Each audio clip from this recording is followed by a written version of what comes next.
Some fucking blue tack.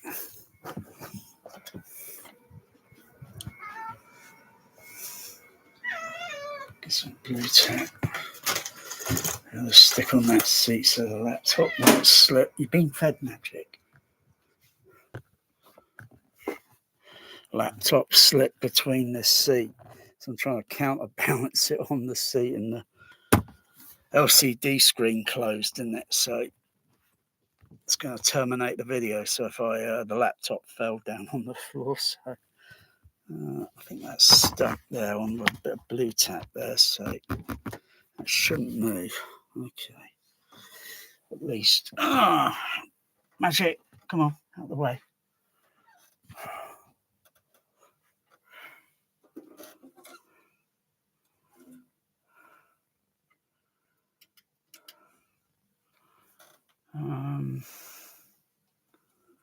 Let's see.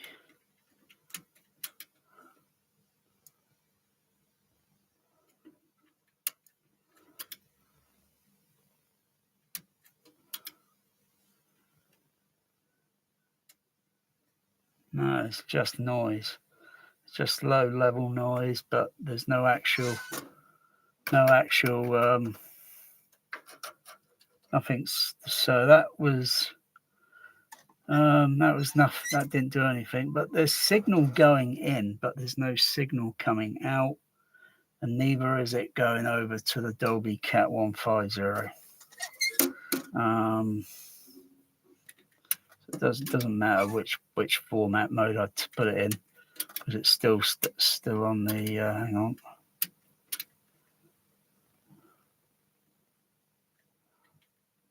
That one.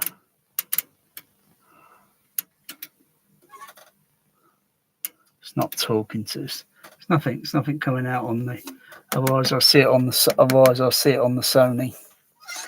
I'll see it on the Sony. There's no signal still coming out. Signal going in, but it's only going to left and right. So,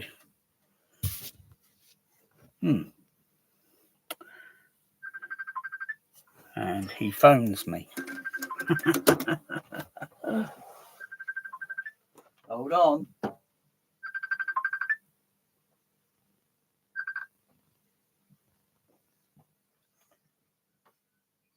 Yeah, I can hear the echo delay on the. No joy there, I'm afraid. All I've done is created a 05 format, but the same thing. Can you take out the special card number 1 and take a picture? Okay, I'll take the spatial card number 1 out. But I've had, like I said, I've connected to the optical input one time, and I had sound. I was playing, I think, a movie, Real Genius, on Dolby Stereo. And I heard sound going through, but it was all distorted, and I knew I had to, correct all that later on. But anyway, I'll take the special card number 1 out. Turn off the unit. Okay, I'll go to the kitchen where I've got some good light. Yeah. I'll bring my laptop with me. It keeps falling between the seat, and that's twice tonight it's done that. And if it only if the screen closes a little bit, it turns the whole video off. So the laptop's got to stay. If you close the lid on the laptop, it turns everything off. Okay. I had the old card. Okay, this is special number 1. Yeah. Can you take a picture? I'm having problems taking a picture with my phone. I've got to clean it up. I can't take any more pictures. I took pictures, and they're on the phone. But when I went to try and load them, the pictures weren't there. And then I see something saying I've got to clean up the files because I've got far too much. I haven't got enough data. So I'll have to take a picture with the DSLR camera and then load it onto the computer.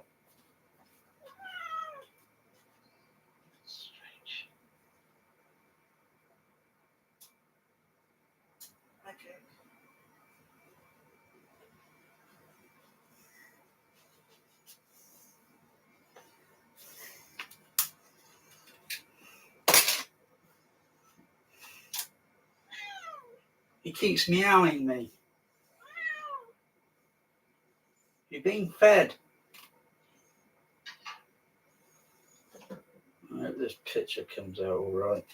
I've got my shadow reflect. I've got my image reflecting in this, but I'll take 2 pictures. You can show this to Magic. It's bedtime. Okay, that's a good picture I've just taken. That's one side.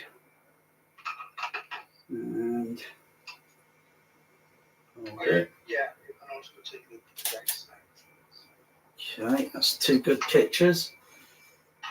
Okay. Got to transfer this to the computer, and then I've got to get the data, and then I'll send it to you. Yeah.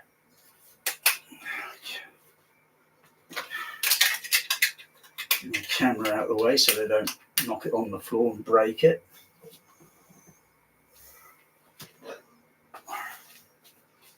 Okay.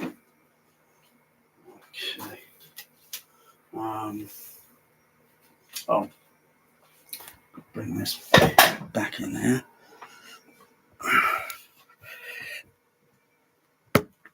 Magic keeps following me. I've got a sub-bass speaker to test, and I've got quite a few things to test tonight. Oh gosh golly. What next? Take a break with this.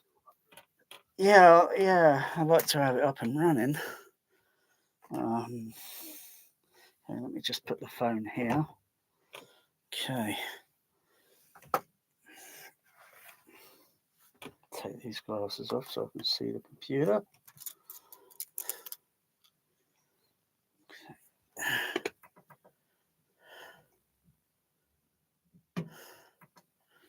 See, I've got to control everything through that Storm Audio, the computer. Yeah. Otherwise, I don't get any video on the screen. I can't look at the internet. Oh, crikey. Okay, where are the files? There it is. Okay. I'll load these on my, I'll load them on my wall. And then I'll post, and I'll transfer them over to you. Okay. Okay. One. I'll just type in, what do you call it?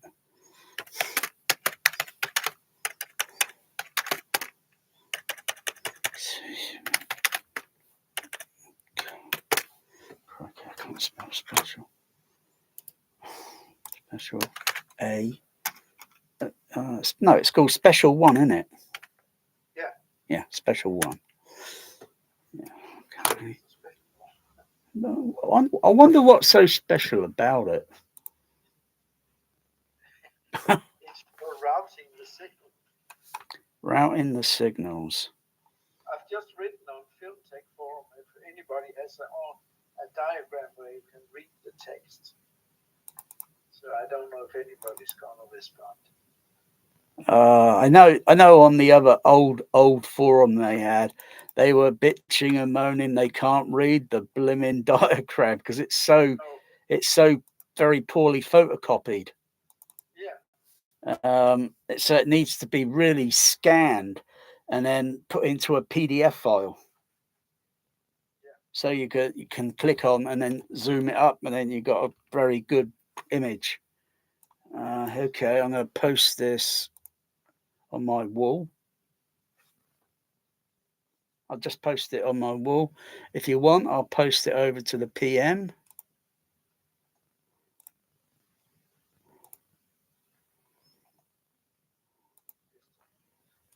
One there, and one there. And they'll be with you in about a couple of seconds.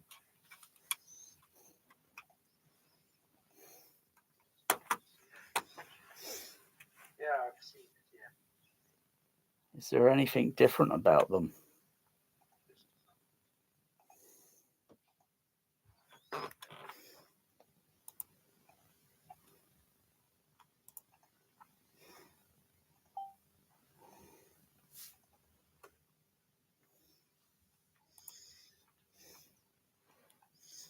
Oh, you're giving it the thumbs up.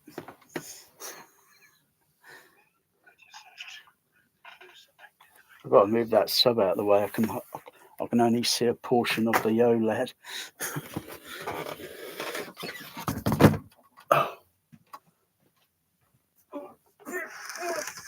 Oh, yeah. Just got to grab a drink. I'm dehydrated. Magic. You know, Mr. Yeah, I'm just looking.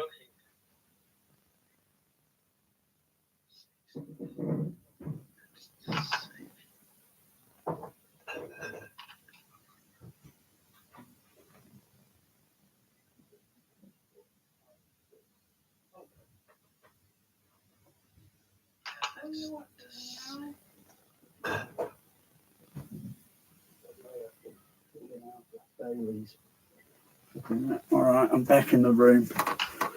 Okay. Yeah.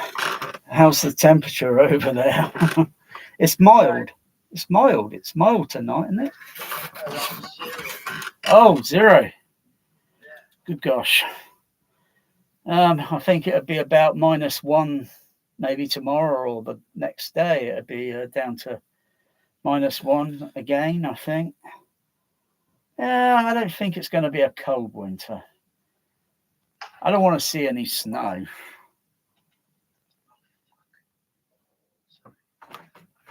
Snow slows everything down.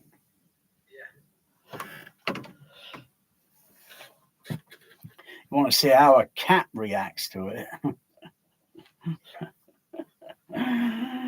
They're very cautious when they put in their paw into the snow. They go, oh, what's going on here? Oh. Until they figure it out. I'm just looking. That's why I'm quiet. Sorry. Yeah, I know.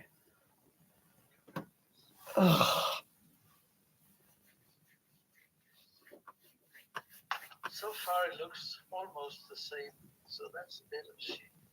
It's almost the same. There is a wire on here. There is a wire. Yeah, I know. Let me see if I can see that in the picture. If I noticed it. Little green one. That's the underside of the circuit board. Oh yeah. You can see the wires visible in the picture. Yes. Do you have time? Because I have to. And the wire is also on yours.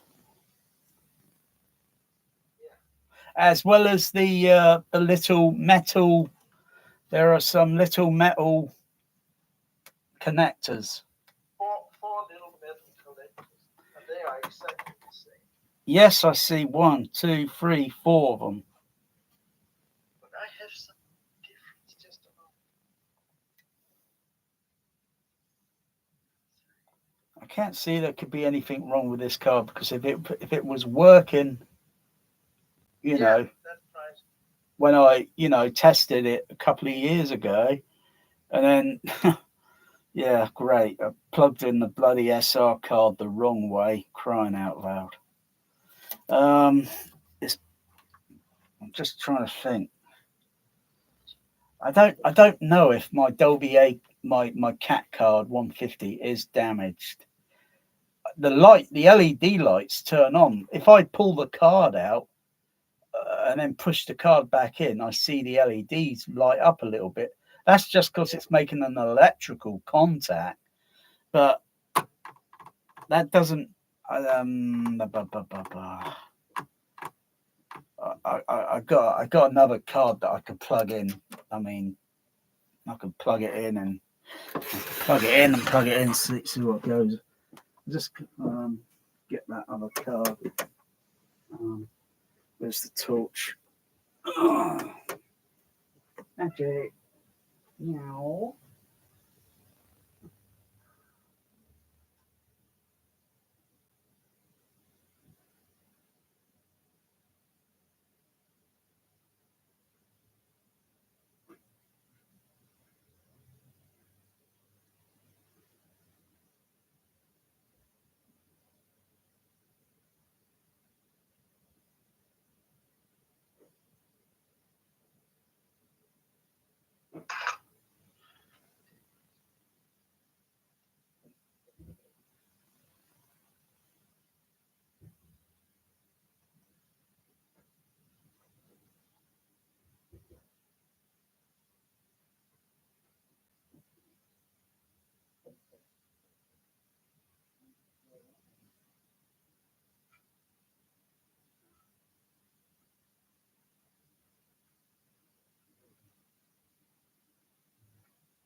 I found another special A1 card. Yeah. I'll give it a try, but I got two. I don't know where I put the other Dolby cat card 150. I just got the. I think these are the cat 15. I think these are the D, or was it C? Which ones are they? Which ones are they? Revision. These are the other cat cards. You know the.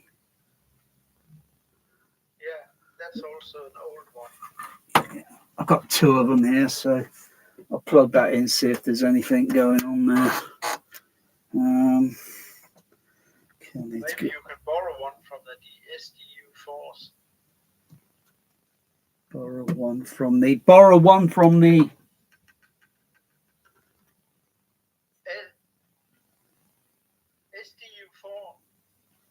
Yeah, you're absolutely right. I'm not sure. Maybe that's where I put the F1, the F card, and swapped them around. I can't remember where it went. Yeah, you're right. You're absolutely right. Yeah, I could pull one of the cards out of there.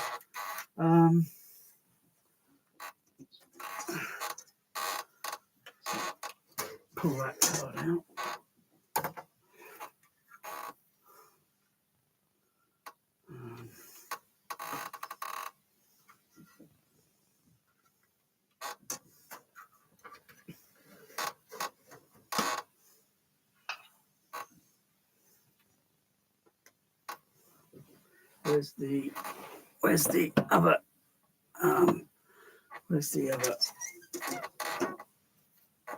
Where's the other special card? Oh, it's there. So I put that original one. Well, I'll put this one back in, see what goes on. I don't see anything. I'll swap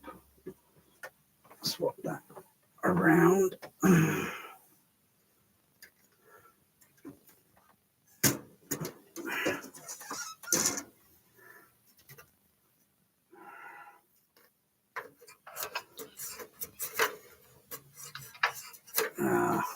Crikey. Always fiddly to get these slot in. There we go. Okay. Oh, wow. All right, that's fine. Okay, see what goes on. Oosh. 15 on, wait for 24. 24 on.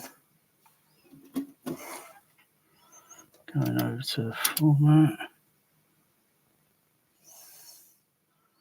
No, still nothing.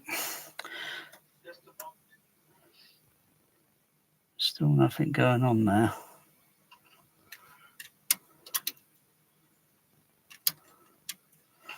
Okay, power that down. Grab that other special card. Swap it over. See what goes on with that.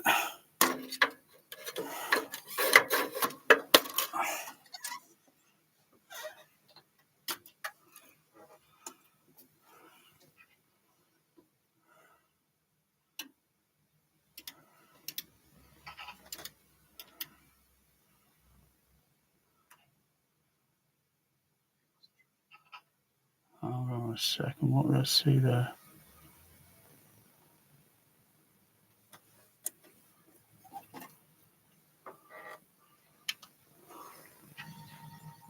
Oh, hold on, Mikkel. Hold on. Can you see live on the other video?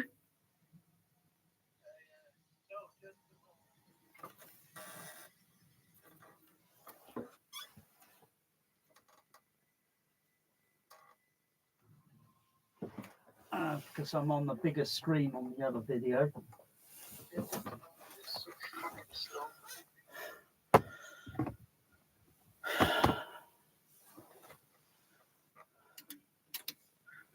Yeah, I'm looking now.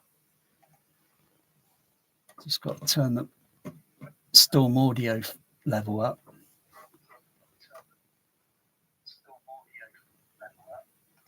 Pre-launch countdown will commence in 40 minutes.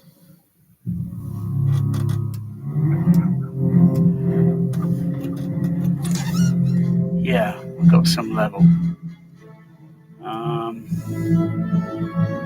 Just checking to see if it's going through the Cat 150. Transporter system.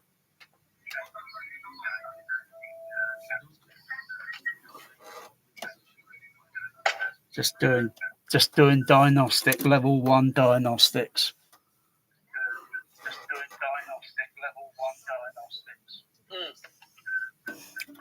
Just make sure I'm not getting a false, indication here, but I can't tell whether it's the other special card that I plugged in.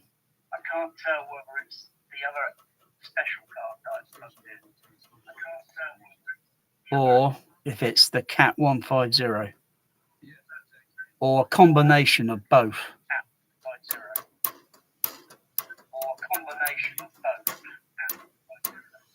I'm going to power down the unit. Pull that card out. Take the other Dolby Cat 150. This is the Cat 15E. That's the 15. Yeah.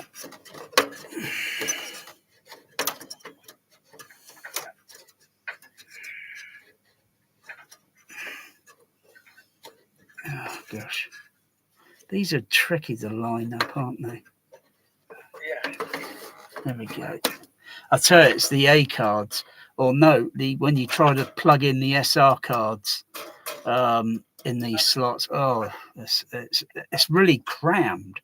Yeah, it's really tightly crammed. It's like being on the bloody hell. It's like being on the London Underground. There's so many people inside it. It's crammed. Yeah. Okay, turn this back on.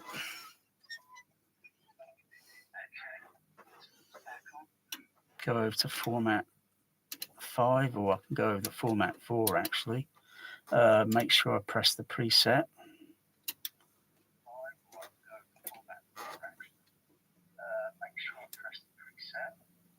I'm not getting any sound. Hang on. Hold on.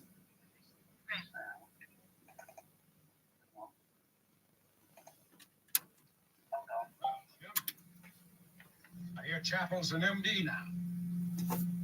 I'm going to need a top nurse, not a doctor who. Yeah, it's working. Yeah, I can see little LED indicating light here.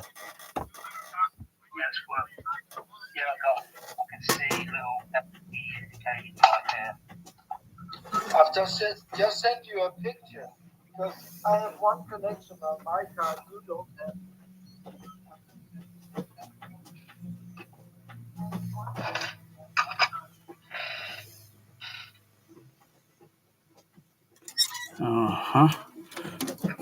What is my cat doing?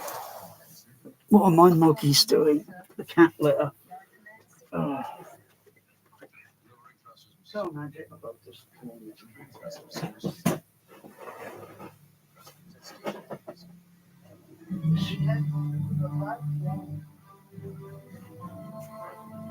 Yeah, I'm just going to get this cat in this first.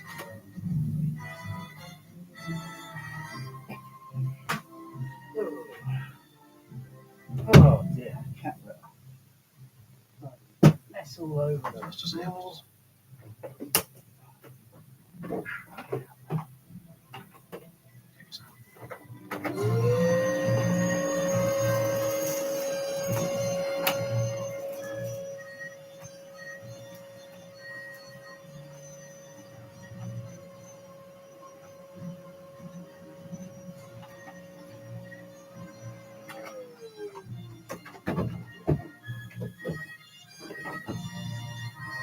Okay.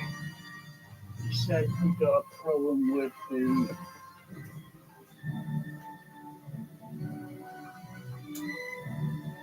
Oh, magic. Okay, you said you had a problem with the what channel? No, it's. You said you had a problem with the what channel? All I can hear is my voice echoing delay there about 5 seconds later. And maybe I'll just. I don't know. It's on your card. I cannot find the connection between M and 11. Can you show me in the processor where? It's the special card number 1. Special card number 1, yes. I have an extra connection you don't have. And according to the schematics, that's the right channel.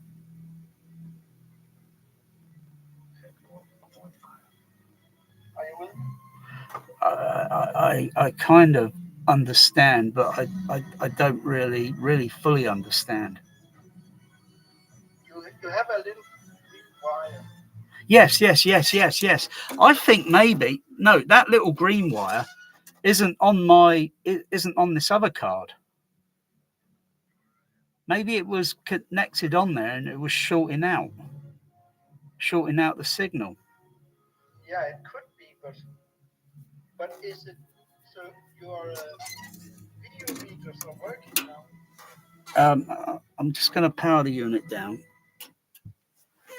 I'll unplug the special number 1. And I'll look at it. There's no additional wire soldered onto that. You have this in the top right. You have this little piece of green wire. Yeah, it's not on this one. No, but on the other one. Yes, it's on the other one. And if I plug that in, I don't think it'll work. If you desoldered the wire? No. Why not? You can do that, but I only have to desolder one part of the wire, plug it back in. Oh, it works. So maybe it was shorting the card out. Yeah, maybe. P13, that is the left channel. I still see these, hang on, these little metal, hang on, what you got here? These little metal things here. I'm trying to get a better visual on this. Got 1, 2. Hang on. Let me go and have a look at that card. I think there's some additional ones on this.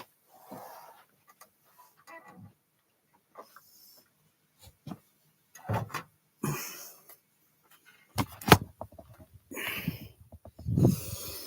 think this is probably where. Bear, come on. Let me have a look at the. This is the one that was in the processor. I'm just going to have a look at these. I'm going to have a look at these other connections. You should have at least 6 connections. Let's see, I can feel it there. 1, 2, 3. Oh. Look at the bear. The bear is mischief. Let me see. Got to get the light on this, the angle with the torch. Yeah, see 1 there. That's 1, 2, 3, 4. I'll go over to the other side here. There's one up here. There's one located up here. Yeah, a little green one. Yeah, there's a little one up here. Yeah. This is on number 20. Oh gosh, I can't make out the number. I think it's number 29. I'll come down a little below it. No, yeah. Go back to this other card I got. And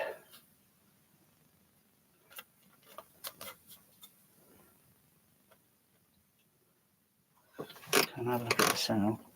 This wire here there's a wire here connected, and it's going over to number think it's 60. No, what's that circuit? 60.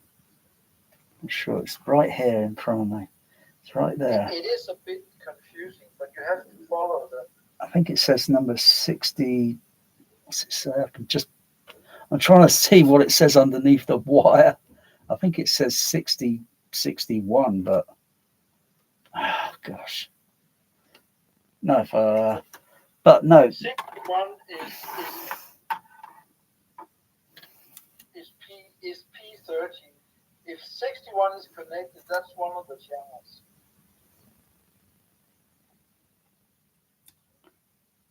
I'm thinking it's this wire. I'm thinking it's this green. I'm thinking it's that green wire there. That's. Yeah, I don't have that connected. I don't know what it's doing there. Well, it must have been doing something, and maybe it was something to do with. It was sort of on my unit also. I'm speculating. I'm just speculating, Nicole. Maybe it was something to do with connecting a Dolby SRA5 to the unit. But the other card plug in doesn't have that connection. All I have to do is just desolder. I'm just having another look at see if there's any. Maybe there's no circuit track damage. They've been doing a lot of tests. I don't see any circuit track damage on here. But anyway, it's fortunate I had another card that was spare. I don't think I've got another special card. I'm not too sure. I'd have to go through again, but I'm just trying to have a look at the sequencing on these wires, that bridge. They're just connected in there, aren't they? It's just a piece of wire that makes a bridge connection. Yeah, you have to look on the left side of the board. There is this letters TSRP. Ah, yes, I see. Yes. They have to be sorted small connections, but they are the same as mine. When I look at yours, the one you sent pictures. Okay, the picture was very good quality. Yes, perfect. Yours with the camera was was just a little bit blurred. Yeah, I know. I saw that. But I had to look at it a few times, and then I thought, yeah, okay, I think it's that number, and it's that number, and so as for creating other format, but I believe I read on Film Tech they said sometimes if you do this on the card, you also got to do additional wiring on the back of the processor. You got to do something. If you remove that wire, it doesn't change anything. You want me to desolder it? Not that end, the bottom. You want me to just desolder one part of that wire? No, you don't need to do anything because it doesn't do anything that's the wire. Yeah, but do you want me to desolder to see if it is really doing anything? I don't think so. I think it's something to do with these connections on here, these connections there.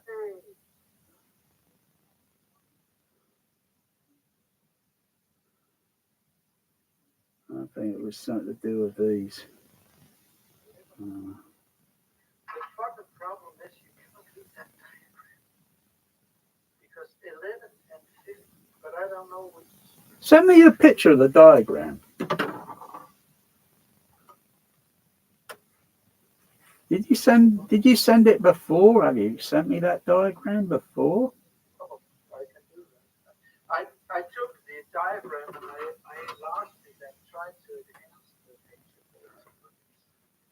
It's not perfect, but it's the best you can do. Yeah. It's on its way. You got it now. Dolby Labs themselves are not going to do anything. They're not going to go into a vintage processor that they no longer supply parts for, much less servicing. Maybe, but maybe they still get, you know, you got to have someone out there that knows the processor, because they are still installed at some cinemas. And all the best they could do now is keep these things running, like Laserdisc.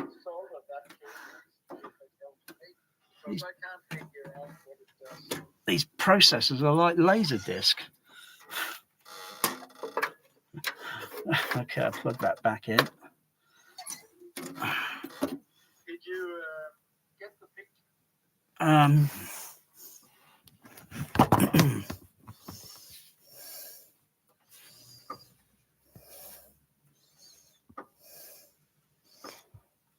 Oh yeah, I'll click on it, enlarge it. Yeah. When you enlarge it, you can't really read it very well. You can just guess. I suppose it's just guessing. Yeah, you can, but if you look at that special card, do you have it? Yes. Special one, you can see it says P13 or 15. I can't read, but that is the left channel that has connected. Let me go back and take the card out again. Flip it over. Oh, it's this way. Where is it? Oh yeah. Yeah. From looking at the top, I see TSRP M. It's on the back side. And no, on the top, yeah. You have P, and then you follow that line. And you follow that line. Can you see those small connections that goes to the solder joint? From that line, there's these small connections. It is on that line called 62. Is P? Yeah, you follow P line. Is that anything to do with the up in the accessory unit? Because you've got P here. No, nothing to do with that. Nothing to do with that. Okay. Nothing to do with the accessory unit. Okay. And then it is 13, because when you have to turn it around, you have these numbers, 16, 15, 14, 13. Gotcha. Yeah, I see them. And you have to go down that line and then solder a joint from P to 13 to get the left channel. And that is done on your card with a green wire. So why do I plug this other card in and then it works? It must also, it needs, if it's up fully running, you need 6 connections, like I said. You have the 4. I'm gonna plug that card back in and see what the go. I'm gonna see what goes on again. You get any activity on your center and surround channels. Plug this card back in. You don't have a test disc or anything that can play the tones, the 5 tones.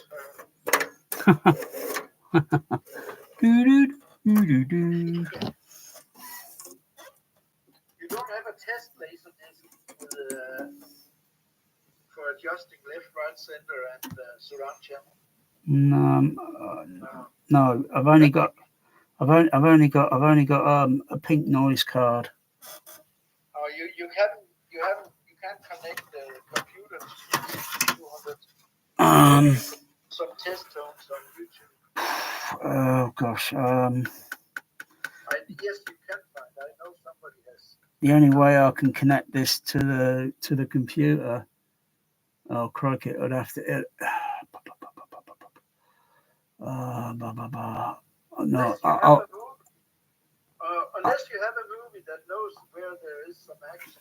I think I would have to undo some connecting wires on the Storm Audio and then connect it down to the down to the CP200. Then I've got to connect it back. I haven't got anything easy to make a connection there. But you have a movie you know very well. Oh yeah. Oh yes. Oh no. I know where the sound is supposed to come out from on the speakers. The continuity.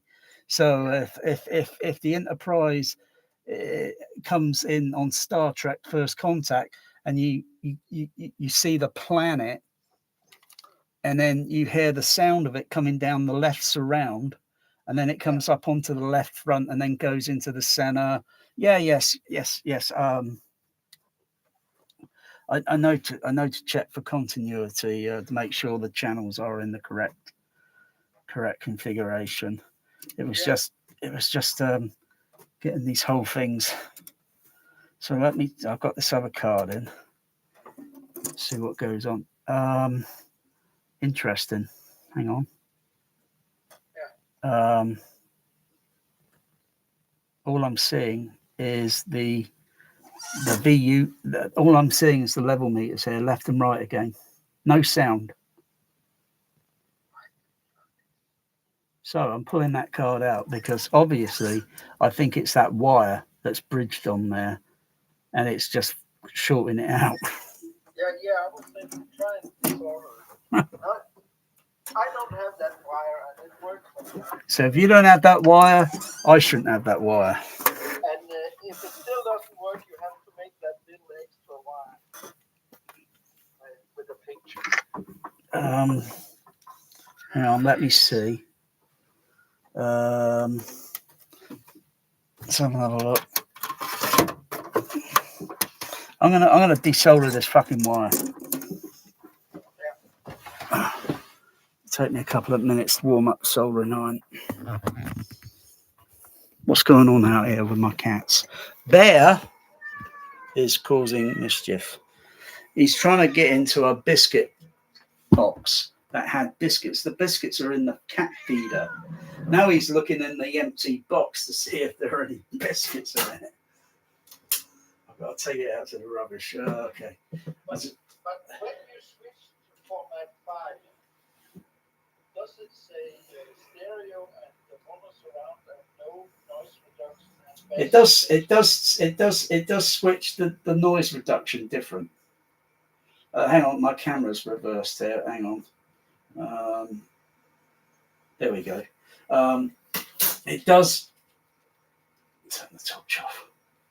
It does switch the noise reduction in out. It does switch differently. Yeah, and it says bass extension. Yes, that still comes up. Yes. So this part's working. But my bass or sub bass extension is still routed out on my surround channel, the mono surround channel. It's still routed, I think, on there. I haven't connected up that other wire where you said the optical sub bass output, the optical sub bass. I haven't connected that yet. Actually, it's just they took the signal from left and right and sent it to that bass extension card and filter it around 100 hertz. 100. Huh. It's a bit too high. So my Yamaha amplifier, I've seen it so only go to 50 hertz. Oh, that's not a problem. I don't mind if it's at 100. It depends. I don't think it would interfere too much. What roll off is the frequency? I don't think it would be 6 dB. It may be 12. It may be 18. It may be 24. You know what I mean? The roll off, the frequency, the slope on the frequency. Otherwise, you'd be hearing sound. You'd be hearing female voices and when they talk and everything, because the male voice only goes down to about 100 hertz.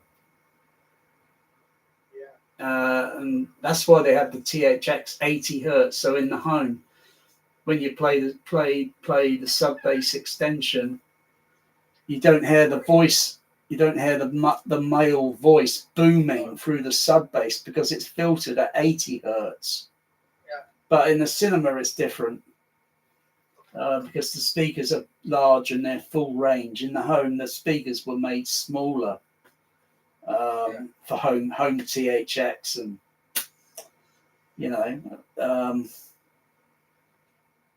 I'm not sure what the roll off, the crossover frequency. I'm not sure what slope it is. If it's 12 or 18 or 24, it wouldn't be 6 dB. That's it's got to be something steep so it would you wouldn't notice it. You wouldn't notice the just. I think my soldering iron's warmed up now. Yeah. Magic, can you get down? No, get down. I'm going to do soldering. The cat's in my way. Where's the card? Okay. So I'll just desolder one part of the wire.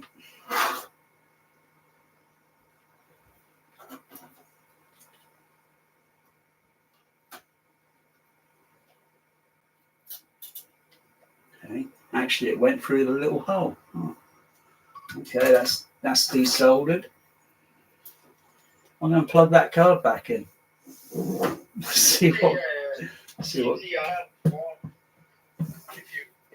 make that in. See what goes on. See what goes on with this. Maybe there's a crack in the circuit board somewhere. Maybe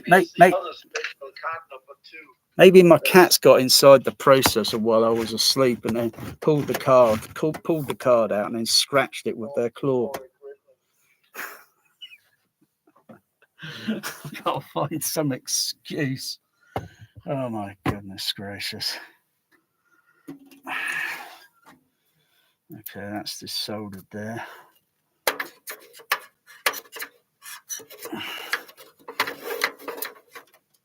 Okay.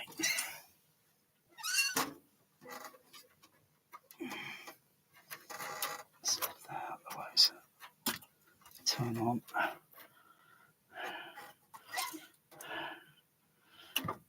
Go to format. Select.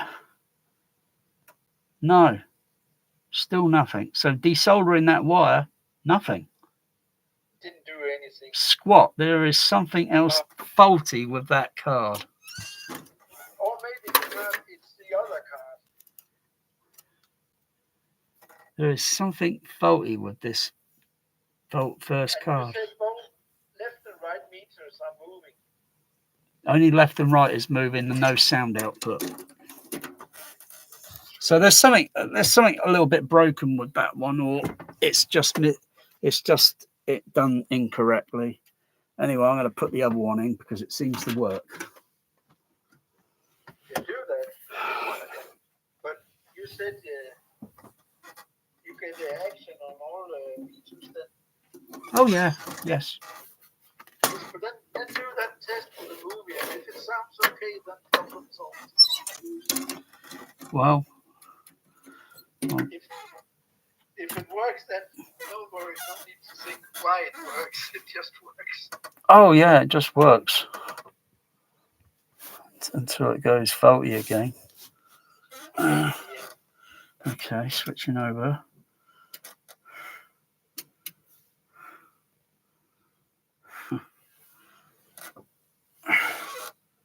The intruder has been attempting to communicate. So I've got levels. Our previous transmission mode was too primitive to be received. I'm now programming our computer to transmit lingua code at their frequency and rate of speed. Just double checking, making sure everything is spot on. I just put the video. Spock.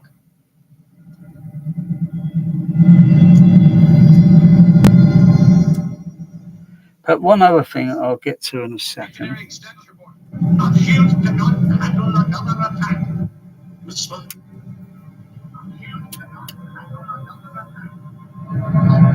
Impact in 20 seconds.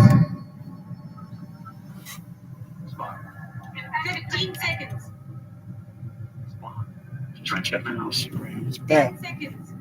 Yeah.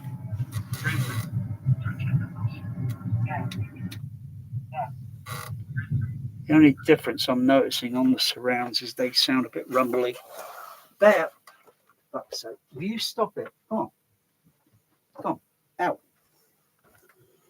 Mr. OLED. Because my surrounds are going probably out on the I think I know what's going on here. But your filters, I know what's going on here. They're are they neutral?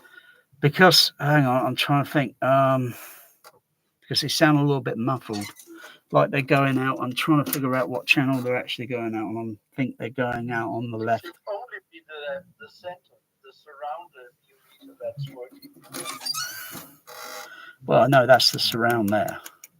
Yeah, and that's the only one that's. And these ones here, I've only wired up on the back. I've only wired up these ones here and here for the surround left and right, and I wired up the sub bass. I wired the sub bass signal up into the surround channel on the that's on the inputs. That's on the magnetic input channels. Only on the magnetic input channels, but I can hear what I'm hearing here. So it is working now, basically. No, it's not. It's not working yet. Oh, okay. So it's not synchronized. Fucking old leg. Oh, fuck's sake! But fucking turn the fucking thing back on again. There we go. All I'm getting out on the surrounds. You can watch TV. No, all I'm getting on the surrounds is the sub bass extension. Because I've got to go because I think it's on the back of the back panel of the unit. I've got to rewire it. Yeah. If I switch over, I haven't got this connected. I've got to hang on.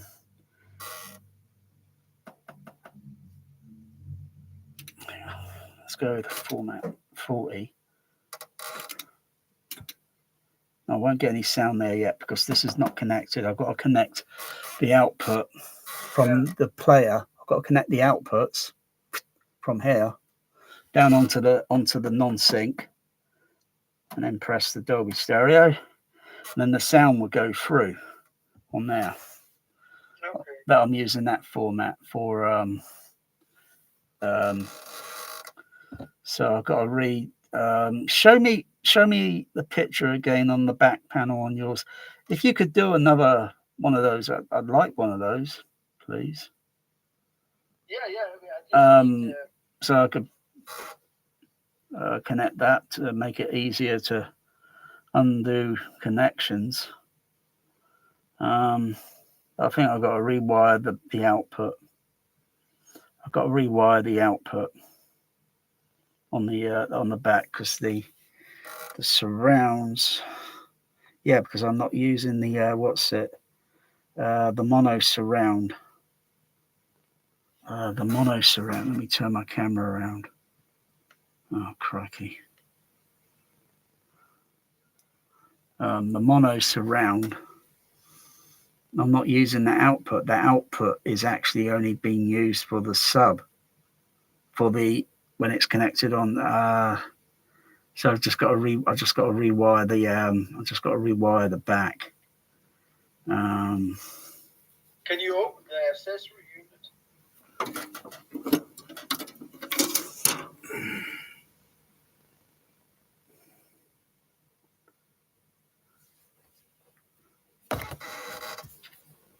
You don't have that.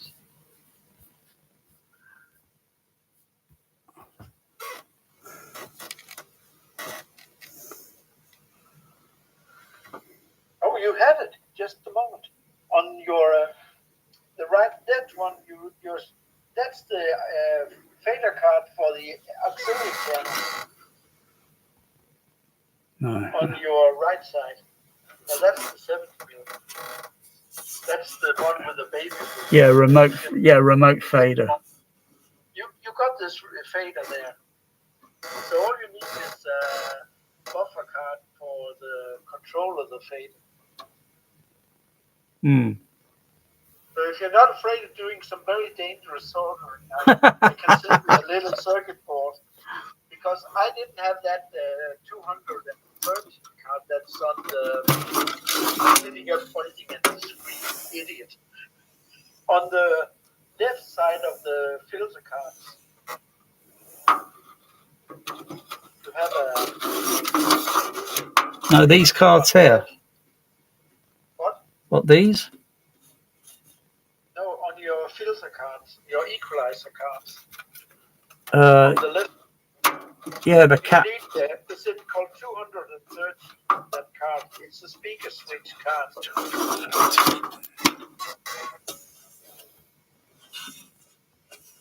Did you say 230? Isn't it 213? It's right after the Yes, I see it. yeah. No, that's not present. No, you don't have that. Because on that card there is a little transistor and a few components. That is a buffer for the fader, for the output cards with the auxiliary out. Well, I have to make those connections for you. But you can you live with cheap phono jacks, or you want the same type as you got for the input? If you want those, you have to pay. I don't have any. I have to buy some. Yeah, I can pay for it. Okay. You set that up. You set up a PayPal or such, and I'll pay for that. Yeah, okay. Shall I make the whole shebang also for the accessory unit? The two auxiliary. Then you can run your subwoofer through those.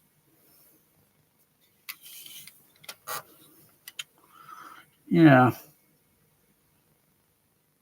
Yes, thank you. I think I've just got to go on the back here and just rewire the just all I have to do is just at the moment all I have to do is just unscrew the wires and then connect. So I think I've just got to do that at the moment because it's not set right because I'm getting the sub bass signal going into the surrounds. Yeah. If I go to the other mode on the processor, which I'm using for the magnetic input, and then the sound from the CP5, it's okay, not a problem. Yeah. The surrounds are where they need to be, and the sub bass only outputs on the surround output. So I just got to swap it around. I just got to swap the wires around. Yeah. Because now I've got the what's it up and running, but not fully up and running yet. But we are getting close. It's working for the front channels. It's working for the. You don't have any surround then. At the moment. No, I'm not getting the surround output there at the moment because it's going out on the other output on the processor, and it's going to a. I'll be able to see it actually, or maybe I'll be able to see it on the SDDS. There, come away. God, he got behind the projection screen last night or the other night, and I had to put some foam. I had to get in there and make it so he can't get in.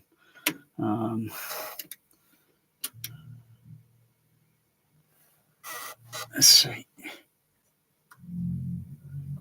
Yeah, so those signals here. That's just the sub bass signal going in because I can hear it. I should be able to, if I switch the card on here, I should be able to notice something going on. Oh yeah, that goes off there.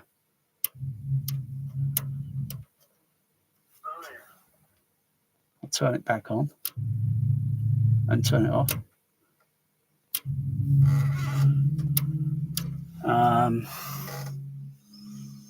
This car's going to the where is it?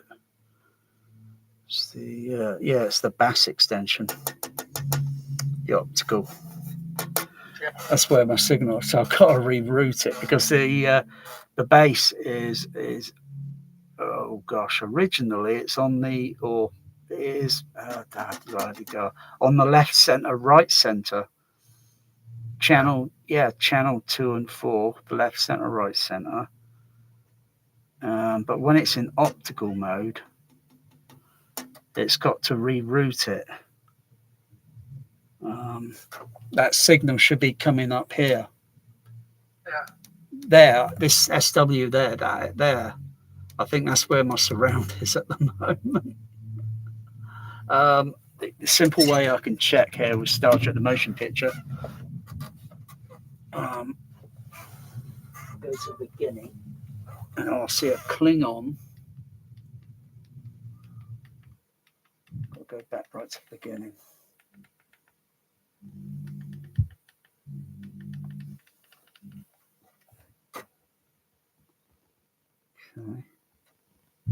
Okay. Got some Klingons. I should see a signal rise peak here. Yeah. I thought, though I can't see it, though I can't hear it, I can see it. Wait. Boom, it goes up. The level goes up there. That's where they fired a Klingon photon torpedo. And you hear it in the surround. You hear this kind of effect in the surround. And I know what it sounds like. So I got to rewire the outputs. I've got to rewire the outputs so they are, because then they'll talk to the, because it's got to go. The 200 is connected to the Sony. Yeah, yes, that's connected to the Sony, and then from the Sony, it's connected to the Storm audio on the. Because then I have to make a switch box also. Damn, and you put me in a lot of work. Because I've made a switch box for mine. So when I play optical, the surround is mono. And then in that box, it's spread out to left and right surround. And then I flip a switch, and then I take the surround from the P and Q output, or from the left extra or right extra. There is something else. The same with the subwoofer. There is something else the Storm audio can do. Like if you want to blend the sub bass signal into the surrounds, you go into the surround mode, and then you select the crossover. It doesn't change the actual speakers crossover. They stay the same unless you want to change it. Unless you want to change the crossover slope on the.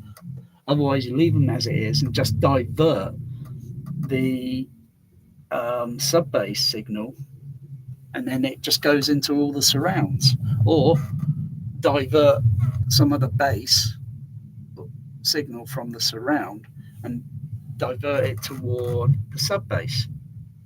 Okay. It can do a few little things, but that's not what I'm hearing at the moment. Even though it's set in that mode on the process, but it's not doing that. Trust me, I know where the signal's going now. I've got the bass here, the bass equal on the left and right surround here, because that's all I can hear. It's not. Otherwise I turn the LCR back on. But if you do that rerouting on your CP200 and you connect the subwoofer output and the picture I sent you, then you can listen to it and hear how it sounds. Okay, I'll make that so. For matrix mode, and you can make that up, and then you can Also, see how you think it sounds. Also, where do you often have your fader level set at? I mean, can you hear sound when it's at this level? Yes. What about when it's down at this level? Hold on. I have to check that. I can't remember. Because I just put it on 7, and then I use the Yamaha decoder volume. But can you hear anything through it even if the fader's at number 3? I don't know. I have to go up and check. Okay. Because someone, an ex-Dolby Lab technician said the faders don't really respond very well or whatever. I don't understand.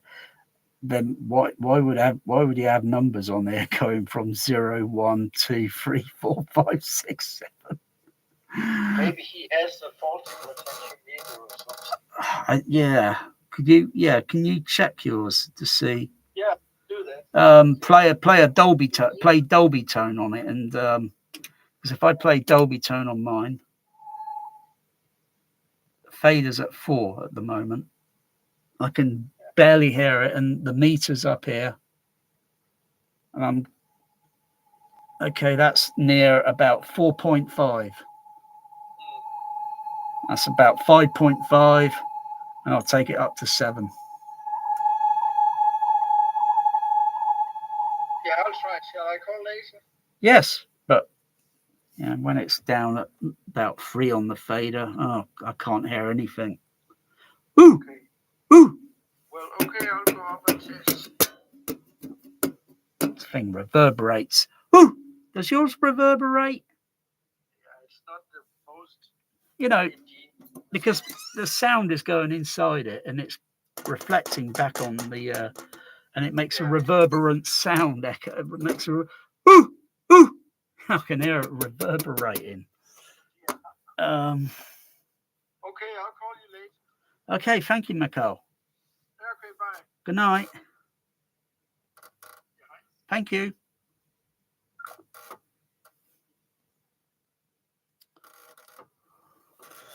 Okay. Right. So I've got to get in the back here. And back here, is it there? We got the right headwind. Victor, his moves must walk.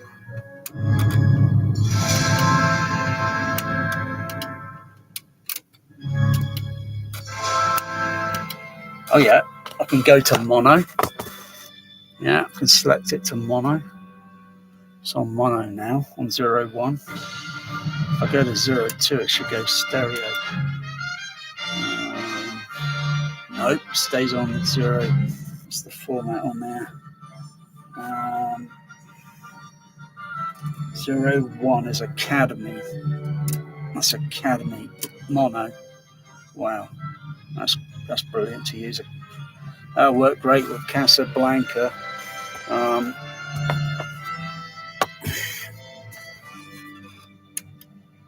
Try format 3. Sonic. You received your appointment as Enterprise Science Officer? Based on your recommendation, Admiral. Thank you. I'm glad to aboard. Captain Decker requested I complete final science briefing here before we begin our mission. And start with the Enterprise and final preparation for dawn, which will require 20 more hours at minimum. Well, I'm on my way to a meeting with Admiral Agura, which will not last more than 3 minutes. Report to me on the Enterprise in 1 hour. Report to you, sir. It is my intention to be on that ship following that meeting. Report to me in 1 hour. There's only a way here to create another format on here to bypass the noise reduction.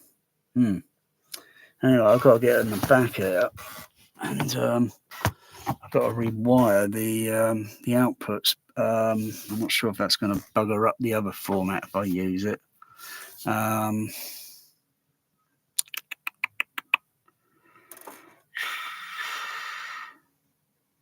Yeah.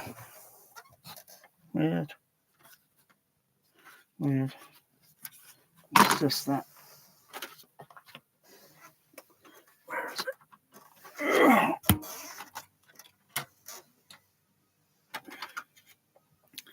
There's just something on there that was... So obviously this little green wire here I've desoldered, had nothing to do with it. So it's obviously something else that was...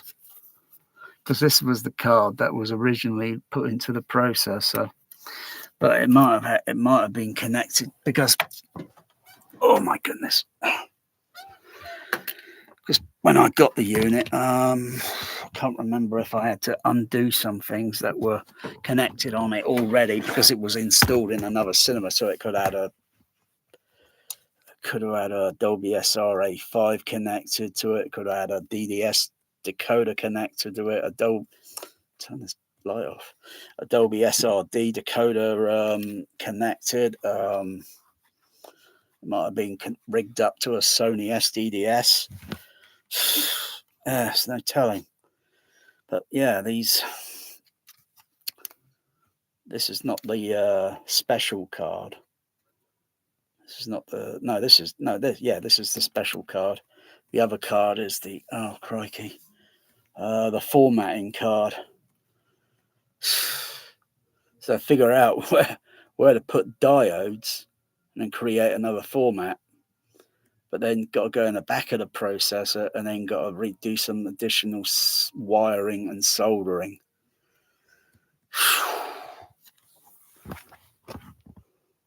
That is a complicated processor.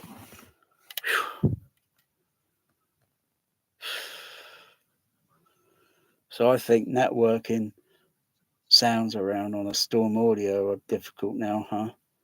They still are. You can only do so much with a Storm Audio, and I tried to trick it to do something else, but it just wouldn't. Or at least I might have missed something. Might have missed a step procedure.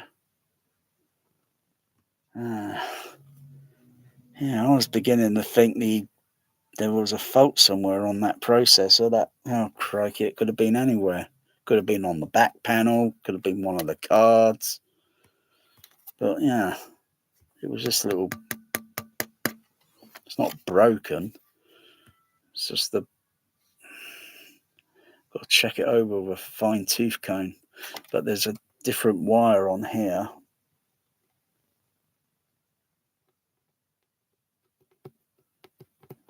That's not present on the other one.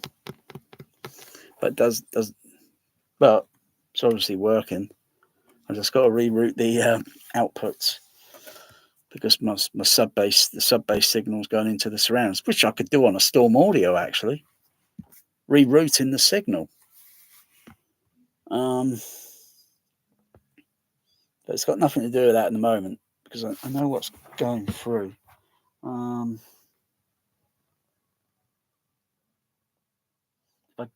I've got to go in the back of the process. I've got to go at the back and then connect the other signal wires onto the CP500, and then that'll go up to the CP200, and I've got to go onto the select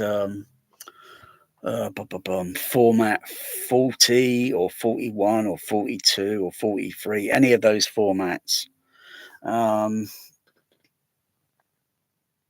as well as a preset.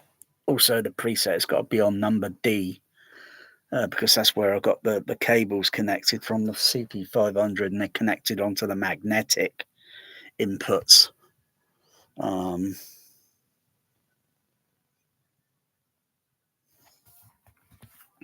Yeah, I've got that sub there to test. I'm just going to turn it off for the moment. I'll get to that in a moment. Get to that in a moment. So I've got to do a bit of test on that. Just a few little snags I've noticed. Oh, crikey.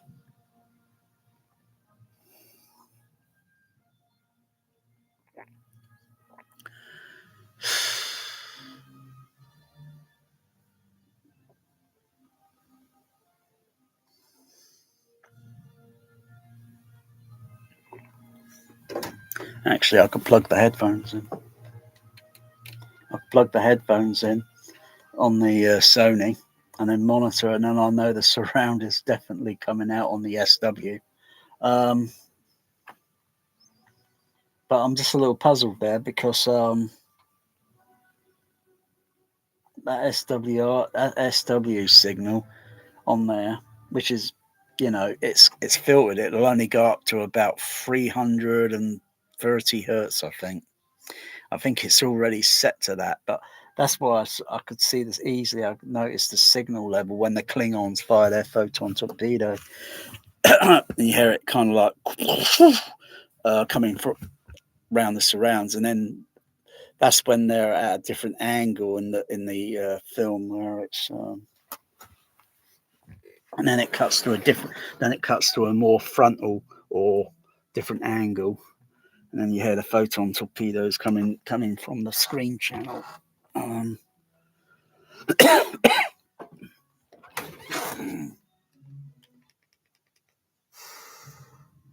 There they are, the buggers, little Klingons.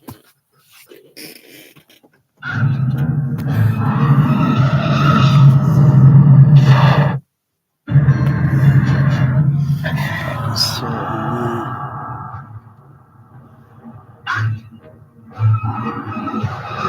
yeah, I can see the signal going on.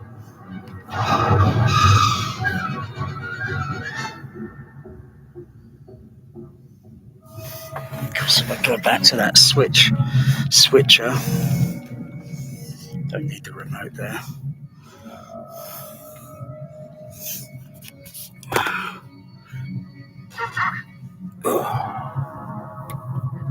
Oh, crikey.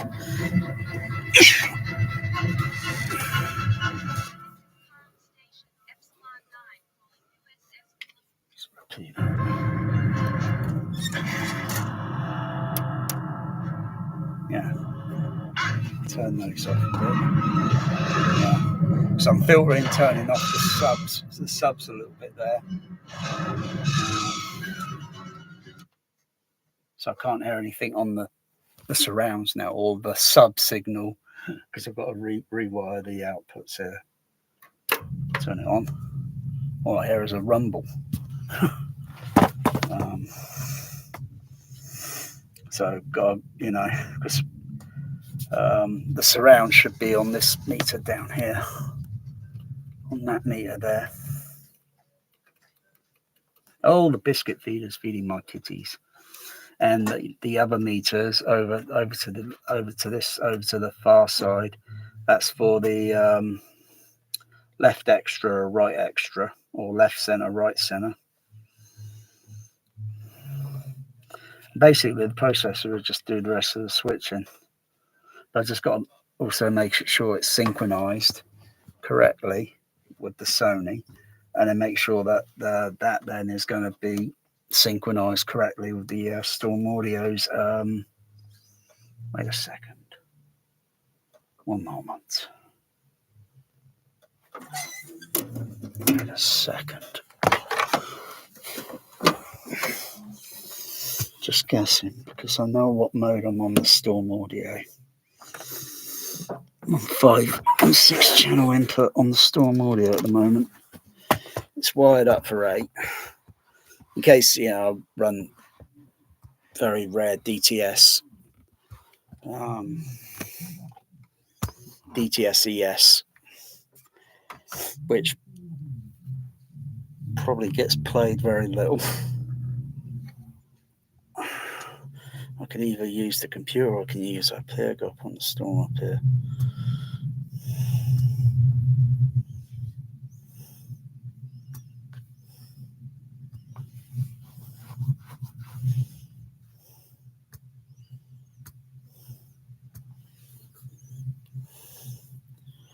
Okay.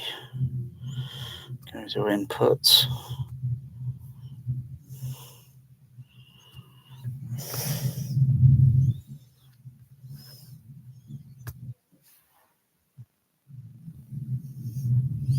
I don't think that's going to make much difference, because the theatre mode I'm on is only for, so hang on, I have to switch to another theatre mode. I'm just guessing. I just don't know what theatre mode. Let's see. What's this one do? Oh, no. No, that's that. The rack thing still programmed in. I'll come out of that.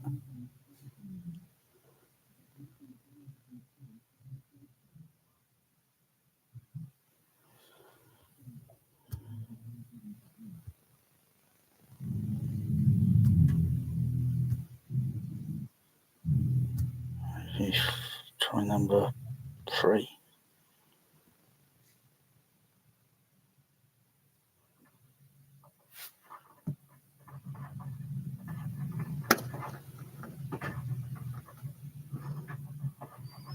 Don't know why my cats are trying to open a box that's empty, but they can still smell biscuits on an empty box. No, nothing happening there. I thought the signal would come out because it'd be going out on the it'd be going out on the SW. So wait a second. Go back to theatre number 4. Go to my sub base.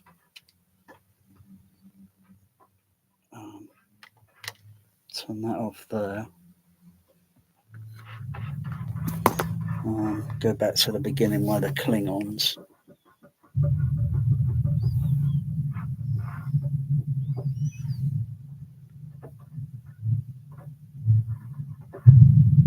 Yeah, I thought so. Hang on. Can't be bloody to throw that fucking box in the bin. Will you leave that box over there? Come on, it's empty.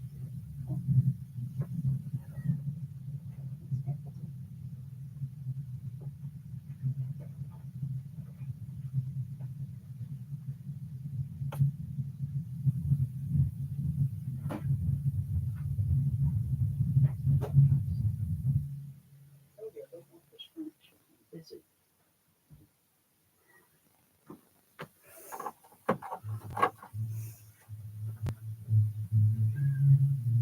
Magic.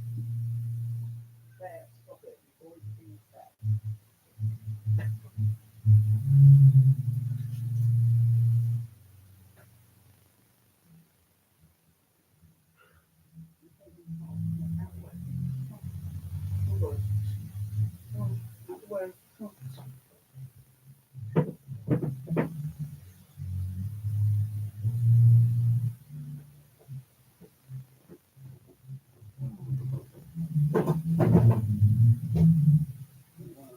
Here.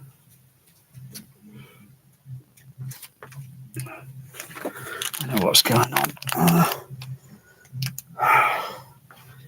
Magic, out the way.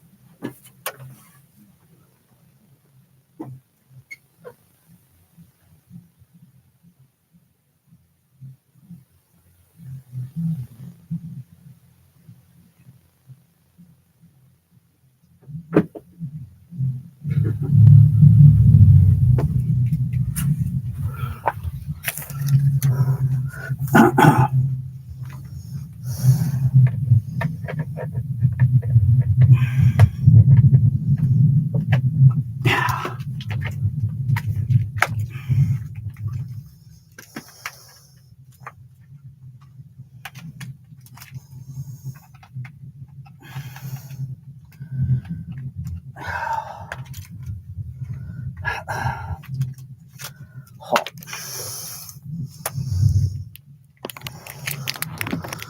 Okay. Check. Hot. Okay. Because I've got the crossover also turned on the DCX. Turn that crossover. Where is it?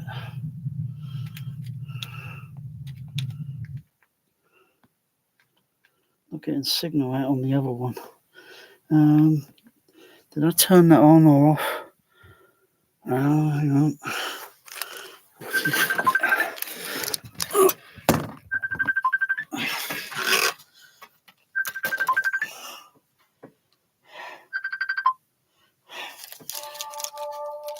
Hello again.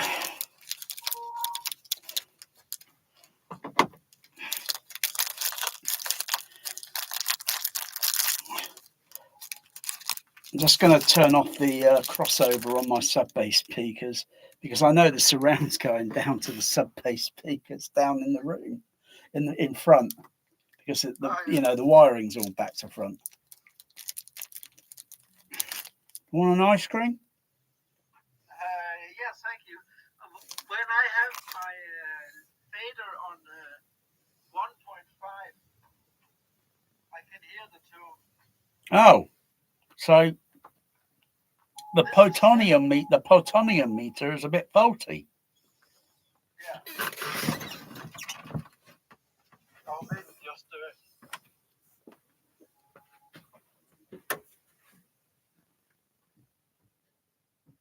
I had suspicion there was something not right about it from the first when I first got it up and running. I had suspicion that the volume is not correct. It's not right. It's something faulty.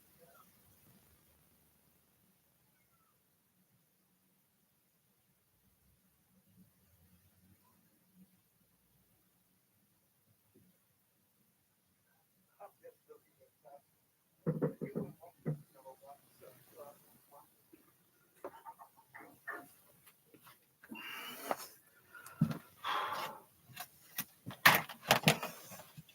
My room is a mess. There's a lot of activity. Some base.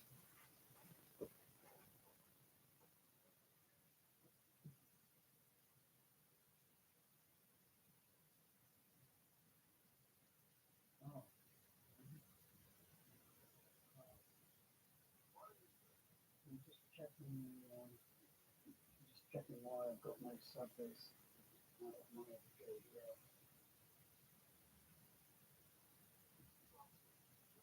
Oh, hold on.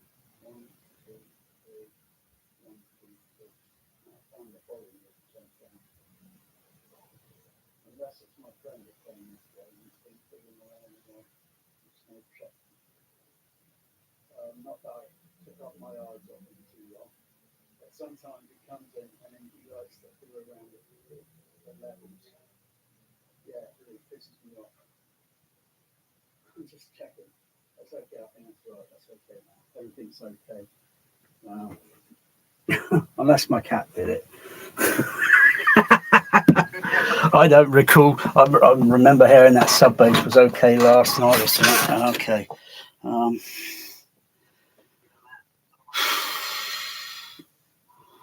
Where was it? Yeah, got it on that side. Got it on that side. Right, I'm going to turn off the crossover filter on the DCX.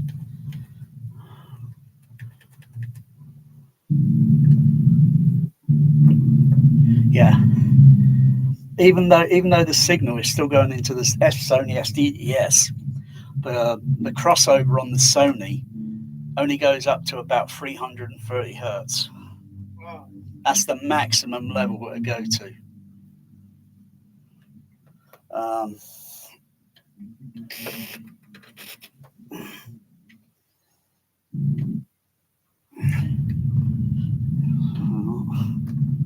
So I know where that signal is going. I have to warn you, if you get these connectors, it's going to be a messy cable. I don't know if you can see it. Well, it can't be any more messier than what it is behind my rack, which is very messy. And it becomes very, very messy. Oh, it's okay. It's okay. If it's messy, it's okay. As long as it's connected and it works. Yeah, that's fine. I don't care how messy, but as long as it works, and but making it tidy makes it neater. But that's okay. My rack is very untidily behind But it. I think we've done a great job getting the format 5 to work. Well, yes. How to create other format, but you got to figure out how the Dolby SRA 5 connects. Plus, I like to find a way to bypass the A noise reduction because I don't really need it. But on 5, you shouldn't have any noise reduction. Let me go there and have another check.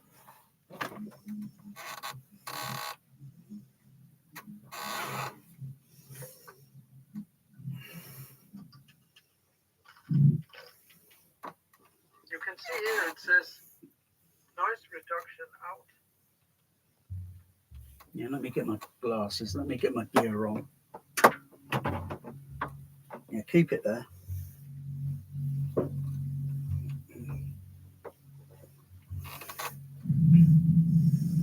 You got it?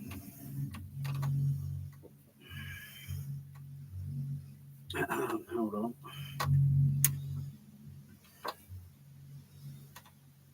Hold on. Switch the camera around. Yeah, it's the same as mine. Yours. I can't see from your light. Oh, Yeah, it's the same as mine. And if I switch before, then it says in noise reduction in. Yes, the same, exactly the same. We did a great job getting it up and running. we just have to make sure there is no noise reduction there. Well, if you switch on to number 4, you Yeah, can clearly hear that. Yeah, I will. I would hear a slight difference in the compression of the sound. Yeah, exactly. Just wait until I've got some Jerry Goldsmith music score playing. Which is a couple of seconds now. Dun dun dun dun dun dun dun dun dun.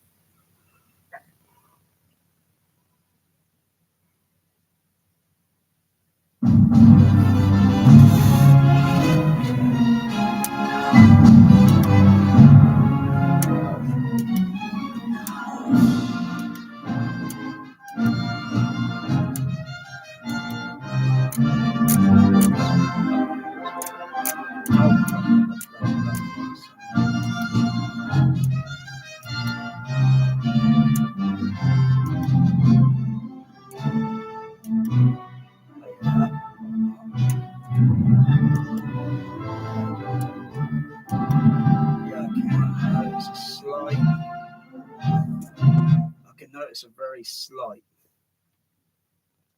difference. So I'll just keep it on number 5. I've noticed that some movies, when you use noise reduction, it sounds wobbly, the sound. Yeah, because the encoding's not done correctly. The encoding's totally different. Other movies, you only get this reduction noise theoretically. So yeah, because optical soundtracks are pretty noisy without it. They're going to be a little. That's why they have noise reduction to improve optical soundtrack. Of course, you got magnetic soundtrack, which is a totally different thing to optical. Even though the soundtracks are still, created for optical, they are magnetic soundtracks. They're just optically printed. It's just optically printed onto, so they can send out more 35mm prints everywhere. Yeah. And the 70mm prints are extremely expensive, or 35 4-track magnetic and 70mm 6-track magnetic. It's the magnetic coating. Yeah. It's the process that makes it. Well, they say it makes it very expensive. But it still works regardless. I mean, it's okay to turn it on for experimental. I mean, I can't see my Storm Audio doing noise reduction. No. Much less a Trinov. But again, I mentioned it many times, but you don't have Predator 2 on Laserdisc 2. Only on DVD. I don't know if it's the same on DVD, but Predator 2 sounds better with noise reduction. Did you say Predator on Laserdisc or DVD? Laserdisc. Predator. Yeah, number 2. Oh no! I've only got Predator on Laserdisc, Predator on DVD, Predator 2 on DVD. Yeah, maybe it's the same. I don't know. It probably will be. The surrounds are mono on the DVD on Predator. They're not being remixed or anything. They're mono. I can't remember Predator 2. The surrounds, even Predator 2, the surrounds should be mono on the DVD on the 5.1. Yeah, it's supposed to be, because it's back in the beginning of the line. But sometimes they remix it, and they sometimes they remix it fairly well. They're thinking, well, why didn't we do it with stereo surround on the first time? There have only been a few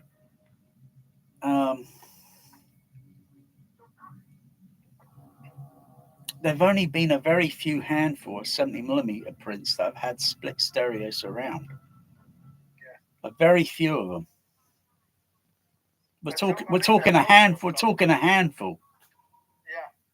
don't know if I told you, Conan the Barbarian on Laserdisc is big fat mono. Oh.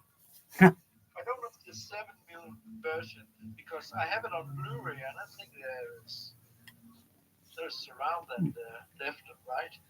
Can you use you can select format 1 on your CP100, so you can play films like Casablanca or with a cat, because it uses Academy filter. Yeah. If you got pink noise that you can play into the, I'm not sure if I could do it with the hang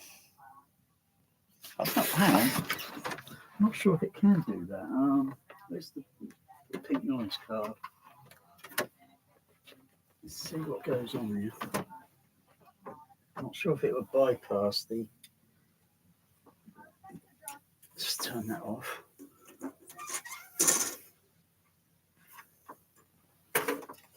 Got to pull this card out, which is, and then let's get this the right way. Okay. And slot this in. Gosh, this one's awkward. There we go. That's it. Turn it back on.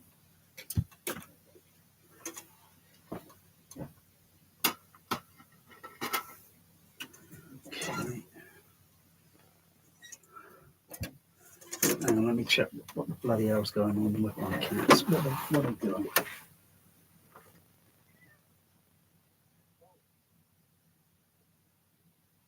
What's going on out here? They've been fed tonight in the car, all right? They're taking advantage by being greedy.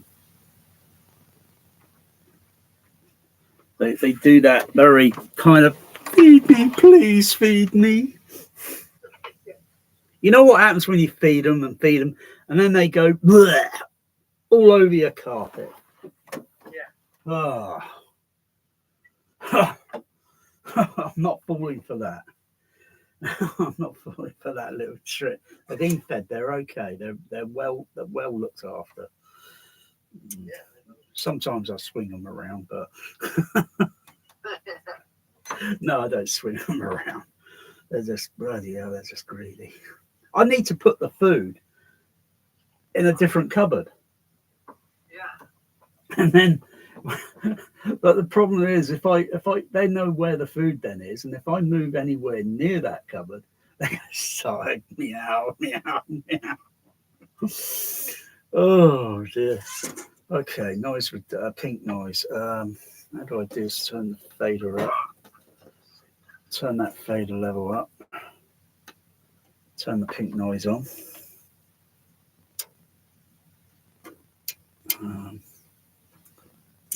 Where is it? Am I on the correct format mode? Oh, I've got the fader turned on. Oh yeah, there we go. I've got to turn the fader up. So look into the thing with the fader, because even with the pink noise, it's on fader 4. I can barely hear that pink noise. I should be hearing it fairly loud. So I'll turn it up. I like these switches. They're like something like out of 2001 Space Odyssey. They got these little things there, or these little. Oh yeah, I've got the camera around the other way. Yeah. Okay. So.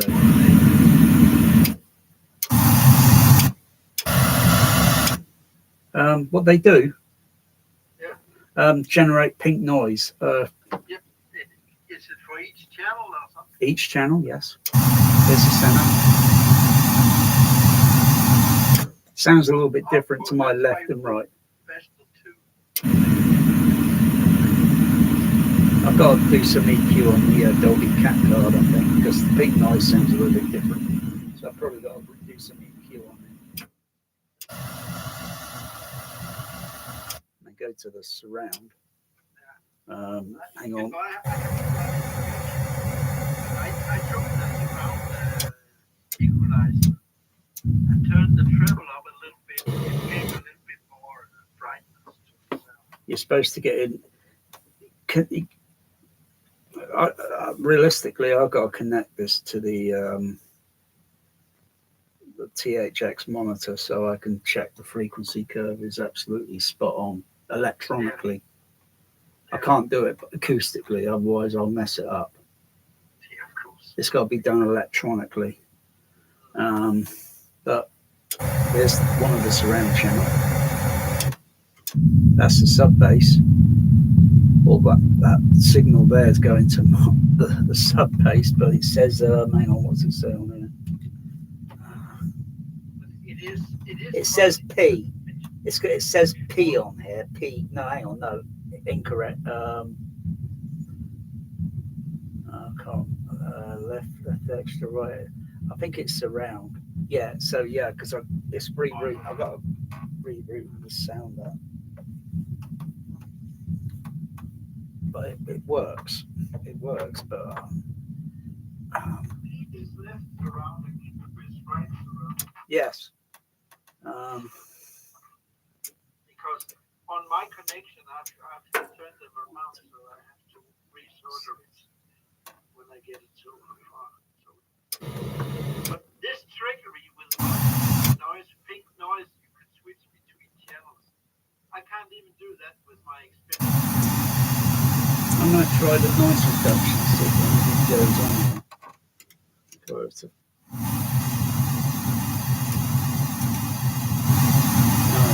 No, it bypasses. It bypasses the noise reduction. Yeah, I thought the pink noise would go through but no, it doesn't. It bypasses because it's purely going out from the processor. I would have to generate some pink noise going into the processor. And then I can switch between the A-type and then I'd hear the noise reduction switching on as well as seeing the frequency curve. I'd see the frequency curve moving slightly. On the higher frequencies, I'd see a slight movement as well as maybe overall, I would see a slight movement in the sound. If I have some, I've got to have pink noise going into the processor from maybe the Room EQ Wizard.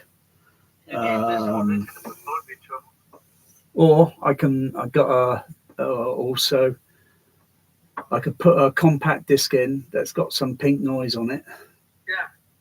And that would still do the same thing. But I'd rather use the Room EQ Wizard. I can get very precise and thorough. You haven't got REW on your system, have you? I have it on the computer in the workshop, but you don't like it. No, I haven't used it because I can't use it. But I just found a laptop last week, and it seems to be working.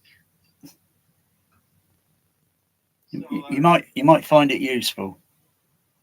Yeah, you might find it very particularly useful because if you can get yourself a monitor or use the test outputs, I suppose the test outputs from the processor, and you connect it to the RTA,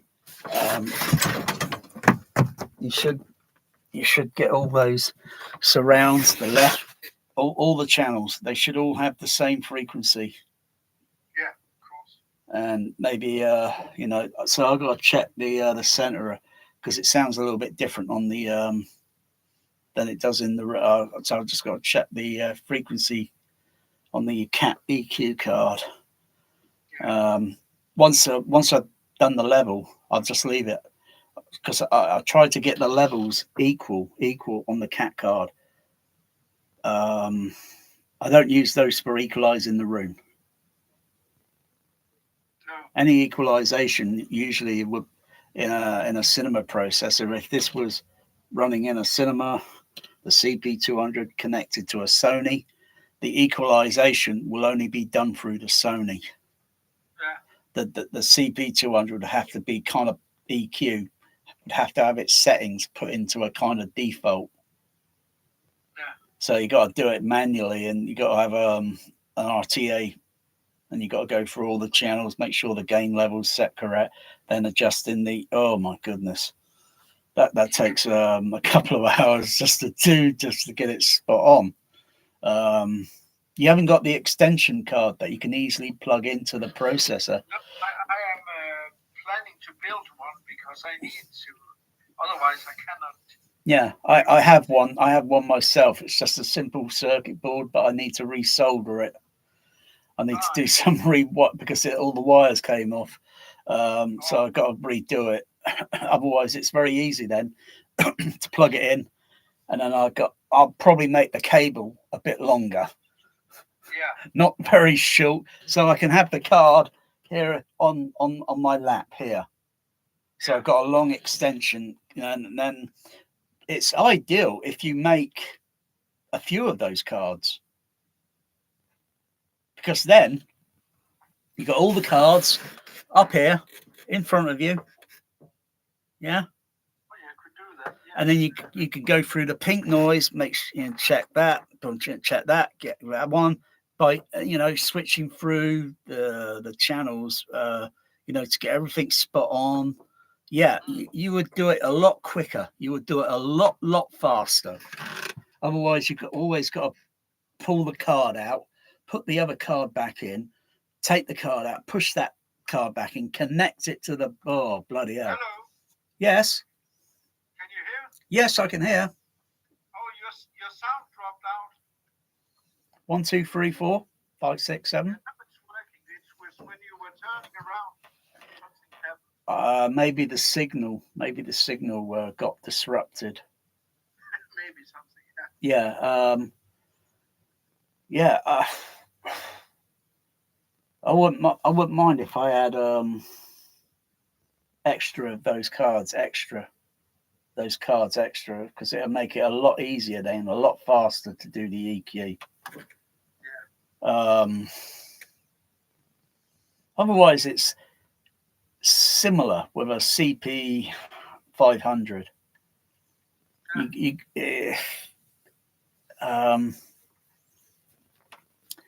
got to EQ one speaker very carefully. Okay, if that's when you're EQing speakers, and then okay, it's okay. You exit left channel, go to center channel, and then start going through that. Plus, you've got to be in front of the feet.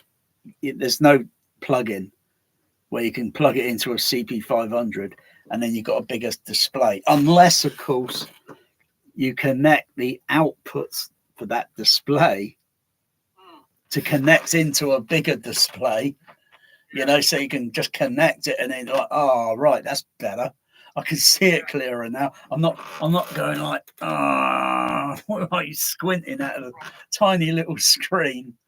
But you got to go through left, and then oh gosh, because your memory is going to lose track of how the sound of the pink noise sounds in the bass channel, in the mid range or the tweeter range. They got to have the same tone. They got to have the same tone, the same whatever it be. And you got to check those tweeters. Get a microphone up close. Do a frequency sweep. See how perfect they are. Did you see my video the other night when I had some JBL speakers in here and I was testing the passive crossover? The passive crossovers were, they were not. One speaker was made in Denmark. They make JBL speakers and then they distribute the speaker through the European market. And the other one was made in USA. But the passive crossovers, they were not alike. There was a bit of off shift.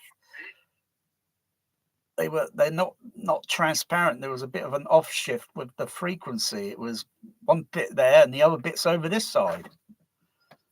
And I'm thinking, talk about THX and quality control, and don't they check these things? Because they're supposed to be all transparent. And especially when the speakers were about $10,000 or £10,000 when they were sold in 1994, that's pretty expensive. Yeah. But the tweeters also, oh my goodness. I got one pair of tweeters where the frequency sweep went smooth. On the other ones, it was going like that suddenly, and then suddenly all over the place. I'm thinking, bloody hell, that is going to be so awkward because you've got to have the microphone right up here to the tweeter, look at it, and then correct the frequency. Otherwise, if you try and correct it further back in the room, you're going to have errors. You'll have errors because the room is going to interact, and then you're going to think, But when you measure it up close, and then you can see what's going on there. But it's kind of. By the way, what was your conclusion on front wide? Are you going to use it? Oh, it's a load of rubbish. Yeah. Front wide is. It's. I don't know if there's something really strange going on with it. Like, is it legitimate or is it fake? Because one Star Trek movie I played, Star Trek Beyond, and there was some stupid little sound effects in the front wide, like and and when I'm looking at the picture and it's supposed to be doing front wide, I'm seeing Captain Kirk and this other guy moving around near this final of the movie, and they're floating around in zero gravity on this space station, and they go, and I'm thinking that doesn't make sense because I can see where they are on the screen, and they're more in the middle of the screen. They're not way over there or way over here. That's the whole point of front wide. Is to put, when sound goes a little bit outside the screen area, if it goes a little bit outside the screen area, then you hear it a little bit over here. But I noticed that your speakers, you got 7. Yeah, but it's nothing. I saw that it's nothing to do with front wide. No, but you could do something. Yeah, could do, but my speakers are going to be behind the screen, all 7. Yes.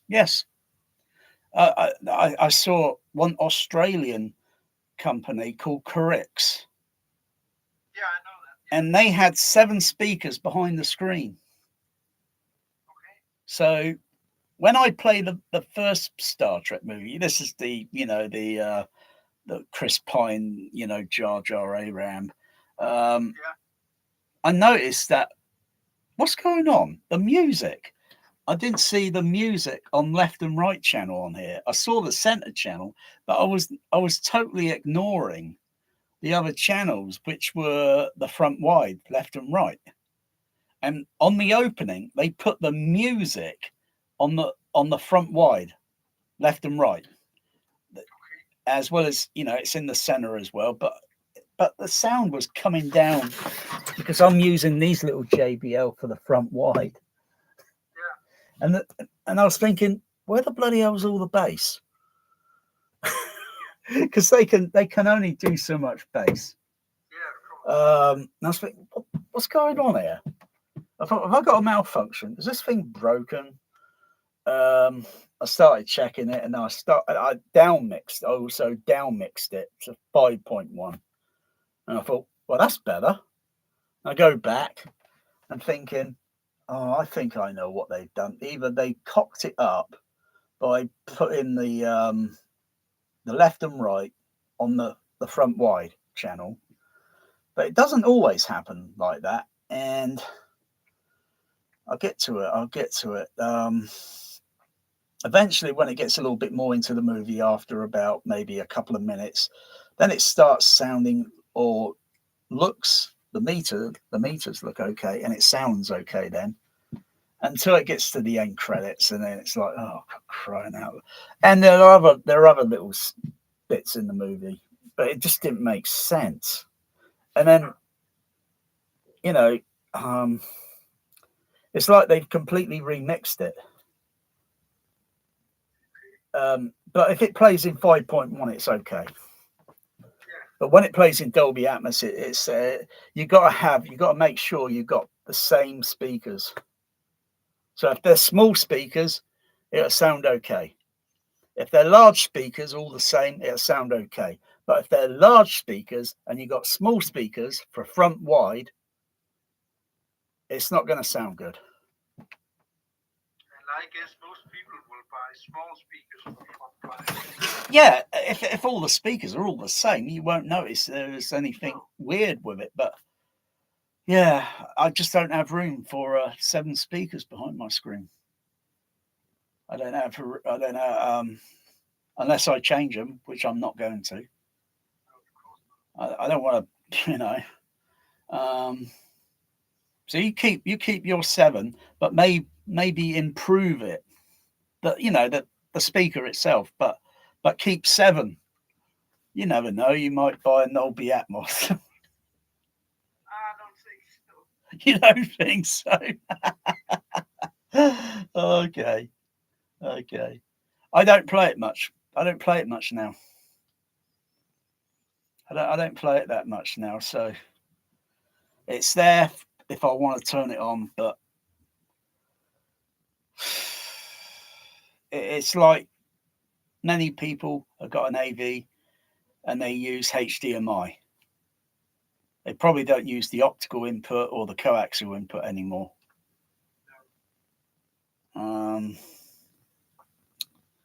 Much less the left total, right total, the left and right input. But there's a lot of receivers now that they're just slowly phasing out those I other. think I've seen some with only HDMI inputs.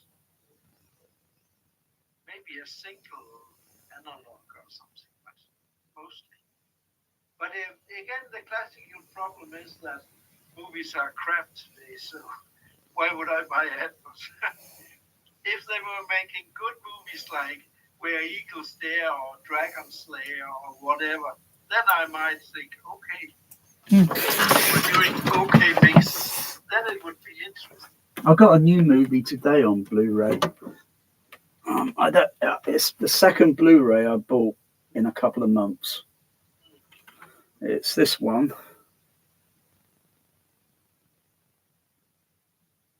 What's it? Oh, American Sniper. Oh, okay, yeah. There's a little bit of overhead sound on it, but not a whole lot. But the general sound mix, I had a few voice panning sounds around, and the atmospheric sound sounded like kind of being outside. Sometimes it sounded like, sounds like I'm outside.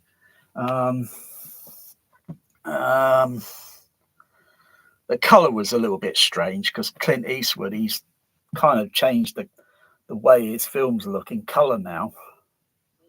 Whereas you go back quite a few decades and the color was kind of normal looking sort of thing. He's just gradually, he's gone for a kind of very pale looking weird color for the last 20 years or something. You know, you look at something like Unforgiven. The color looks normal on there and such. It's got a texture to it, but you get to something like the movie like Sully, where the airplane crashes in the Hudson River. The color on that looks very strange-ish, and as well as on American Sniper. I think the other movie where he's like a very grumpy guy. I'm trying to remember something Grand Toro, or he's very grumpy and he says, "Get off my lawn." Gran Torino, yeah, that's it. The color, the color on that, the color on that's got a very pale, soft. Like I can see you in the room here at the moment, and where the camera's located, I can see skin tone color and shadow on your face because of where the light is at. And to me, it looks natural. I'm not saying you look sexy with it, but I'm just saying it looks natural. It looks natural, correct. Whereas, you know, I've only got that lighting up there. How I can see it on the camera here is not too bad. When I look at your picture, it also looks natural with the seating and the colors. It looks normal. If I use the laptop over there, the laptop, I think it is got a slight color difference with the camera. But anyway, I'm just observant. I'm just observant of how Clint Eastwood has changed the color tone on his movies, which it kind of pisses me. It pisses me off a little bit because, you know, American Sniper, it just looked weird. And I'm thinking it wouldn't look like that in real life. The color won't look that way. You know, if they turn that filter off or whatever heck they're using, and it'll be like, oh wow, that's better. But it was an okay movie, but it was very depressing. Yeah, of course they make good movies, but there is lots between them. There's far between them good movies today. I mean, and well, I've went reversed because I was watching a scene from Willow, you know, where Matt Monaghan, he's in the cage, Yeah. and these troops come Yeah. riding by on horses. I know I had turned up the subwoofer quite a bit, but on Laserdisc, but it sounded awesome. The whole room was vibrating. Is that the NTSC? Is that the NTSC one or the PAL? I think it's the same one you got, the flip cover. Yeah, yeah. The annoying one where you have to open the flip cover to take out the discs. Yeah, yeah. It's a little awkward, that. But the sound is, oh my god. Well, it is. It's about, what I've noticed, it's almost close to 10 dB hot. Yeah, because it was really, and that Escape from Terror, that chase scene with the dialogue spread all over the front stage. It's fucking awesome. So I don't need new modern Atmos movies. I am backwards. I enjoy the good old movies. I was saying my same last night. I think I get immersed in Dolby Stereo more sometimes than I do with an Atmos soundtrack. I don't feel I miss something because it's mono. I could cry that. It's just the same. It's just little sound extra. Well, no, they're not really extra sounds or something. I don't think. It's immersive. Immersiveness of what you call it. I mean, you can make some of the sounds sound very clear because they're playing discreetly. If it's mixed, if it's all done fresh from start, the playback of the sounds are nice and discreet, and you know, I could turn off all the other channels and listen to just one part of a sound and say, wow, how clear that sounds. But if I fold it all down to 5.1, I'm like, I can barely hear it. It's there. I can hear it's there, but it's very quiet because it's mixed in with everything else. And, you know, the other sounds might be a little bit louder. That's sometimes with Atmos, you got to readjust the balance levels. Like all I have to do sometimes for Mad Max Road Rage Fury movie, I have to lower the 5 screen channel. I have to lower it down a bit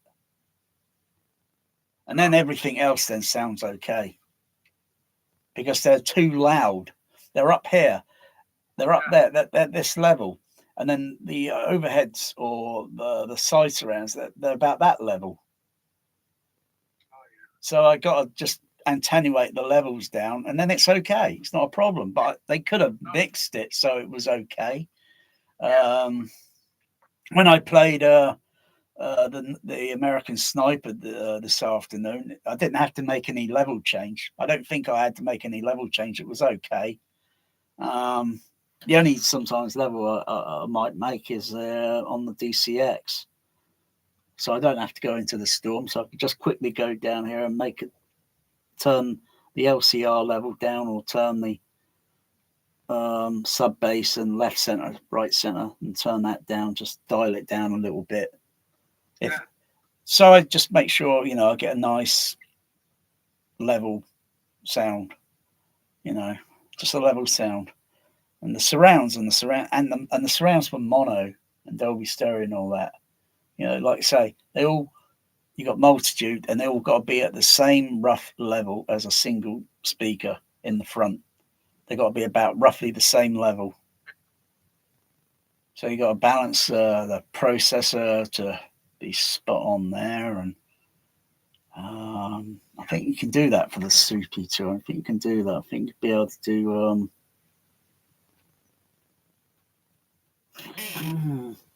Yeah, well, I better call it today. I have to get up tomorrow.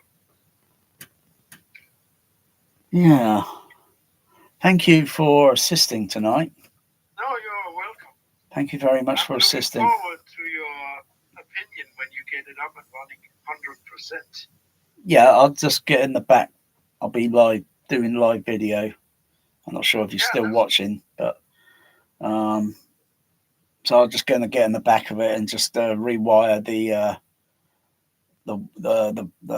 wiring, only for the surrounds and the sub bass. That's all I've got to do. I don't touch anything else, because they're working. You're going to the engine room and fix it.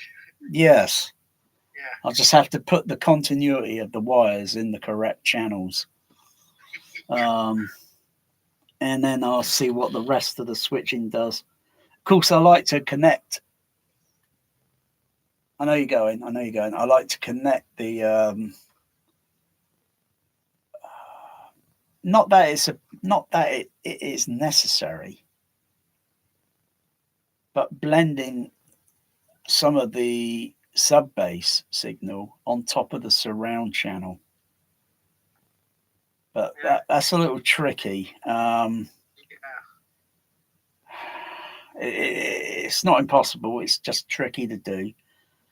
Because if you listen very carefully, very, very carefully to the surrounds on, I'm trying to think what the other movie is, other than Terminator 2, the theatrical version, Superman the movie. Okay. You can just barely hear some of the sub bass or the baby boom signal in the surround just at the beginning, because the way they do it more like a center channel first with Academy ratio on the screen to make it look mono and black and white. And as the John Williams score starts to start, bum, bum, bum, bum, I can just vaguely hear a little bit of because I think the baby boom is just mildly active, but I can hear something in the surround.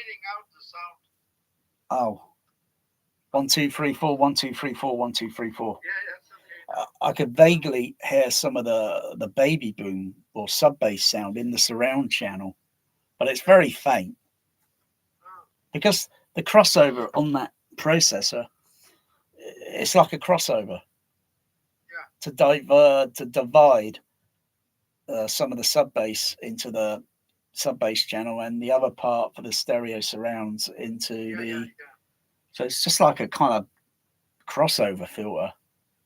I think it's that card in the accessory unit. In the accessory unit? Yeah. It's a filter card. with a crossover with a low pass, and the low pass is mixed in mono. And there's a Dolby high pass. That must be that baby with a filter card. That's why if you listen to Dolby Format 42 movies, they're using full range surround but mono. Yeah. So they sound a little bit better. Yeah. Because they got a full range. Or something like talking about no, not that one. The other one. That one, yes. That's the. I can see on mine they have written 70 millimeter on with a pen. I don't know why, but they've done that. Yeah, that's the filter card. That's filter. Okay, I'm gonna get this rewired at the back of the processor and have a go with it. It should work automatically, but I don't know how to connect it up. Yeah, it's got no LED lights on it or nothing, so I can't really. Old. Isn't it from the 70s? Can't really tell. Well, anyway, I'll talk to you later. Okay, Mikhail. Thank you very much. Yeah, you're welcome. Bye-bye. Good night. Night.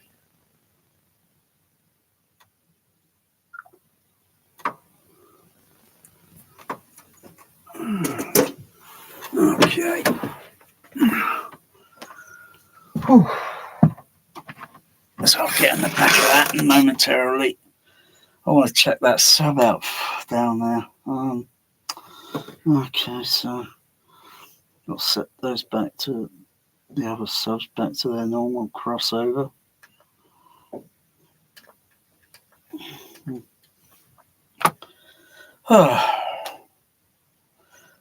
I wonder why they make sub-bass boxes so small. And it only handles so much band. It only handles a small bandwidth. It's not doing full bandwidth, even though you can set the crossover on some subs to maybe 250 hertz. Maybe. I think 250 on that little sub-bass speaker box down there. I've got to test it with some sine wave and pink noise tone. Because it was me. I was pretty sure I was hearing something that didn't sound right. I'll just check into it, see if it's a loose wire or I don't know.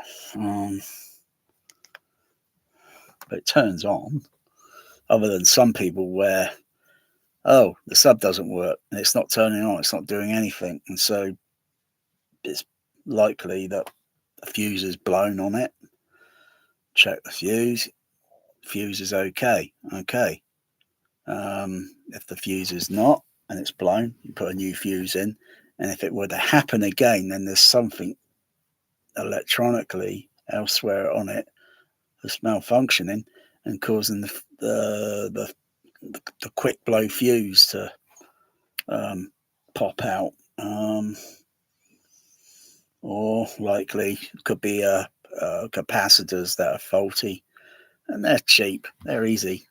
They're cheap, easy to think. You know, if I thought there was a capacitor fault on that, not that I've opened it up and inspected it to see if there was any capacitor that might be leaking, or if it's flat on the top, that's okay. But if it's kind of, you know, if that was flat and it was kind of bumpy sort of thing, then the capacitor's got to be replaced. Very simple. But makes me nervous when I don't like messing around with 240 volts, 120, whatever. I don't like messing around with high voltages, even though some capacitors can hold quite a bit. Got to be very cautious and use a probe or piece of metal to go over the capacitor, short out the terminal or connect it up to a bulb, but providing it can handle so you got to check the bulb that can handle, like, say, or maybe a conventional bulb, You can't just connect say a 12 volt onto a 67-volt capacitor. That bulb would go pop. Otherwise, you just short out the terminals, and the capacitor will will kind of or use it as a cattle prod. Put a little bit of Vaseline on the end of the terminals, and someone comes up and try to grab you in the street, and you turn around and jab them with a capacitor, and they're gonna wish they never grabbed hold of you. Then they're not gonna realize. They're gonna know that a capacitor just zapped them. Yeah, you get capacitors all different voltages. They could be, so you got to be very cautious with, especially when they're all the TVs and that, because they can hold up for a lot of voltage. You only have to put you're gonna get a nasty leak. It could be lethal. So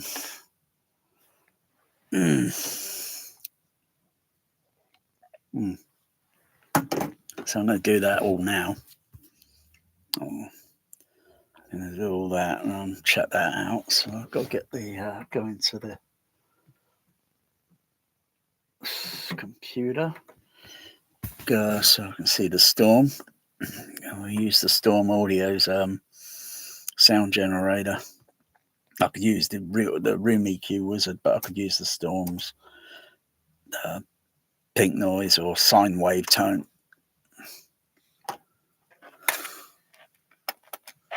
If the computer wakes up.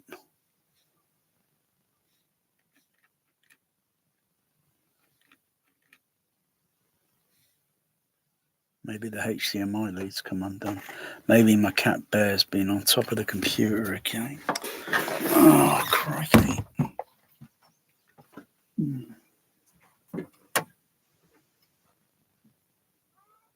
Wow. What's going on out there? Wow. Wow. Who's up there?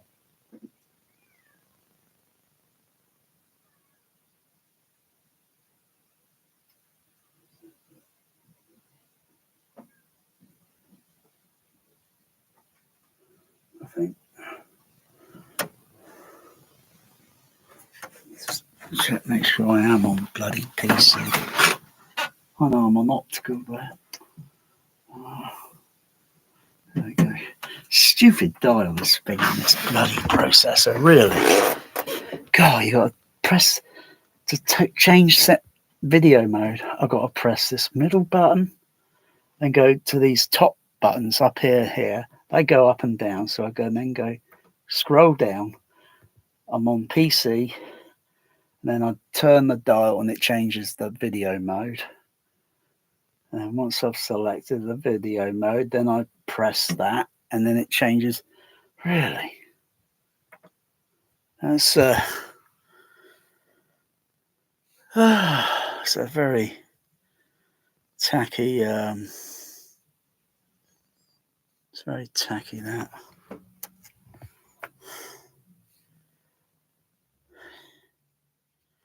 Very tacky.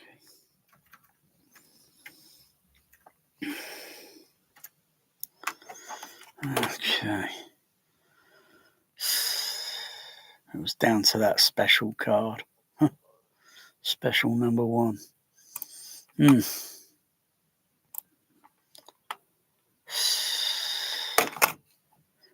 Still, I'll check that other one over later.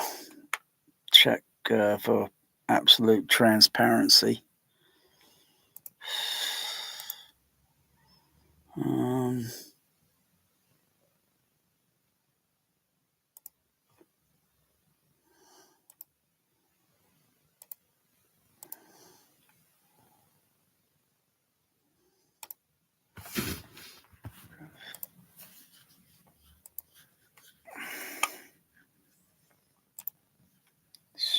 Speaker output, go on there, turn off those surrounds here, turn those off there, save it, okay, I'll turn that on,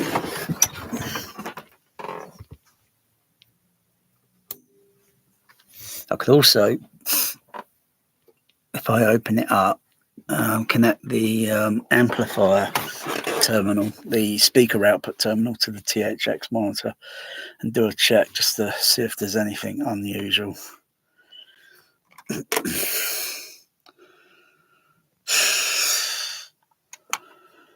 Okay, turn that fader down, turn the pink noise on. That's it. Hang on. Get that there. Is the wire connected to this? Connected on there. It's connected there. Okay. Oh yeah, I remembered I turned the gain level down, that's it. I turned the gain level down on the DCX. Let me just turn the dial up max.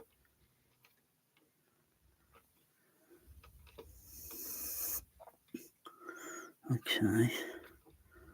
Sounds okay there. So I'll turn the gain level up a little bit. Going from the DCX, turn up a little bit.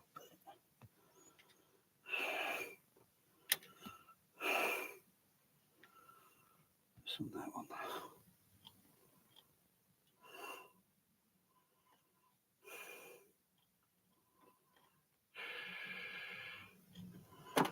one. Zero. 110.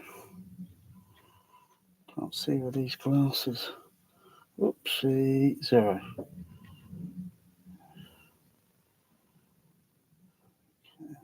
Okay. I'll just turn it up a bit.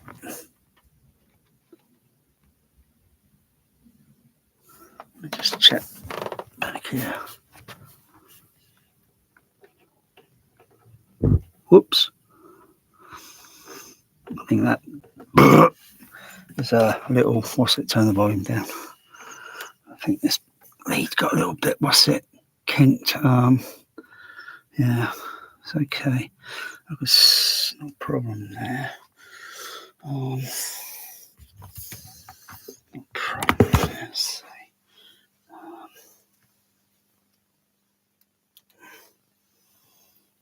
Let's go down to there. Swap it up.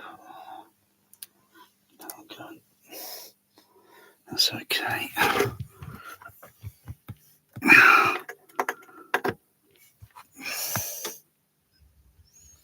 Just wiggle it a little. Yeah, that's okay. That's okay. The other one got a little bit knocked. These things happen in the field. Change the crossover slope. But I've got to go onto the go onto the DCX and change its crossover back to default because it's got a filter on it. Probably about 24 dB at probably about 100 hertz, I think. Yeah, better, yeah. So, where is it? That one there, that one there. No, it's this one up here. So, this one there.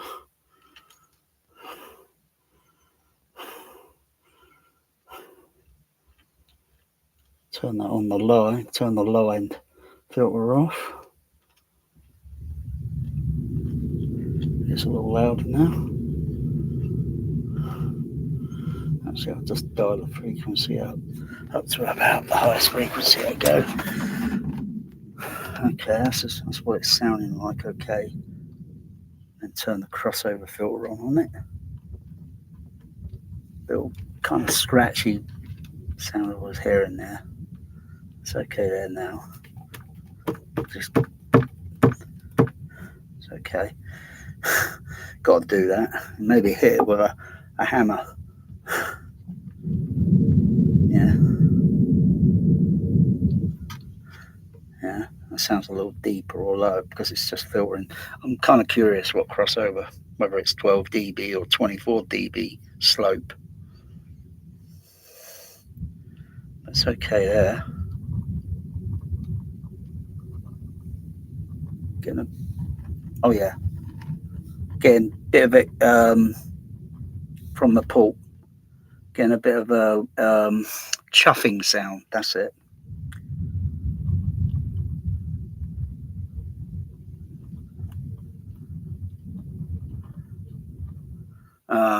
To so I don't get distracted, I'll go and find something to put in the stuff in the port.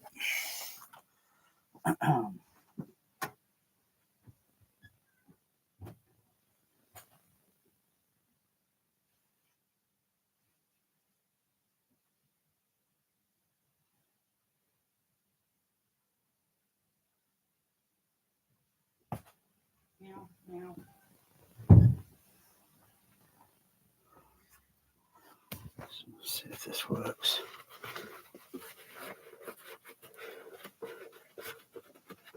Let's put something in there.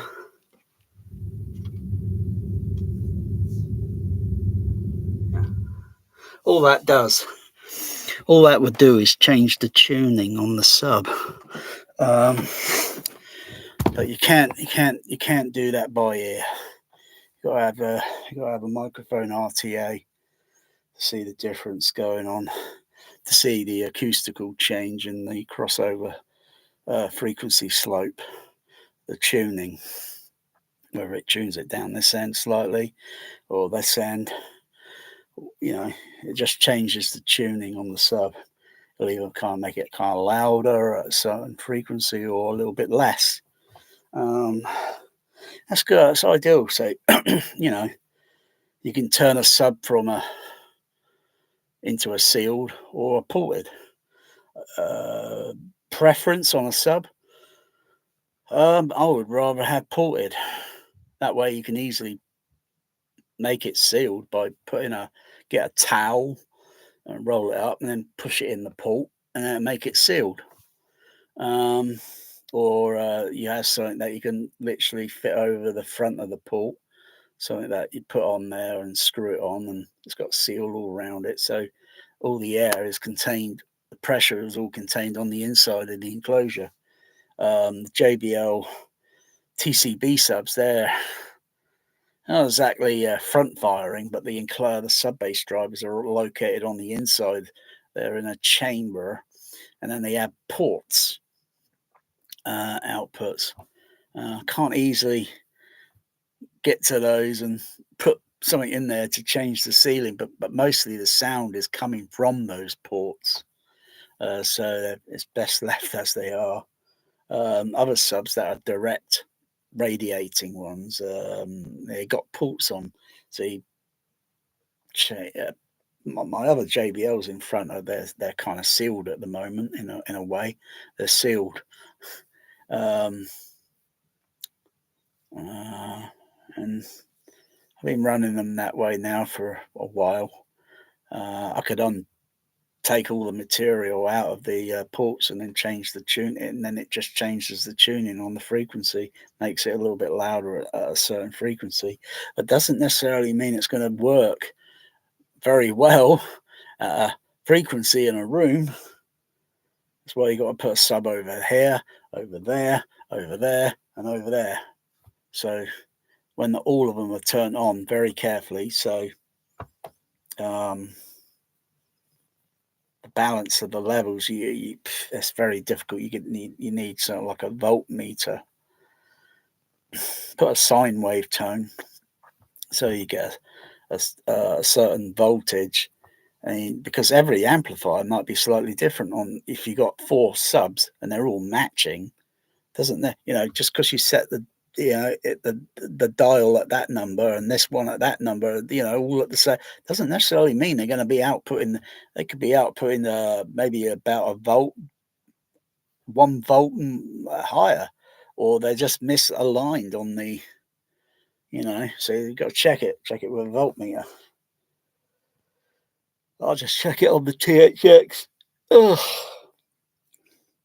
Seems okay. It seems okay. So I'll just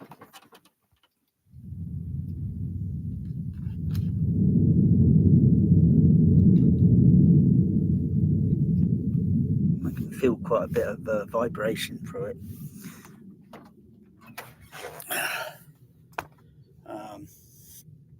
So I'll turn that pink noise off.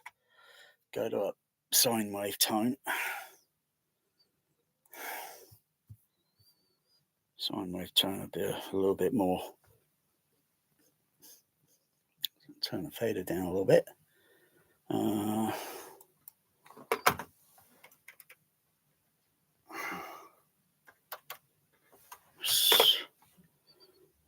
Try 100 hertz there. Okay, it's okay. 100. And go down. 90 hertz. And also listening to the actual sub itself, see if it makes any resonant noises.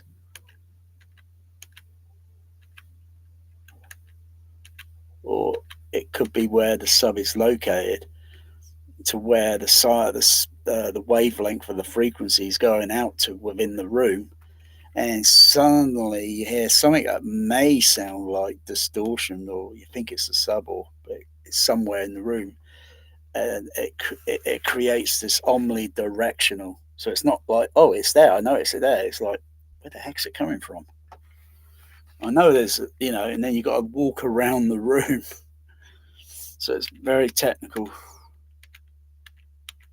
So down at 70 hertz, it seems to be okay. It seems okay so far. I'm not sure what voltage level it's outputting at. 6, let's see, that's not bad. 50 hertz down. It's not too bad there. 40, hard to say with 40 hertz. Going through 40, go down into 30s now. That didn't sound too bad. Going through 30 hertz range from 40 down to 30. Because the sub, where it's located at, if it were a bit further back toward the wall, it'd probably be a different tone sound. It might be too much.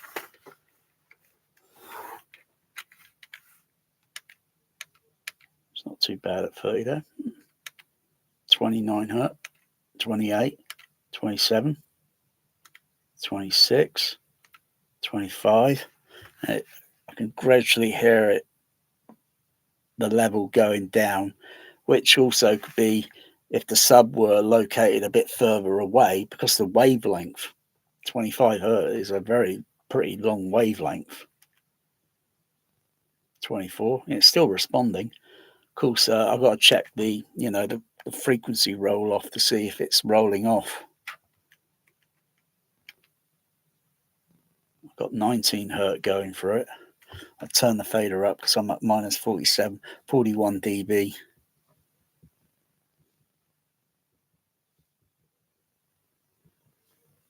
Just turn the fader up a little bit. I can swear I think I can sense that sub.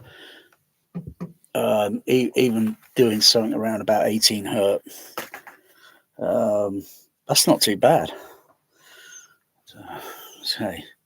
So far, that's not too bad. It's okay, but I've still got to do more checks on it to make sure that it's thorough.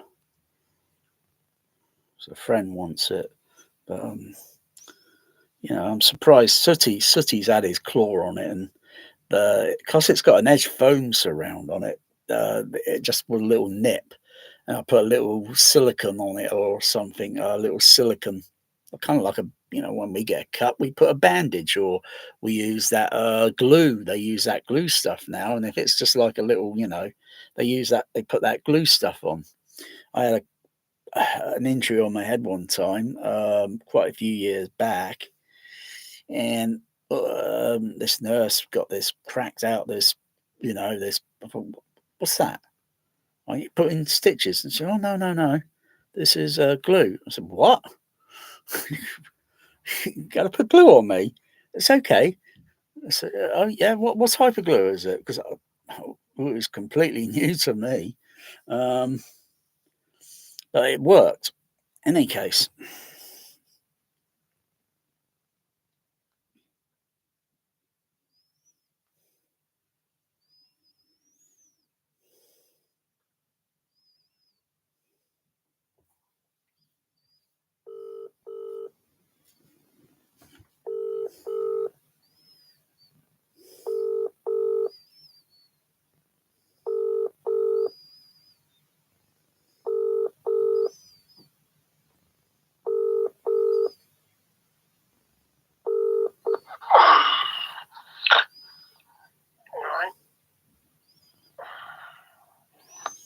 Hello? hello. Did I disturb you? You want to you want to go back to sleep? What's the time? It's night time. It's almost 9 o'clock.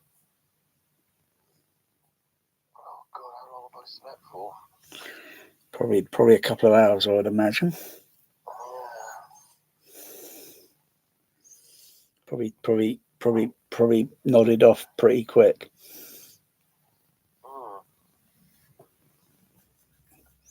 You need to sleep on your bed.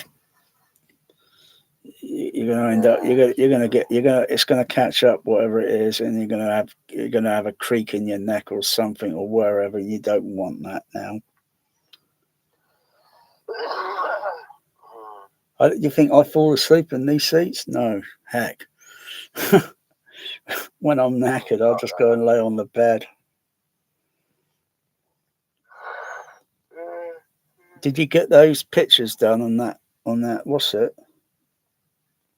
What? Did you get those pictures done on that? What's it thing you were doing? Yeah. Yeah, I took photos. They want pictures of all round the car. Yeah, so you can see the condition of the car. Okay. I want the assessor to come out. That's the best way. Yeah, exactly. And they can do a video or take pictures or whatever. They're enterprises, aren't they? All right. Well, Mush, I'm going to go and do something. I'll go back to sleep. Actually, I'm tired. Okay. I'm testing this sub out to see, because I've been doing other things tonight, and I'm just starting to test this sub. I'm just testing it through to see how well it be okay for you. I think you'll like it better than the Yamaha. We'll put two of them side by side, but I thing is, you haven't got a what's it on your computer, have you? I'll have to bring a laptop. Otherwise, there's no way to prove.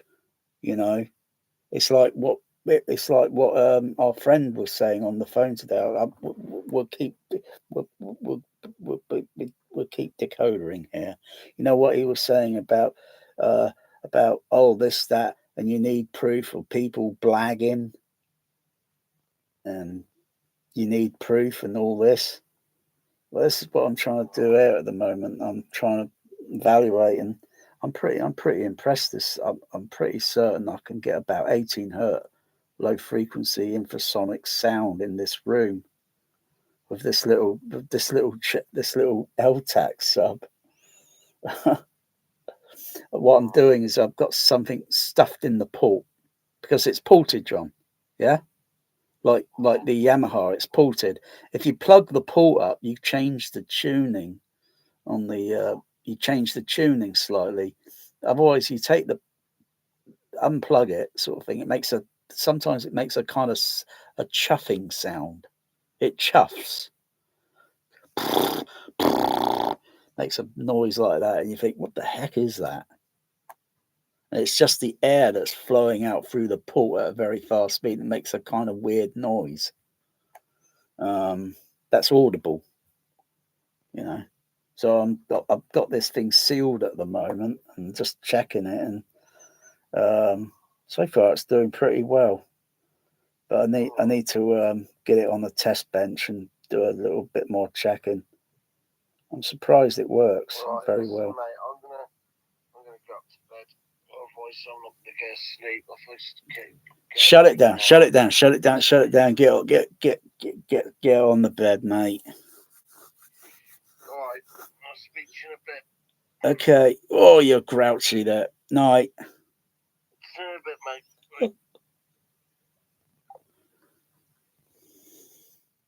Okay. Okay, a little bit more check. Turn the fader down. Turn it back up. What SBL am I getting out of that? Don't expect a very high SBL level. Not at 18 Hz when it's infrasonic.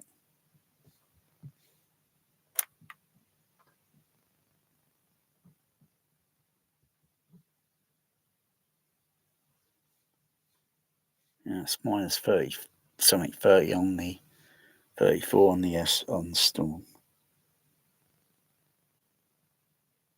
But I can sense this LTAC can do pretty low. But if I unplug that port, it's going to make a lot of chuffing sound. So I've got the volume dial there. So turn that down. Unplug it. Oh, it's not making too much chuffing sound. Okay. Correction. But turn it up a little bit. And then I can hear a chuffing sound. All right, I'll turn it back down.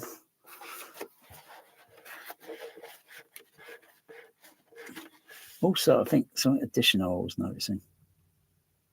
Yeah. There's something else I was noticing there. Plug that up.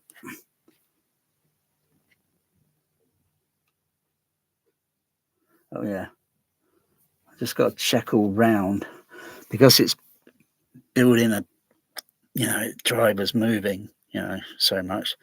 I've got to be careful with the excursion level because it can only move realistically. This base driver in there could only realistically move back and forth only so much, and got to maintain a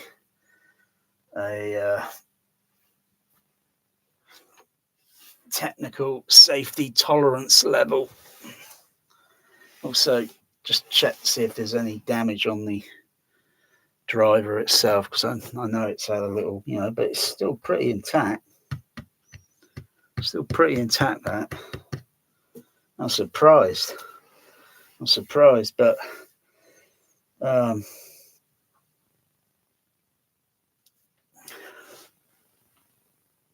it's got a bit of a humming sound inside. I can hear a humming sound. So that'll be the transformer. That'll be the actual regulator that I can hear. I can hear the transformer regulator inside. But I'm not hearing a loud humming sound coming from the... so the regulator thing would probably need to be... The actual thing, it would probably need to be changed. Or... I don't know about the backplate amplifier. The backplate amplifier here. If I power it down, open it up, I can hear that thing going off because it's fairly audible because because the regulator transformer is coupled with the plate amplifier. It's making that sound, which I've heard before on other amplifiers. It's actually it's pretty simple to do actually, but what's the point? But no.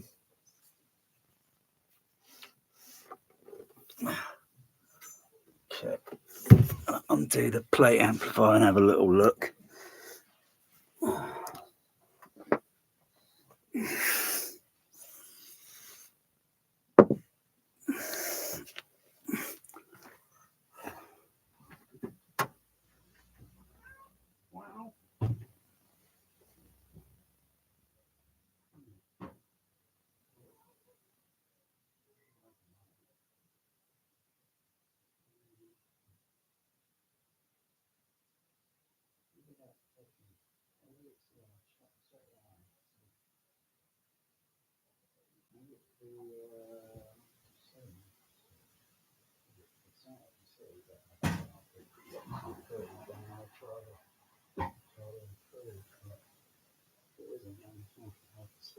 It's not exactly, it's not like it's actually coming well from there. It will be there.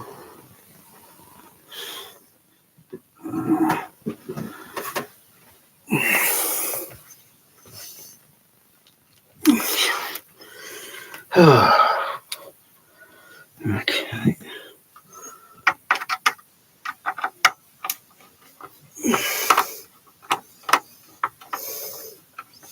I think I've noticed this noise before because I think, hang on. I know it's the plate. I know it's the regulator.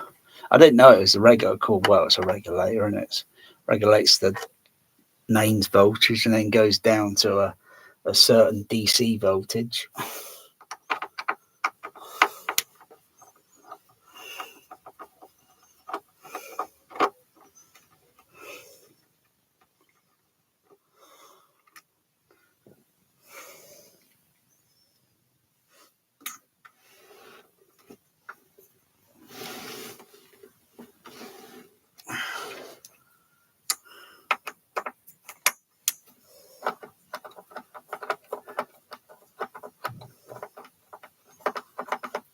So be very careful when I open it.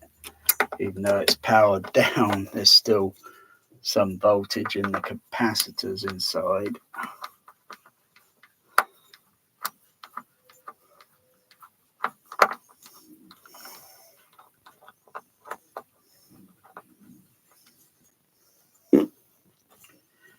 Ugh.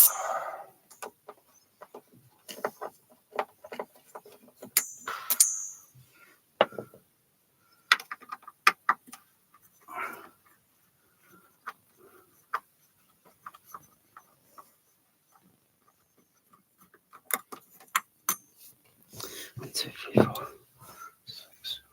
Should be able to move that out now. There's no other screws on there, is there? Oh yeah, a couple more there. On there. Oh.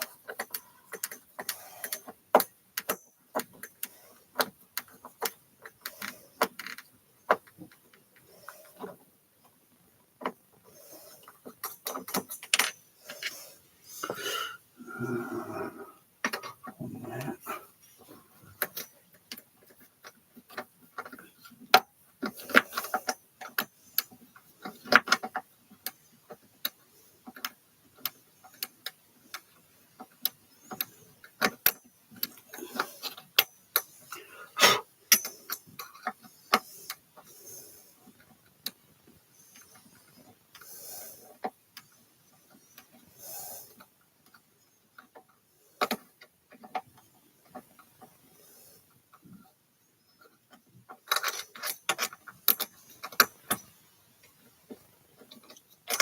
Okay. Okay. Should be able to move that out now. Should be a little bit tight. Oh, maybe. Just double check and then I'll have a screws on there. No, they're not. They're not. It's just probably been stuck on there for a while and it's also heavy. Oh, I need something to pry it. That's what I need. So give it a little pry.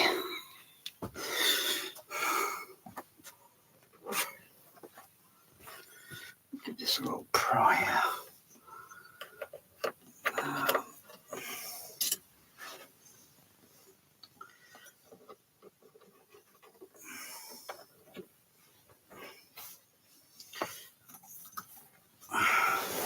Usually when you tip it over and then suddenly, boom, it moves out.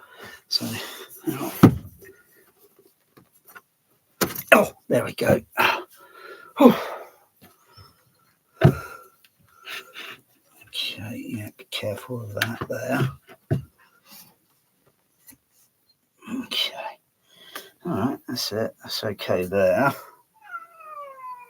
What magic? What's up, magic? Magic, what was that kind of meow? What? What's up? What's up, Magic? Huh?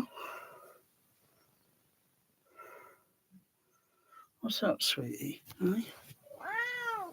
Wow. Okay. Okay, stay clear. Stay clear.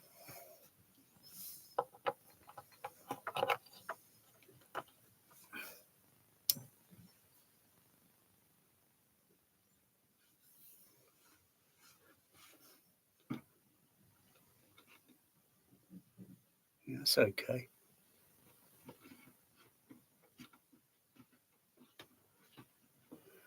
Let's generate some pink noise. Sine wave tone. I think I'm generating something. It's the fader on mute. Magic. Wow. Wow. Don't come too near. Doing testing.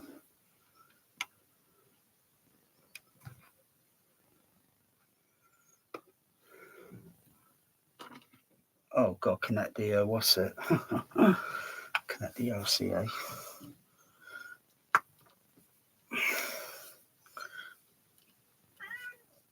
Wow.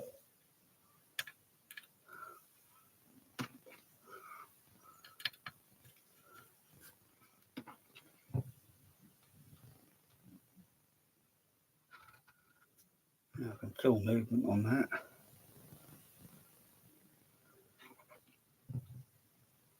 Okay, turn that sine wave off. Turn that sine wave off.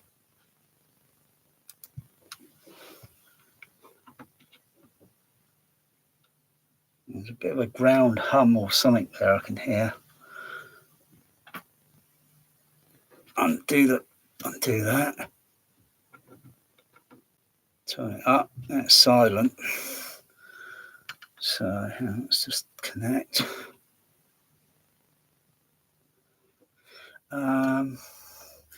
Wait a second.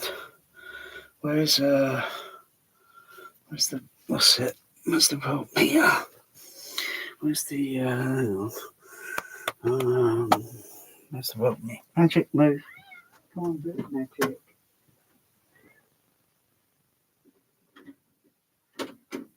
What? I'll be in a few hours.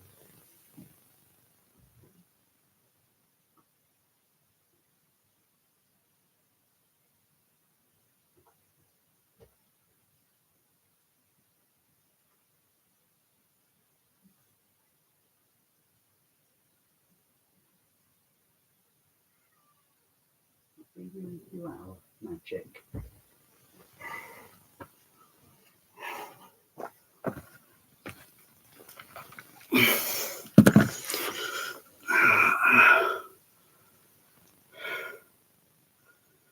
See.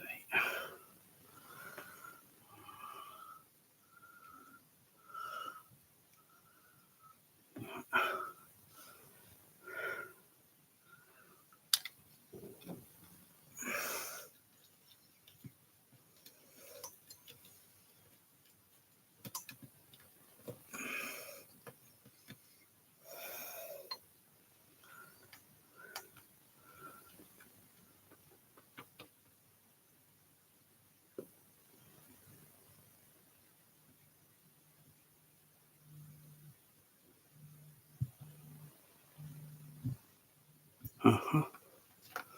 Okay.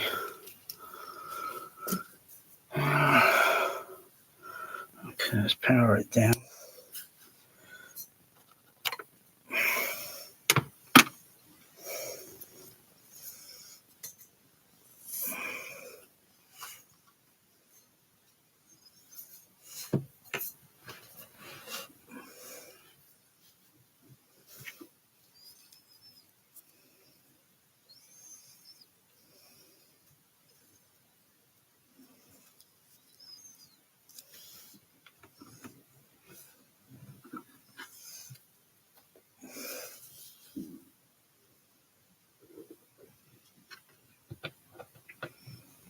Mm-hmm.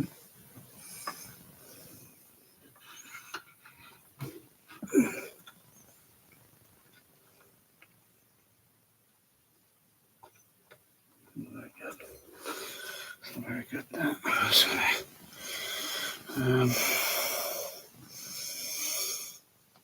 Let's get all this off. Get that out. Let's do a vis check.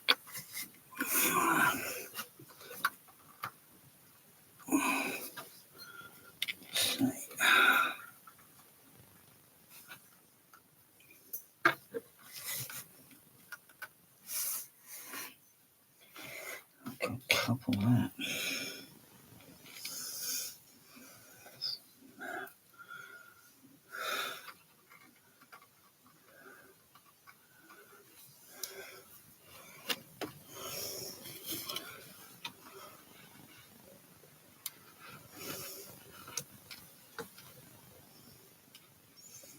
Capacitors look okay. Yeah, they look okay.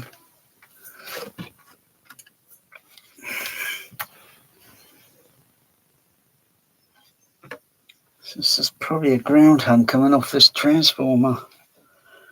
Looking at the regulator on there, it's actually finding the type, the model type. All that could be all undone because there's the screws mounted for the transformer regulator are underside, and they're all undone. And then the unscrew or desolder, take it off, put a new one on. It's probably easier to get a mounting plate, another amplified mounting plate, but it's generally it's okay. But it's just got a but. As long as it's set up okay and it's not pushed or, of course, I wouldn't push it. Or if I am pushing, I'll be keeping aware of what it could do or what it cannot do, and wouldn't want to push it beyond that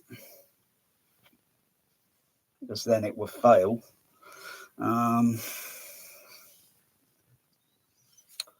Let's see.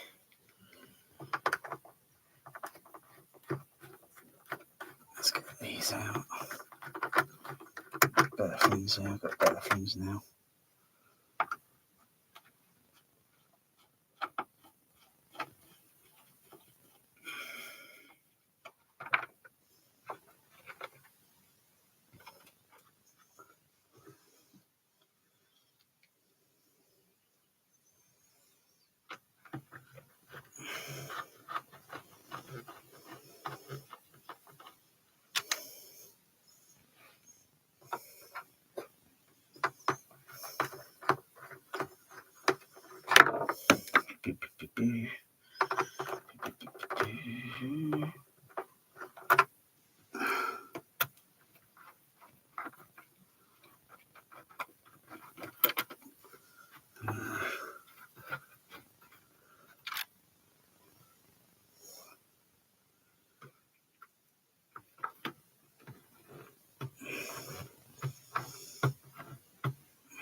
There must have been some air gaps around there.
Yes. Yeah.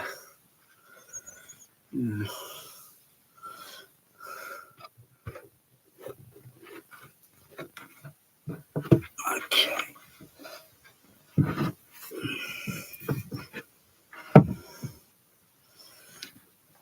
So look, yeah. I've got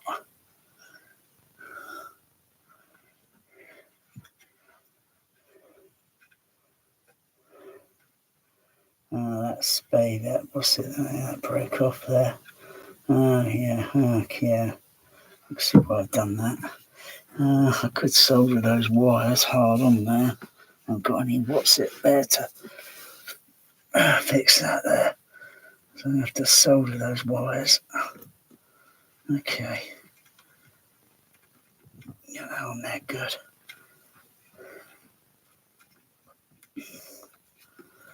Okay, I have to solder that.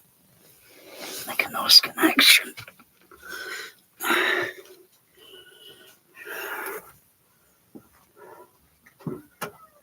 Move magic. You want me to feed you? You want manipulating?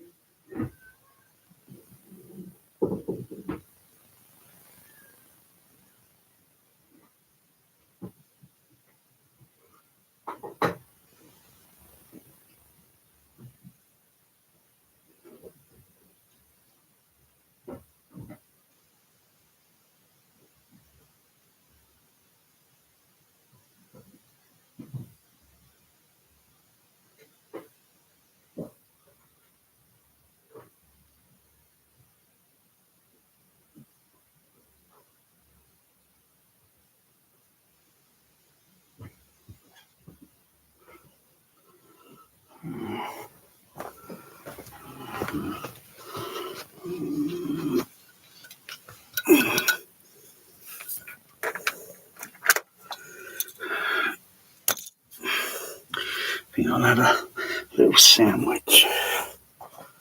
All my monkeys out there and whisk, yeah. Okay. Now.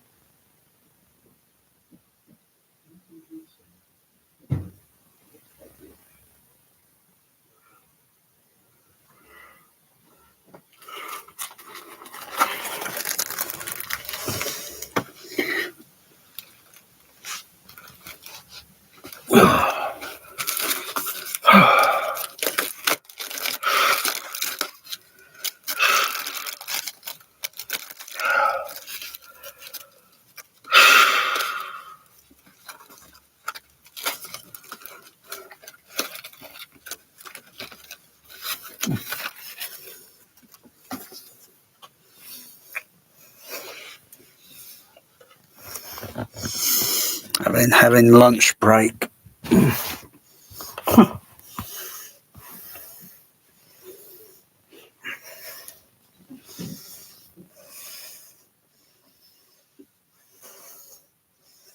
Mm-hmm. Mm-hmm. Mm. Mm. Mm.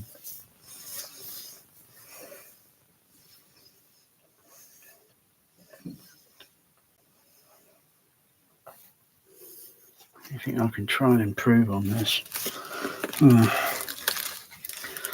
Regulator transformer, I think.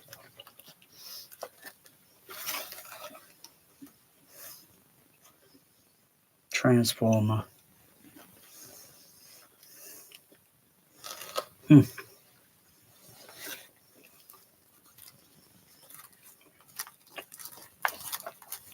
But it'll work. It'll work.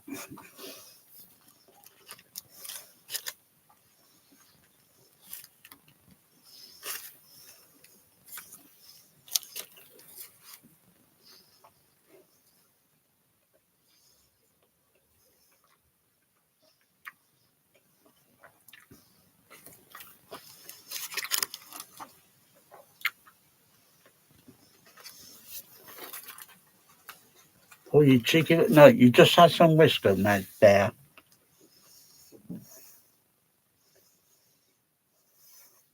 No, Bear, don't jump up on there. Bear, no. Bear, no. Come on.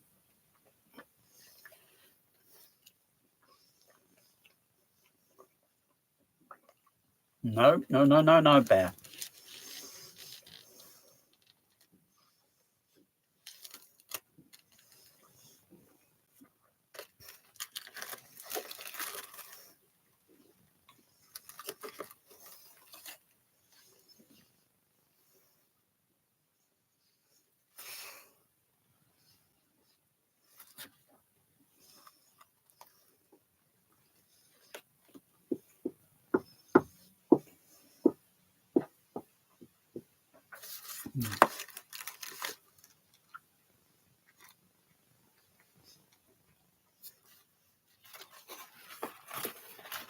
Bear, no.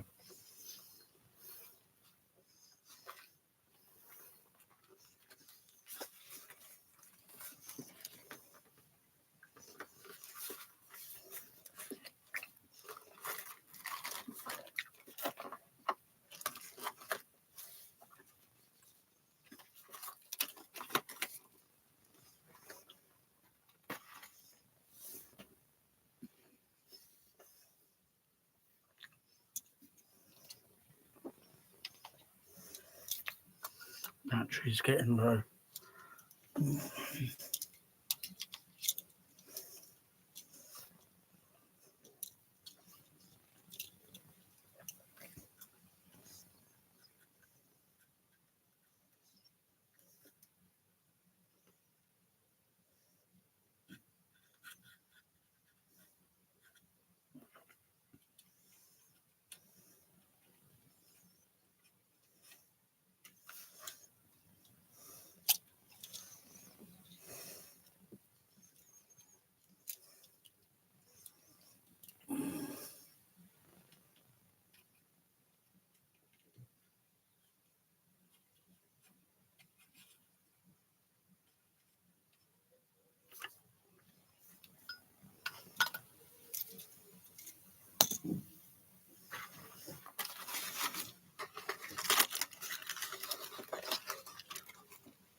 Bear,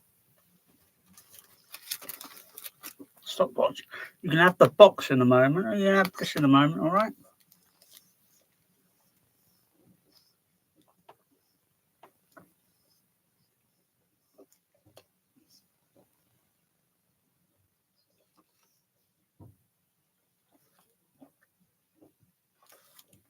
Mm-hmm.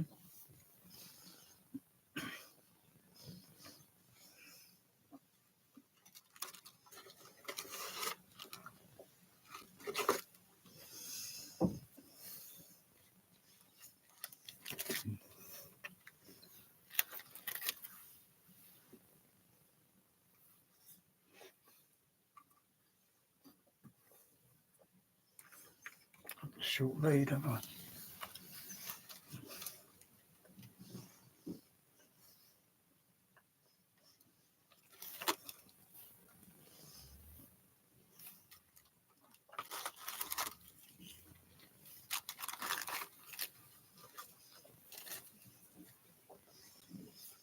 Mm-hmm.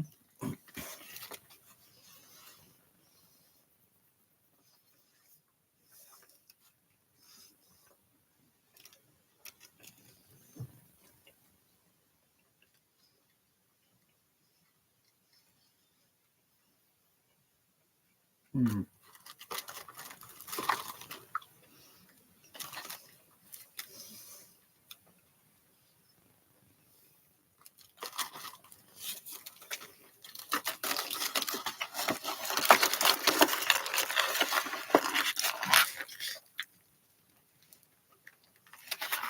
Oh, you want to play with this? Here you go, Bear.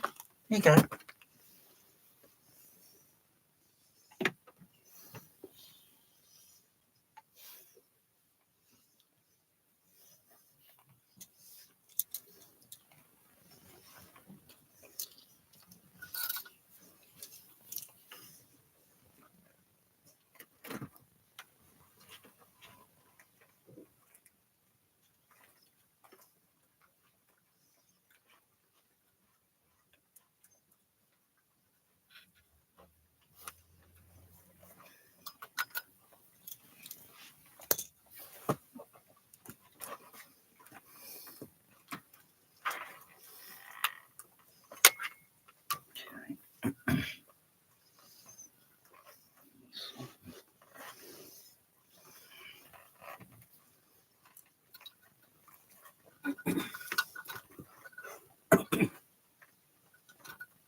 something looking at it.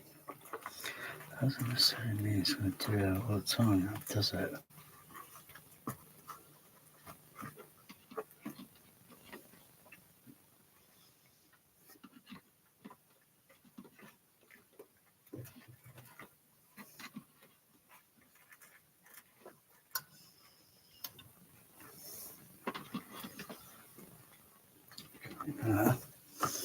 So it's not like it's an actual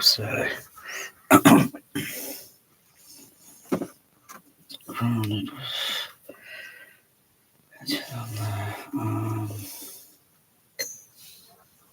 Could be maybe. Could be maybe. Okay.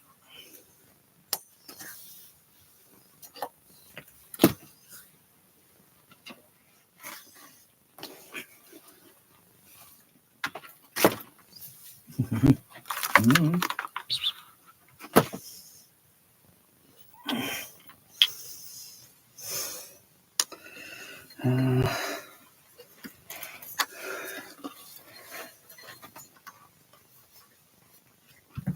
What are you doing there, Bear? Bear. Come on, get that off your head. Shake it off your head.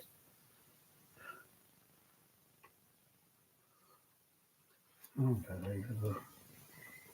That's it. Put it down there and come on, put your paw on it. Put your paw on the wasset side. That's it. Come off now. Now don't put your head back in it again so it sticks on your head again.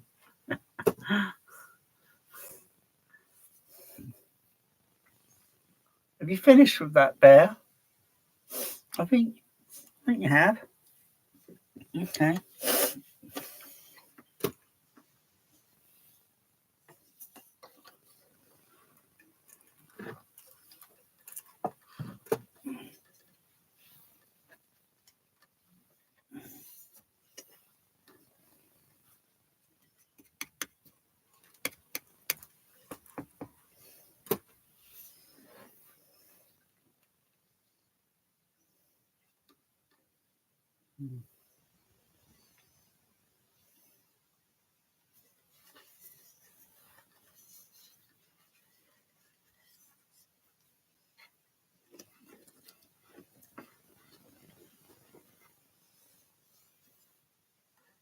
Bear. No, Bear.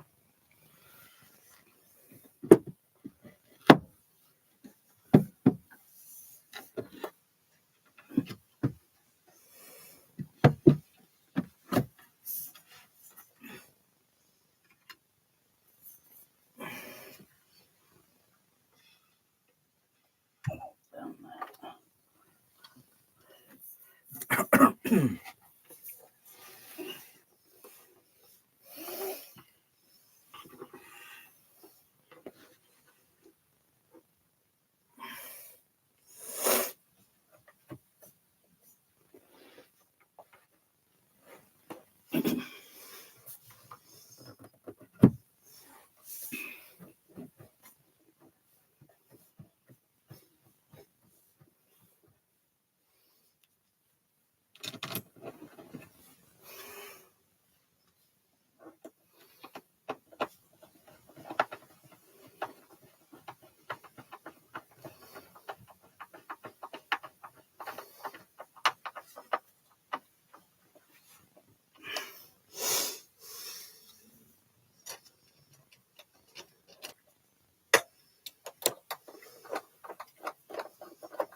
on, the light's getting low. Voltage on the light's getting low.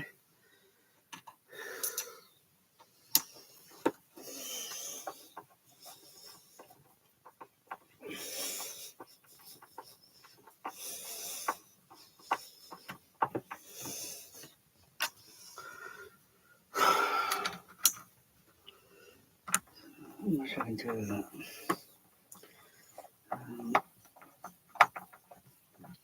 Quite room, let's see how it's light.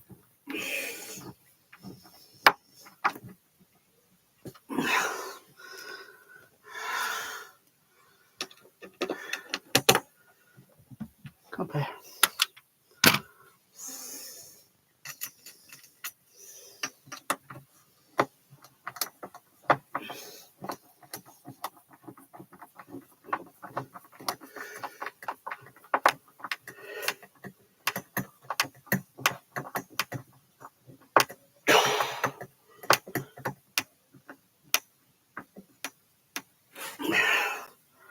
So also check this on the THX, see what it's like.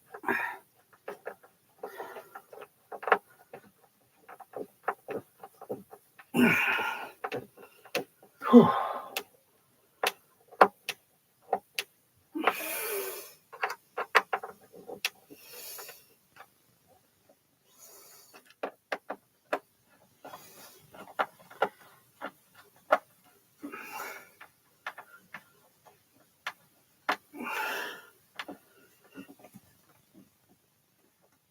Okay.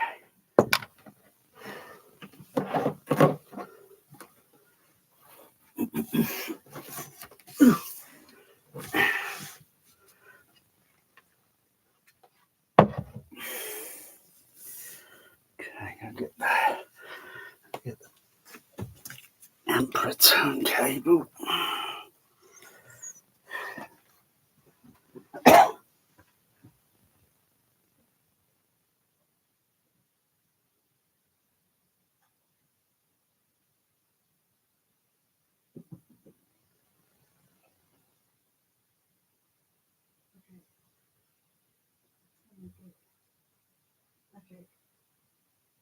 Don't hassle me for any more food. Big fat. Big fat. Magic. Big fat.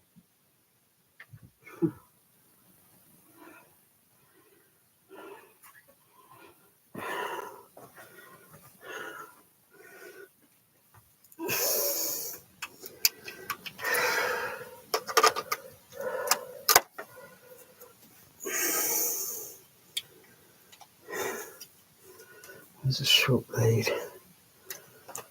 Short lead there. I'll come off of that for the moment. Let's check that. That's good. That's good for a couple of hours.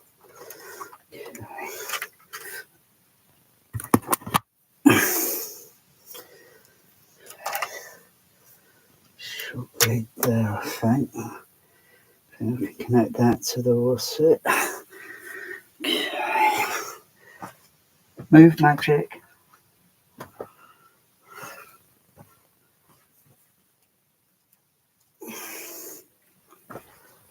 There, move. That way.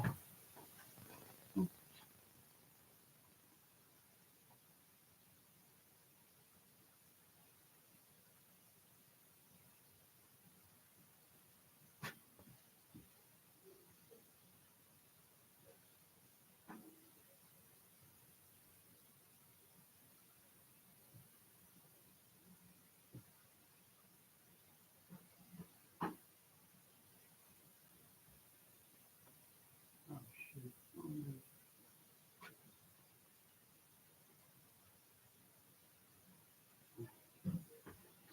Back in the that lead. Wrong lead. This is what I need.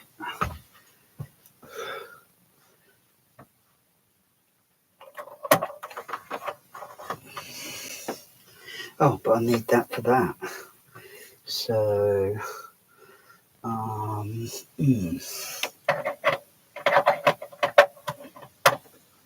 So I think.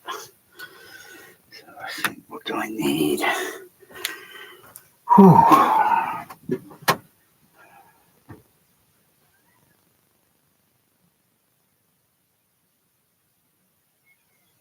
Magic, will you shut the fuck up and be fair? No, shut up and be fair. Shut up, you've been fed, Magic.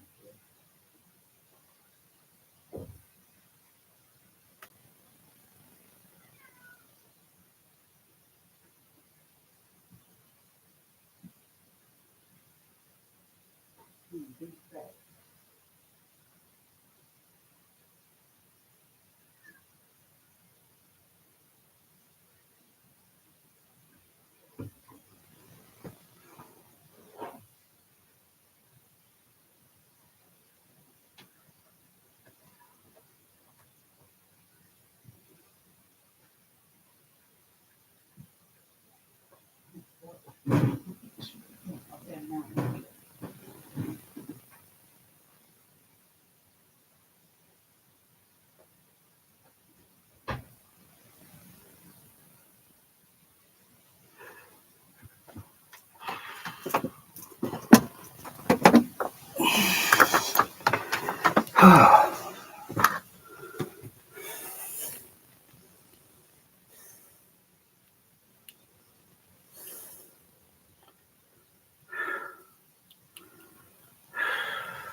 Okay.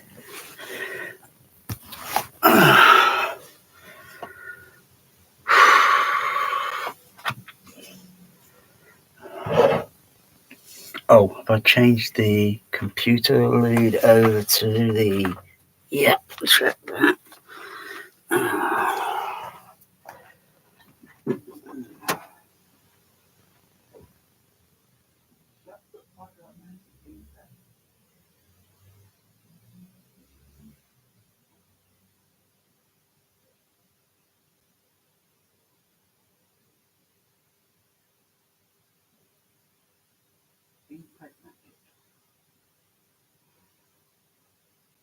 Settle down.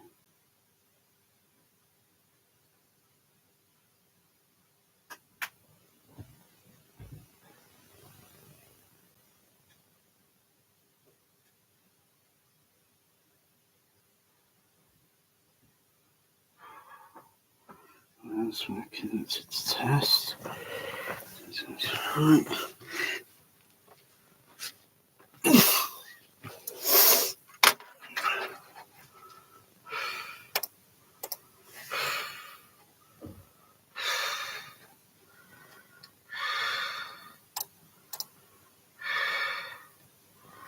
I've got to shut it down and turn it back on again.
Oh yeah. Yeah, got direct signal. Okay, turn it down. Boom.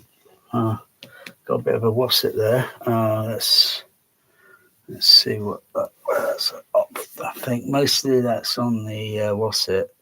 I can ignore that. So plug that. See what goes on. Oh yeah, level goes up. That's interesting. Uh-huh. Uh-huh.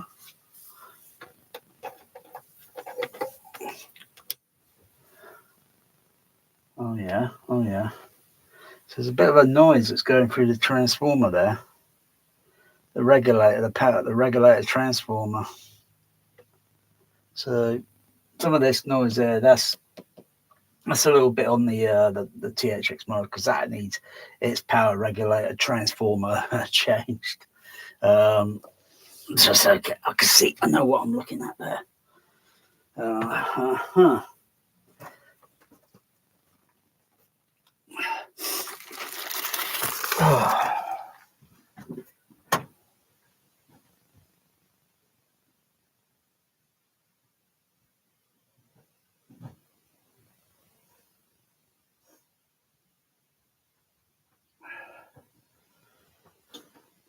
As long as it's probably not played too loud or such, probably wouldn't notice any other. Yeah, but otherwise it's just one component on there that needs changing. Yeah, you can have something that only brand new transformer complete fail because it leaves the factory and it's just one of many that's comes off the assembly line that's just a bit defective. But I'll turn it on. Turn it on because it's connected to the speaker terminal there. Ignore that. Ignore this and that because I know where that is. But watch, boom. My goodness. That's due to the transformer. The volume's on low level. It's turned down. Turn it up. Don't see any change in there. So signal's probably been carried on the it's a negative. Same there. Okay. That's okay. The hum is only coming from the transformer, which I can clearly hear. It's only coming from, it's not coming from the speaker. Not unless I turn the volume up.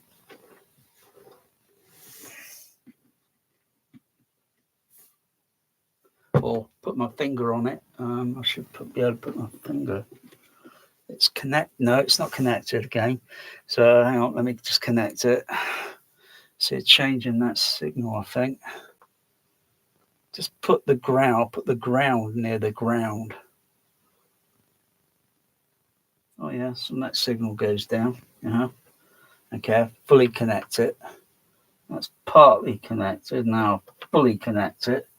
Now it's kind of like, I put my finger on there. Turn up. Whoa, my goodness. Roar, it roars. So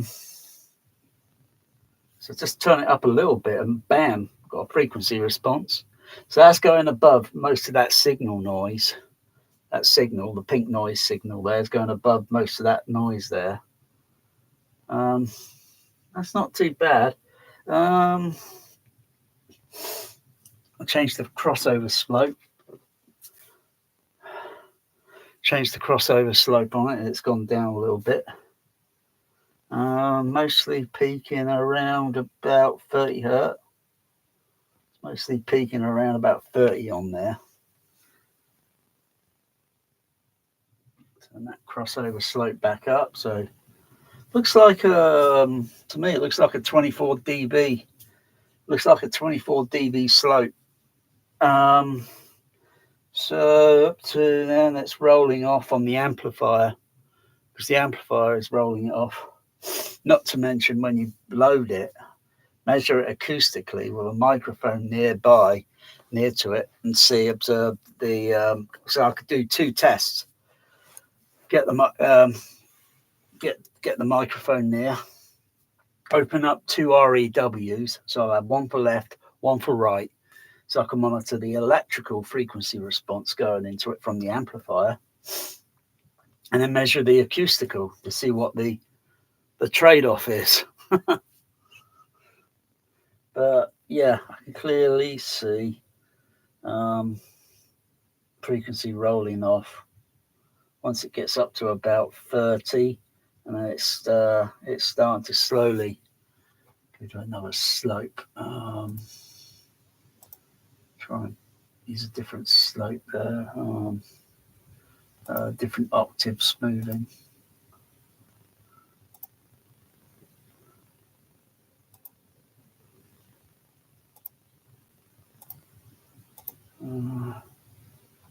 No smoothing. Spectrum.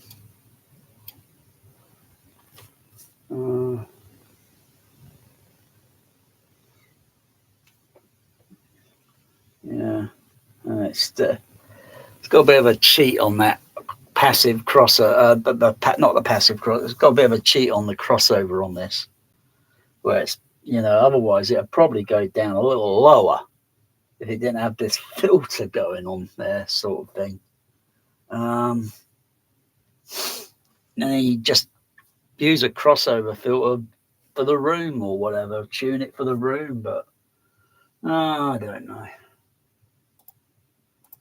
I think it's nonsense, really, these filters.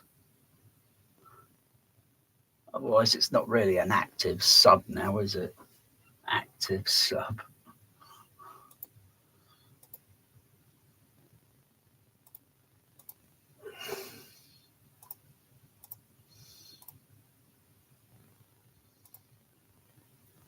Use that smoothing. Even though let me try a frequency sweep. Let me do a frequency sweep, see what that looks like. Of course, I've got to go. Yeah, okay. So I've got to use the Storm Audio. Go to multi-stereo mode. Now I've got to use the REW. Turn that off.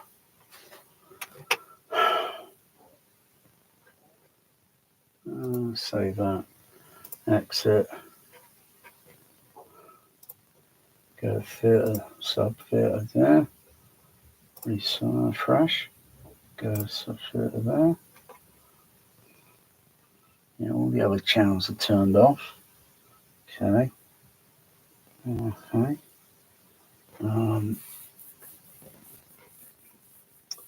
Go to the input levels. Make sure it's turned on PC, computer. Yeah, HDMI number 7.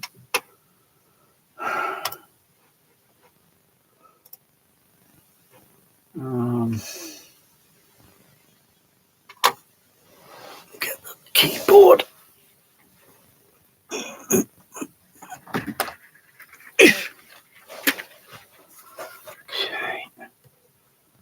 Do a level check. I don't hear anything. Let's just double check, make sure everything. Can't see any levels on the Storm Audio up there. Oh yeah, I can see levels on there. I'm just not getting any output there. Well,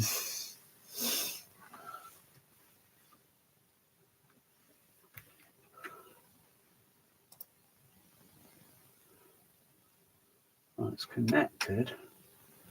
Let's see what's going on here.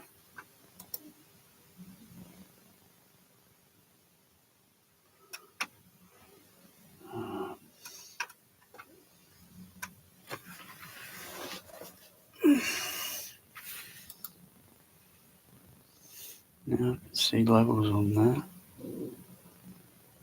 Okay. Let me try the sound generator on here. Just check the sound generator.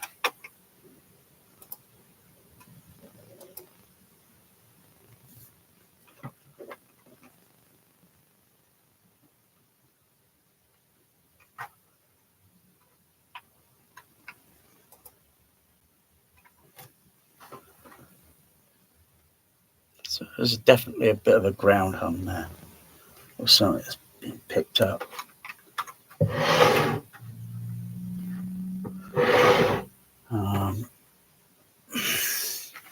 Not sure if it could be the cable that's connected to the other one.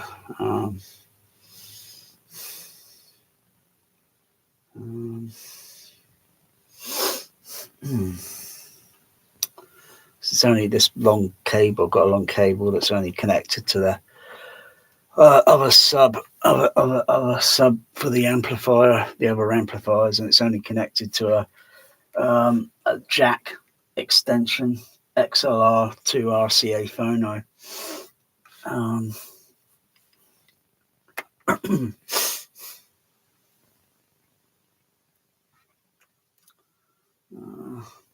Let me try and figure out why I'm not getting a pink noise signal out.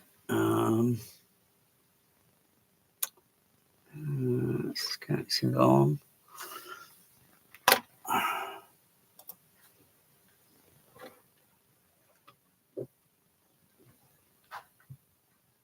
Should be getting a pink noise. See it on the storm. So let me go up there and see what's going on. Which I should be getting pink noise from the REW.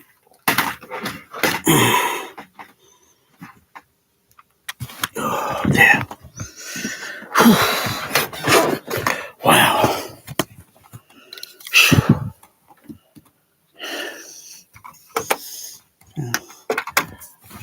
Oh yeah, I haven't got the what's the output? I know why, because the output on the I've got to go and create a turn on the what's it? That's it, mono. Send the large with sub. No, large and sub. Okay, large and sub on left and right. Now I got pink noise output. Turn that fader down a bit. Holy shit balls. Damn. Oh, that made me jump, and that thing jumped around on there. It started flipping that. That was a bit of a dynamic bloody test. Cause it's got the amplifier on it is they say it's 250. It seems a lot more than that. That thing jumped up and down. That gave me a jolt. That scared me. That did. So I probably got the level. Let's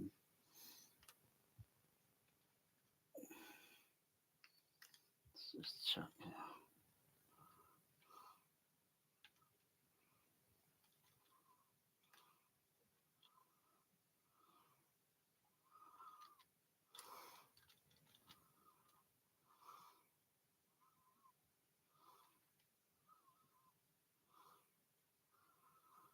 Just put all those filters on there to 0. Don't really mind.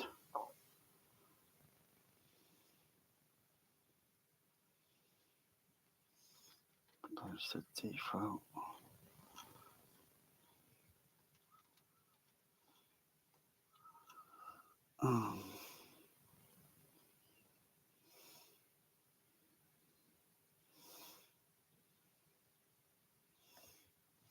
Well, at least the old tax sub driver works. Don't do that again.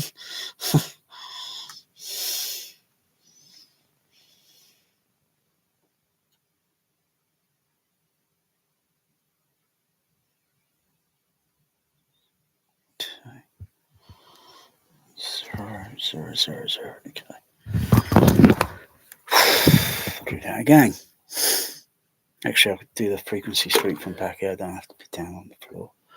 It's only I only have to do a very quick sweep.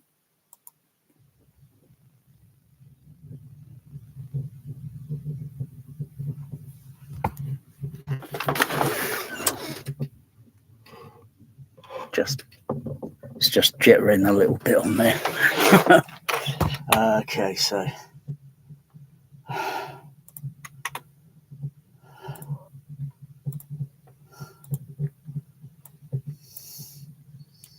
there's the frequency response on it, on the pink noise.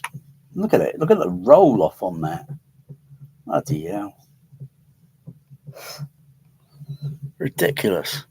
So, I see all these people doing all these sub-bass checks on these. They just got the microphone stuck in front of the speaker. So it's not very fully conclusive test now, I would say. That's just half of the test, So I'd get like a booth monitor, a cinema booth monitor, so you can connect it up safely so the amplifier output from the speaker, amplifier or the terminal, as long as it's connected onto the positive, you only need one lead connected, and that goes to the booth monitor on the amplifier return signal, and then the output comes out from the test output, and that goes to the computer, and that shows you the frequency response of actually what that amplifier is, how it sounds. But I'm sure I don't know. I need a service manual. If I could locate where the other extra filter is, I could deactivate it or put a switch on it so you can turn it on and off. Because I know there's a filter on there. I'm no expert, but I know there's a filter on there. And of course, if you've got a filter, if you're going to add another filter, you're just going to roll off the low frequencies even more. Some may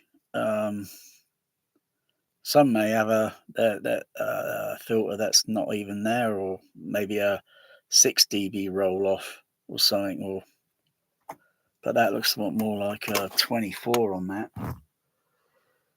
Let's have another look at it.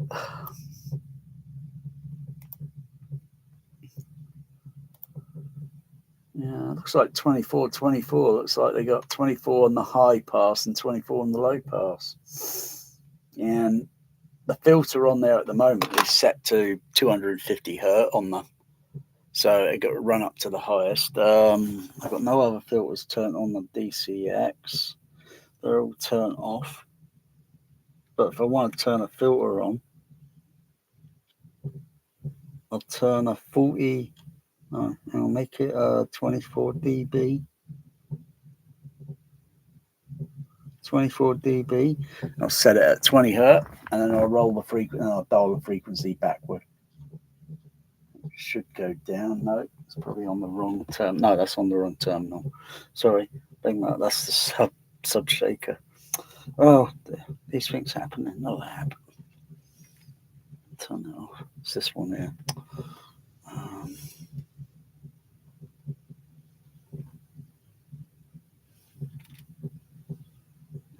Okay, try that again. Put 24 dB on it.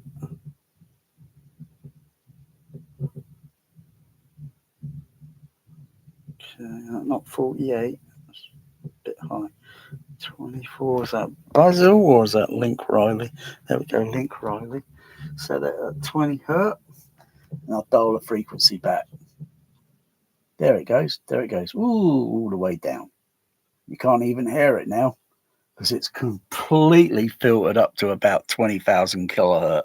So, that filter's like that. I'll turn it back. But that being said, like I say, there could be a filter on the DCX. So I'll turn off the 20. I'll turn it off. Yeah, it's just gone up a little bit on the low end. But there might be an additional filter. Who knows? You really need to test it with a proper sound generator. So it's connected to the input terminal on the sub to generate an actual tone. But of course, that tone generator's got to be made absolutely certain the frequency response on it is flat. So it's got to be tested, looped, tested into the computer to see if it's flat. Because if it's got a roll off, you're going to get a false reading. You're going to be looking at, you think, but it's false. But I was surprised I put an 18 hertz sine wave in it earlier when it was all sealed and and I was noticing the slight pressure in the room, and I was only going gently and got a mild 70 dB at 18 hertz. Felt or sensed this. What is that? Very strange. But with the fabric that's stuffed in the port, if I pull it out, you get a lot of from the port. Turbulence. I get a lot of chuffing, turbulent, air turbulent. Actually, you can improve that quite easily. I did something many years ago. Yeah, years ago. Yeah, I don't know when it was. Could have been the last century or no centuries. Could have been the Stone Age, I think. Can't really tell. What I did was I put this very long tube on the sub port. Very long tube, and just placed it over, and bam, I got an extra. I can't remember how many dB gain. I got many more dB gain. I thought, oh well, I'll have a piece of that anytime. That wasn't too bad. Can't knock it if it works. But the transformer on it, the power transformer's got a bit of a hum. So unless my friend doesn't mind that, it's got a mild hum, but as long as you don't turn the volume up too much, because bam, you only have to turn it up a little bit, and probably check it on the voltmeter. I'll probably check it on the voltmeter, see what it's doing. Of course, there'll still be that, so it's going to be adding. So I'll just have to take it with a pinch of salt. Okay, let's run a frequency sweep. Turn off the REW sound generator.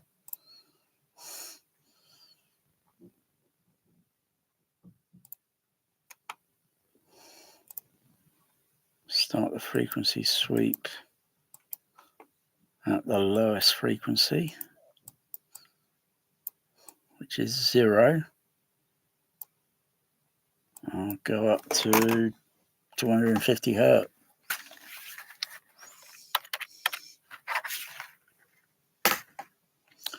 Just double check to make sure that filter is at 250. Well, what does it say on there actually? What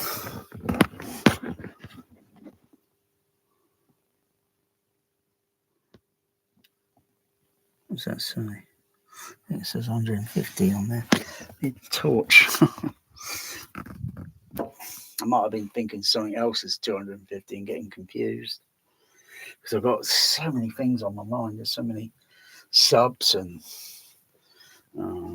crossovers, and it's hard to keep track. What's it say on there?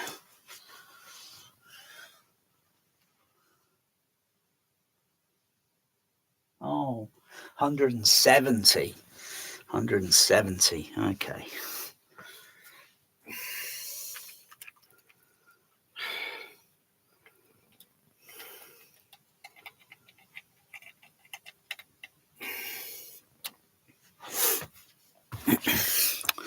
So you don't really need a subset at 80 hertz.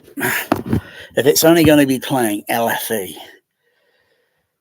really, you don't need the crossover. You can leave the crossover at 170, because the LFE signal was already filtered. In fact, you wouldn't need a crossover on it. But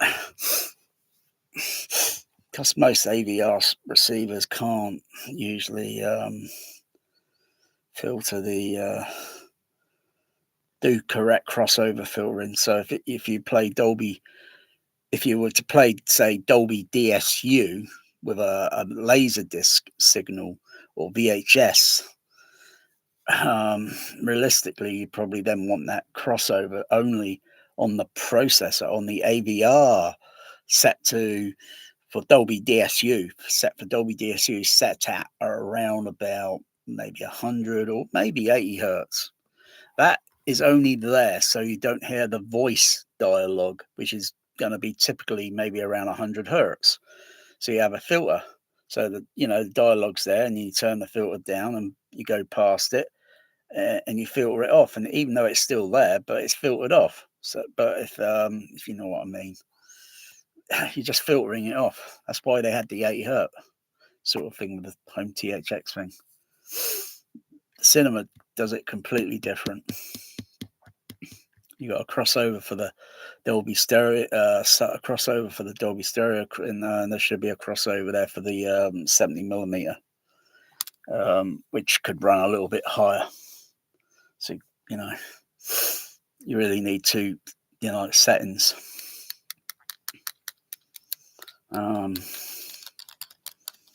Otherwise, if you have 80 hertz, you're going to filter off some of that Star Wars Jedi Force. When they use the Force, you're going to filter off some of that rumble effect. Of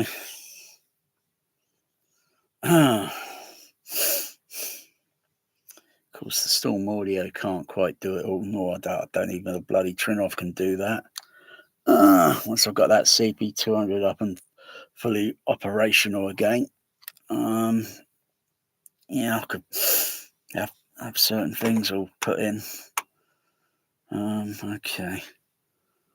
So.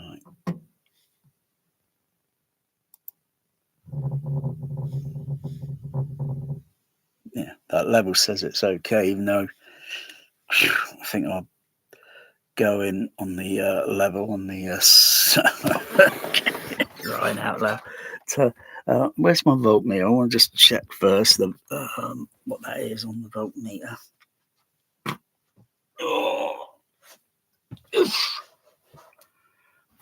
Oh my goodness.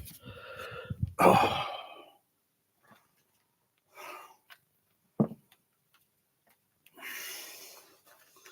So, turn that off there. Put that one on there.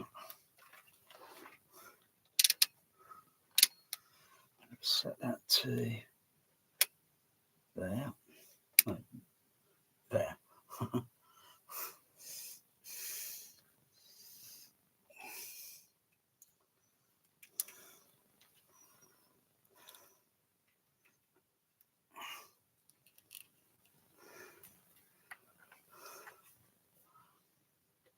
Let's turn that down a bit first. All right. Go to the, turn that off, go back to the sound generator. Set that to customize.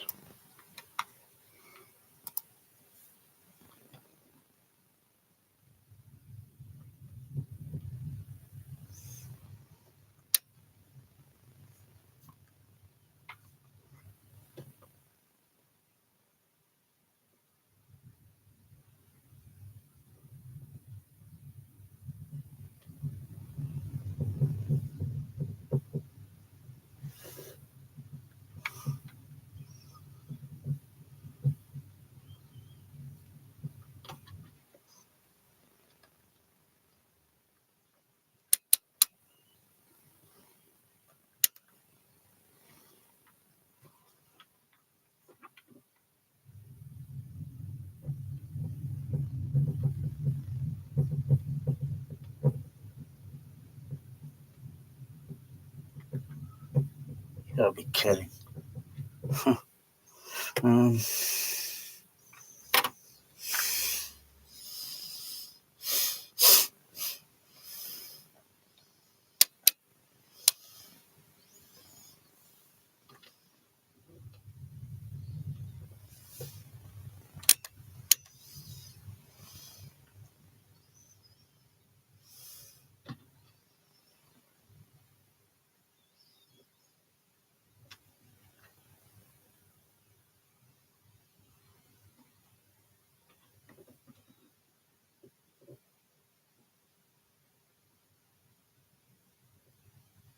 set it around about there. Okay. I'll keep that one on there. Take that one off.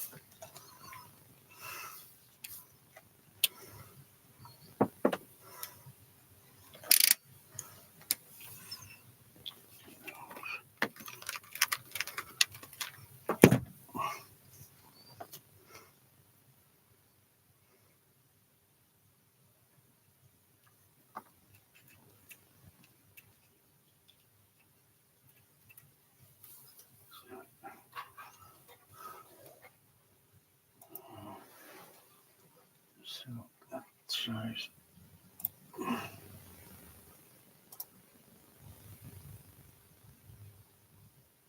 Level okay. Okay. It's not sweet.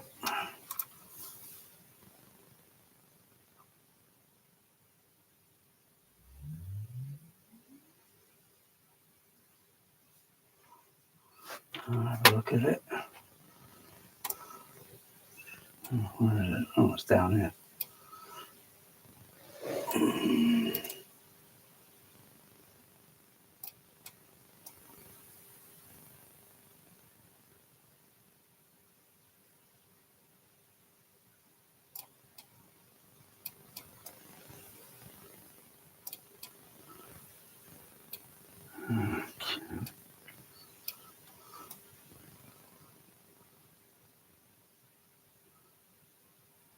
It's got a bit of a peak there around about 34 hertz.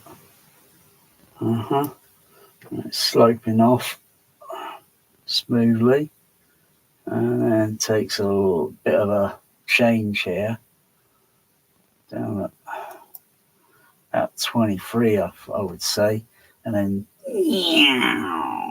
goes down. So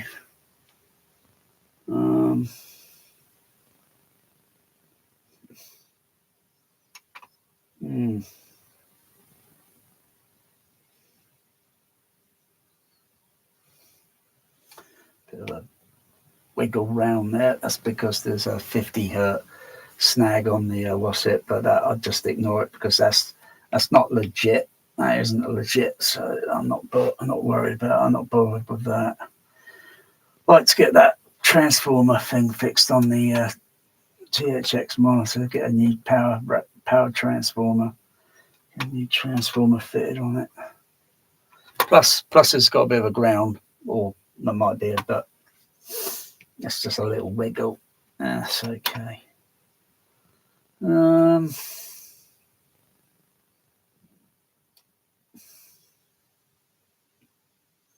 this is set to 1 dB, division. So dB scaled down on the side.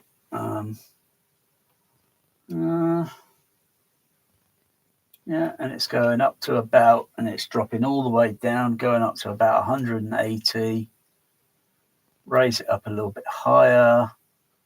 Of course, the frequency goes all the way down to about roughly around about 250 almost, or 240, 245. I can't remember what frequency sweep I did. Let me see. I'll go a little higher. Go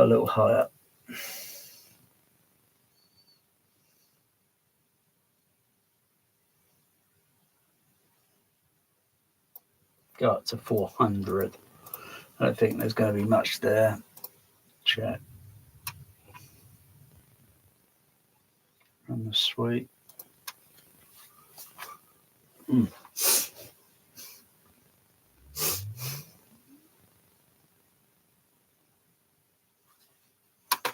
Look at the overlay.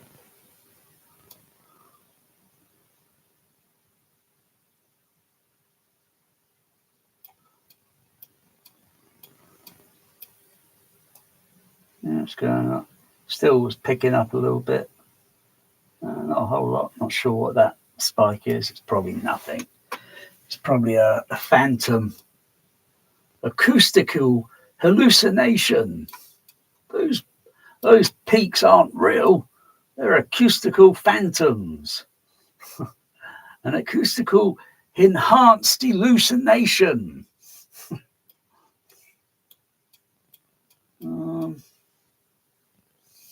Otherwise, yeah. Not too bad.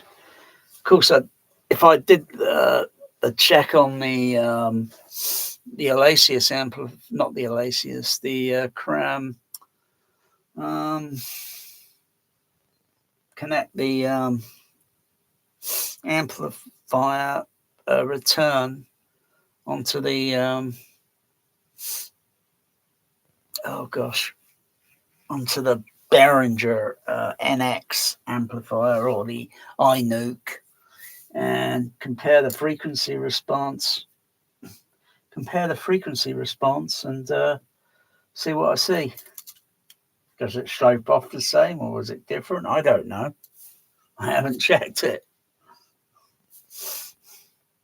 Of course, once that's loaded in the enclosure and then the microphone put near to it, it's going to have a different. It's going to be the opposite to that.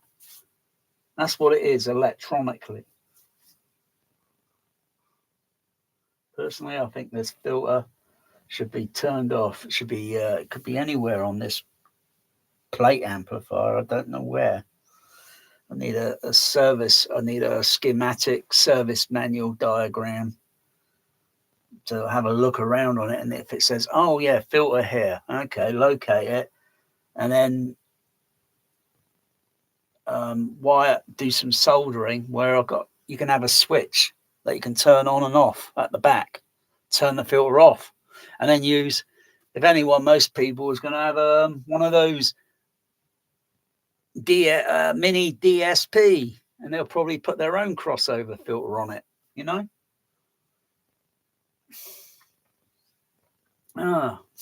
Otherwise, you're going down into the infrasonics. Yeah. But anyway, let me do some more testing. Oh gosh.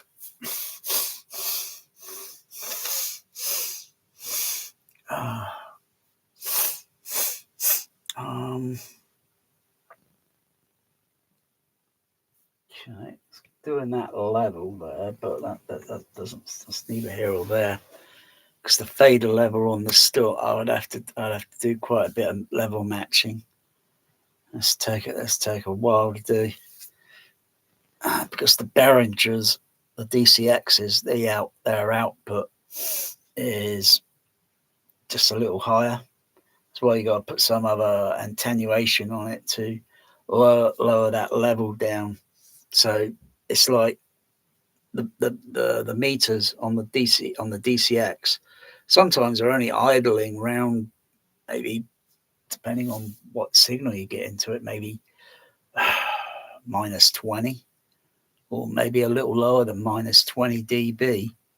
They should be a little bit higher up, but the reason they're not is because maybe the output from the processor has got to be a average of plus 4 dB, plus 4 dBu. Otherwise, they might be minus 10 dB. But also the DCX's output, the actual output is a little higher. So, yeah, it's, otherwise I see the level on the Storm Audio saying minus 43, but I know that's not true. That's why I probably need a,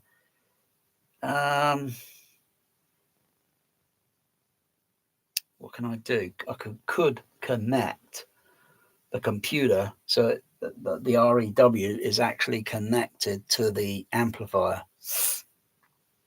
So it's not connected to any of this, I'll probably see a different result. I wouldn't be surprised.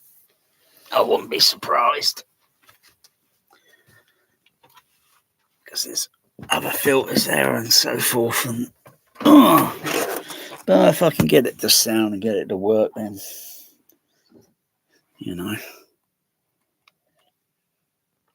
Hmm.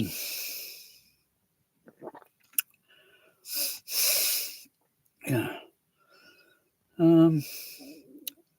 As it sounds, I think getting it tuned because a friend sub, my friend, he's got a sub, a Yamaha.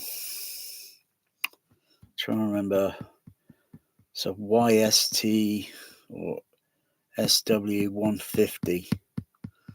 It's a late 1990s model, I think. It's an okay sub, actually. It's not too bad.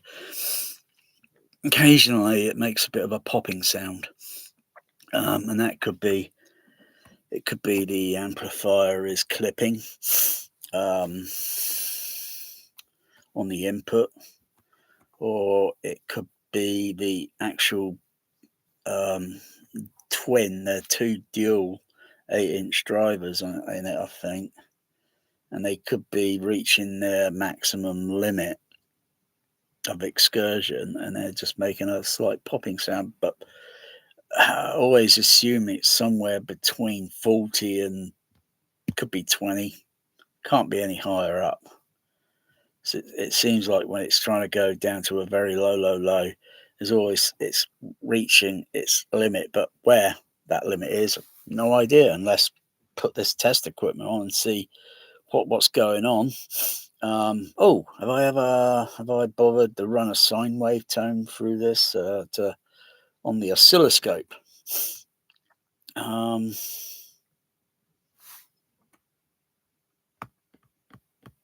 Could use the oscilloscope or something like on the what's it here?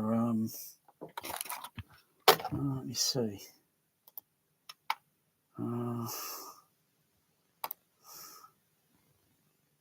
Let's see. Very crude.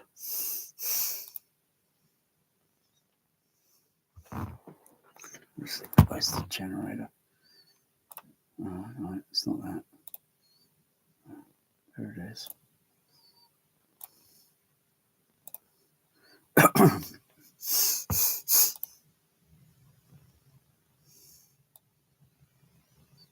It's just turned on.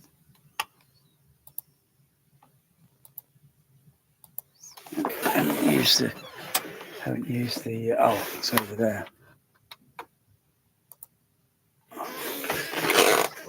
So that's just random pink noise moving around.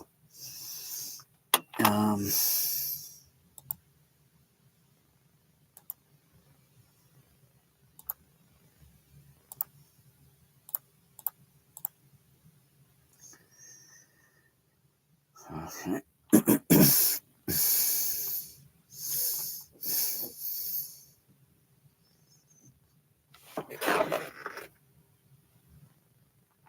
Oh, where's the generator? Oh, there it is. Turn that off. Sine wave tone. Oh, it's 40 hertz. I believe I've got to change the division.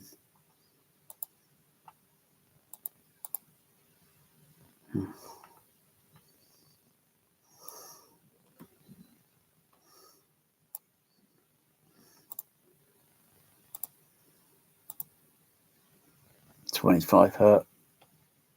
Of course, the reason the signal goes like that, this goes like that, is because of the wavelength. It's a very long wavelength. When they get very narrow, I can change that and make it narrower again. But realistically, that waveform is very long.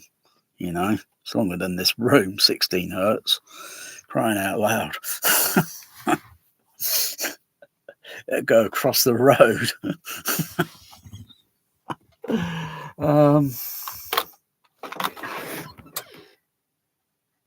Just feel a little bit of it there. Very gentle. Very, very, very gentle.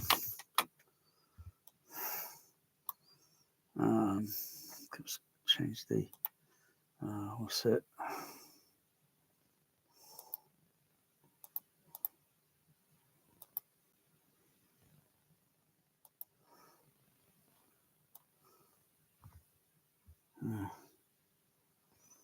Go back up. It's doing something down at 12.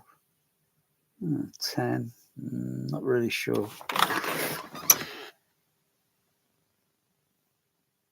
Probably need to take the signal level up a little bit.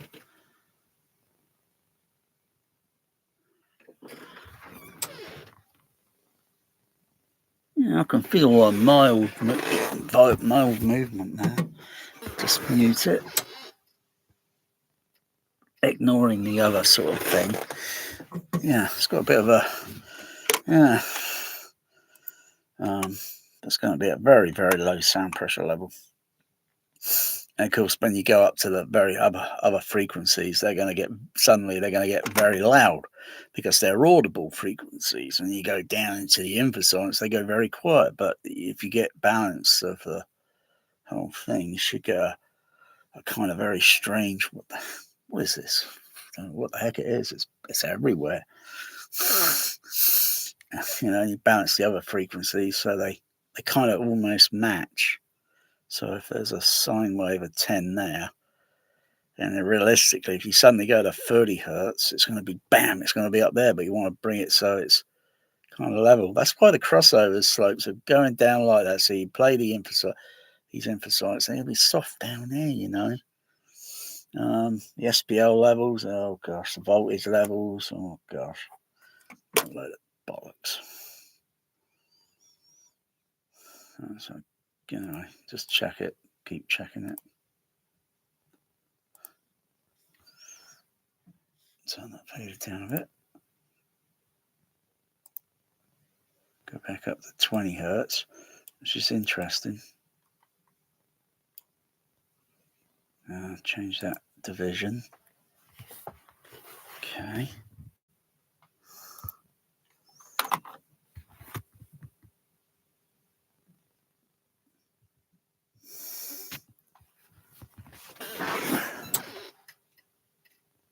Yeah.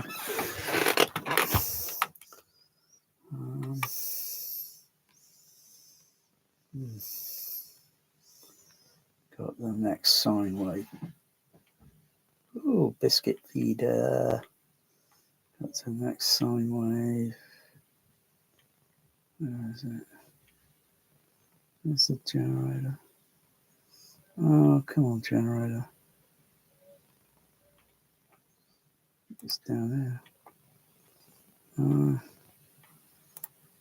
Where is it? Oh, there it is. This thing's in the way here. Can't see because I've got pins in the way of the computer screen.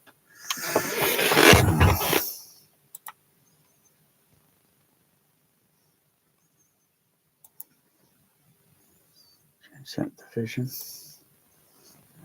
Go up a bit higher.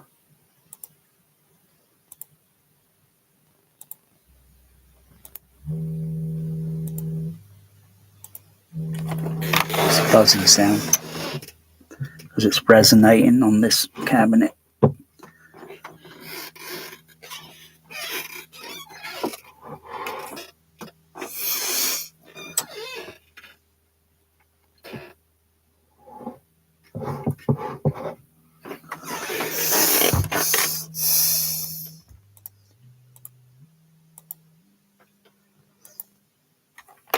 Go up.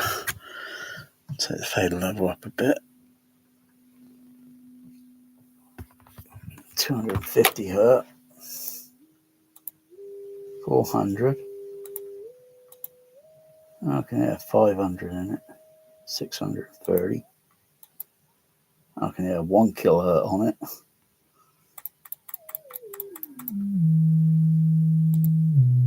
But you ain't gonna notice them really, realistically.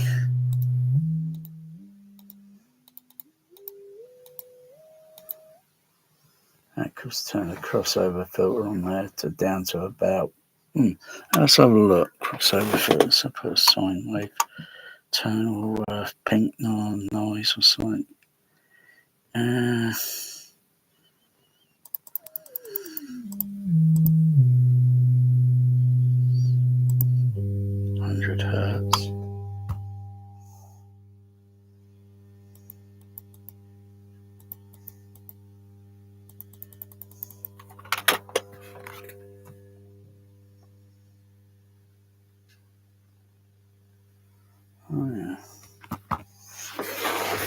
change that crossover. See what goes on there.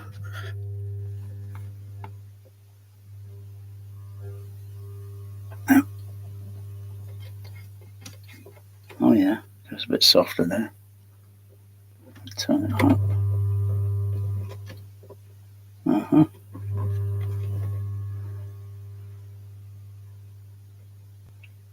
Turn the volume level down so it kind of looked like the level of the crossover slope when I turned it down, and turn it back up a little bit. And turn the crossover slope down.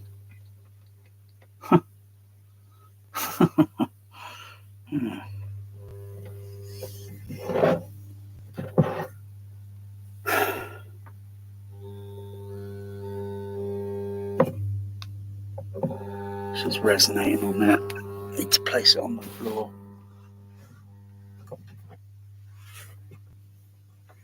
That's better. It's buzzing on it's buzzing against the surface.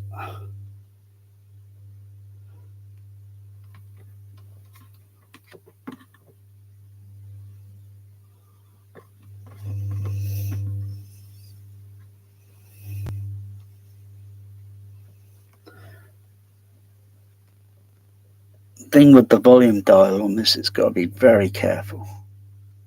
Got to be very careful because it can make some very sudden dB jump.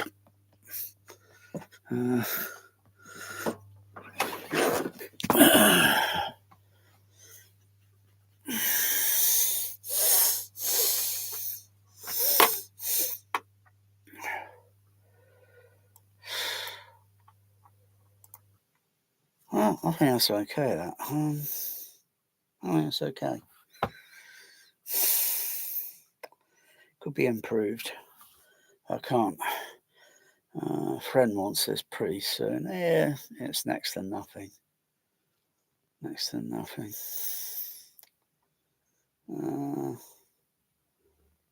probably have it for a while, and then probably want to get a better sub. And I can have that one back.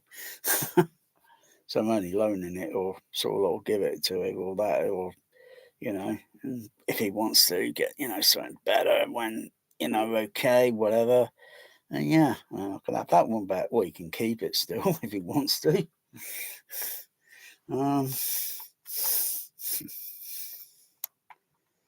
Otherwise, I've got another one. It's probably not got as much ground or transformer hum issue, but it's not very good on the actual output.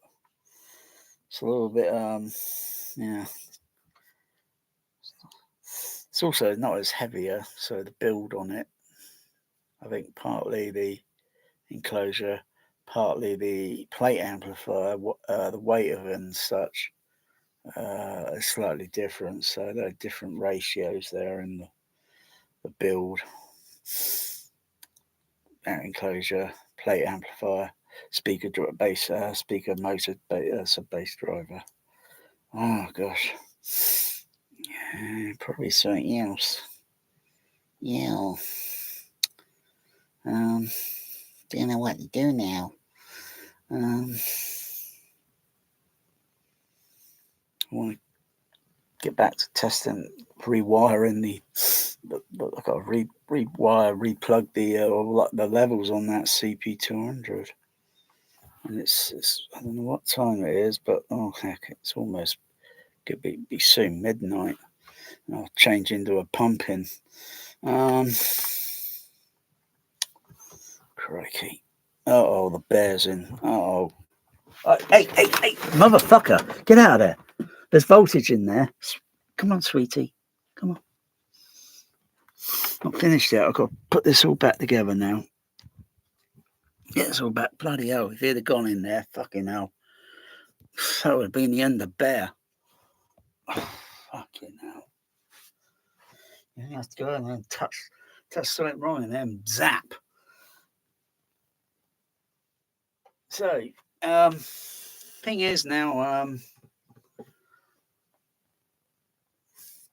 I wouldn't mind if there was an additional cable connected. There's something about these things with sub-bass speakers and such. They got one design flaw, all of them. They don't have like an output where you can actually connect the amplifier itself, the plate, boom, to a, directly to say like a booth monitor.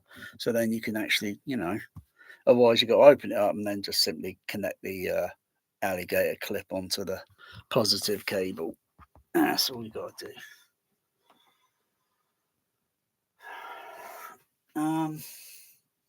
Yeah. Anyway, I got a frequency graph, so I'll put this back together and I'll do another frequency graph with the microphone close to it and see what I see.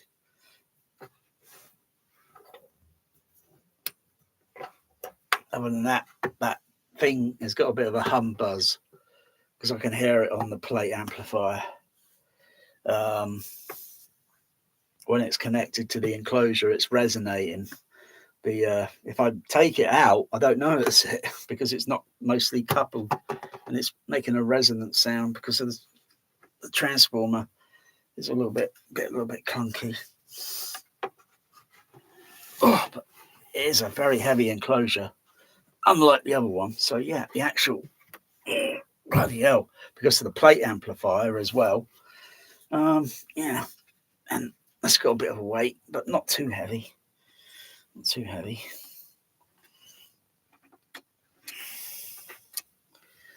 Okay.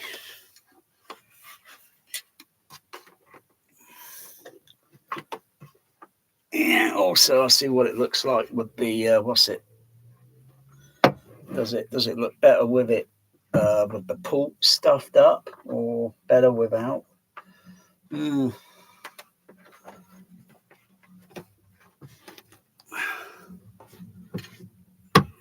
What are you looking at, Bear? Bear, meow.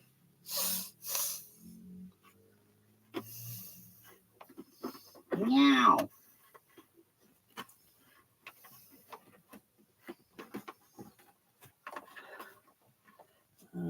Could do with an extra bit of dampening material down here. Could be do with an extra bit of dampening material, and as well as a little bit more in front here because it's a bit bare. That's a little bit bare there. So it could do a bit of dampening there, I think, and a little bit at the back. That was just mildly improved by a fraction percentage. I've got anything I can glue in there. Actually, this material stuff I've got, yeah, that'll work. But I'd rather use this material, but I haven't got any of it. Otherwise, all I need to do is, I think it's got to be stapled or glued. I think you can glue it. Yeah, glue it. Spray adhesive it, but I haven't got any of that. So, oh well.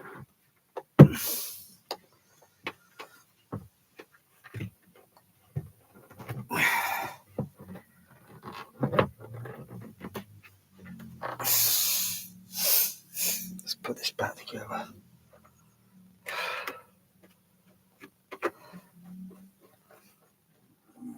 It's not brilliant.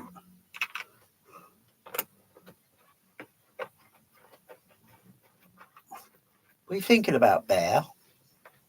Don't think about jumping up on this.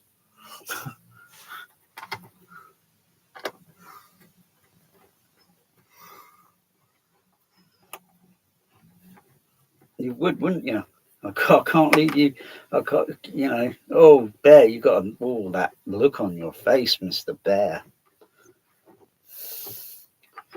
That's a dirty look. That is a dirty look you got on your face, Bear. You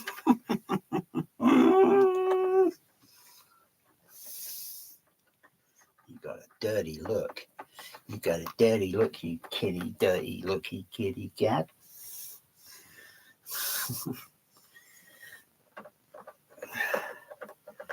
Oh, well, what do you expect? What do you expect there, huh?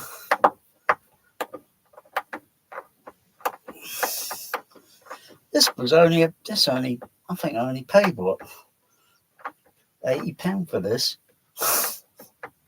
if not less. I can't remember exactly what I paid for this when I bought this. Maybe because it was cheap, because they knew it had a slight, little hum on it, but it's not a big deal. It's not a big deal.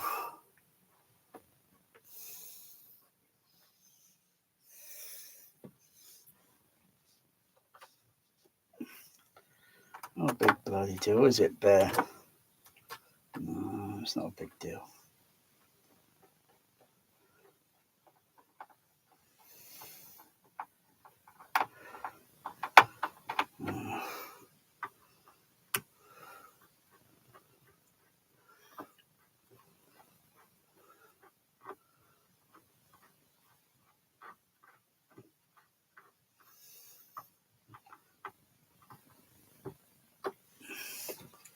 All right. I'm pretty sure I was putting blue tack around it because it's probably got some air leaks or somewhere. A little bit of blue tack. It'll work. Who cares what a sub looks like? I mean, our friend, we go into Richer Sounds. We're looking at the sub. We're looking at everything. I kid you not, I was in Richer Sounds, right? They had a little rail sub in there. A little rail, must have been an 8-inch. And it's got those speak-on connectors. You know that thing that what's his name? John Hunter, the CEO or the president of Rail Acoustic, and they say, "Oh yeah, I think there's something like a spare change thing going on though, because I think Rail went there and they connected this speak-on." Like, wow, it's like regular people have not seen a speak-on connector before. Actually, when I first saw it, I thought it was actually a connector that goes on a hose pipe. It kind of looks that way. And anyway, I'm in this room. I go in this room. They made a little improvement in there. They put some boarding over the window so you don't hear the bus stop, the bus outside, because there was a bus stop right outside the shop. It's a mildly busy road. In any case, I go in there. I'm in the middle of the room.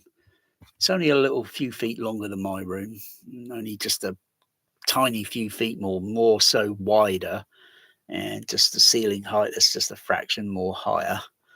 And I hear this humming sound, and I think, what's that humming sound? Oh, it might be an air conditioner or something. They got turned on or something.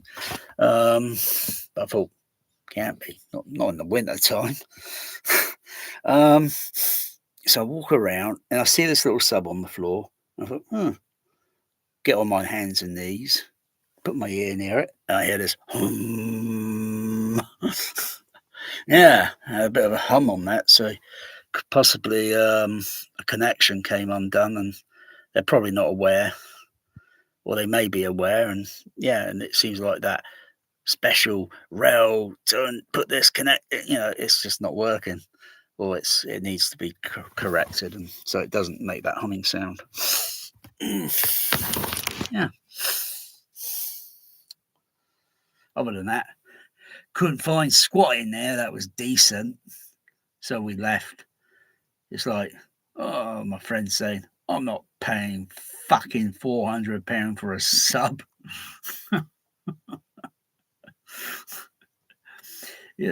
Oh dear. He says, what else is around here? I said, well, there's another hi-fi store or hi-fi sort of thing. It's just a couple of miles past Poole. He says, yeah, well, what do they do there? I say, high end. I'm not fucking spending on high end. He said, what else is around? So, there's one up at Westbourne, isn't there? What's that? Bang & Olufsen? I say it's Dawson's. I said, what about them?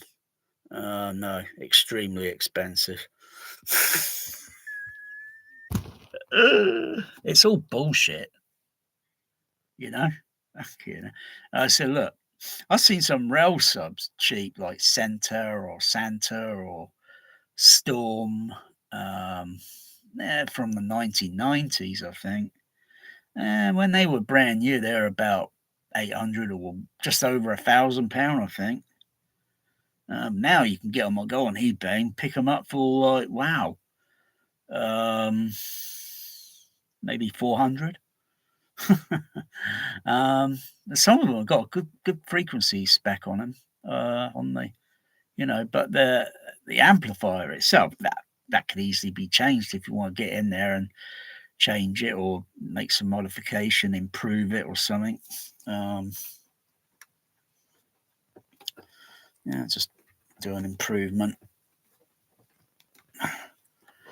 Otherwise, I say, why don't you just get a big JBL sub like what I got? I don't want a wardrobe in my room.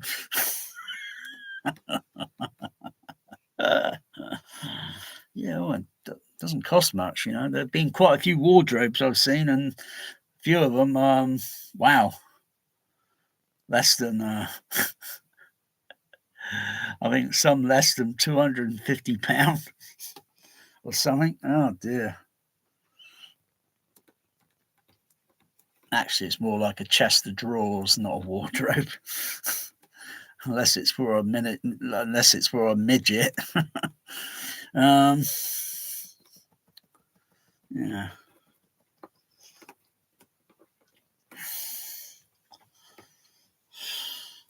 Just putting a bit of blue tack around it.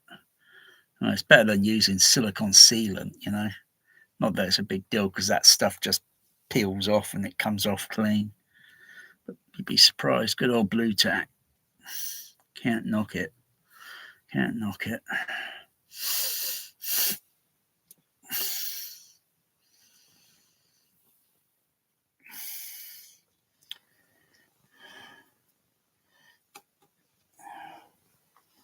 Just put a little, so I know it's sounding. There's not going to be any air leaks around the edges of this bass driver.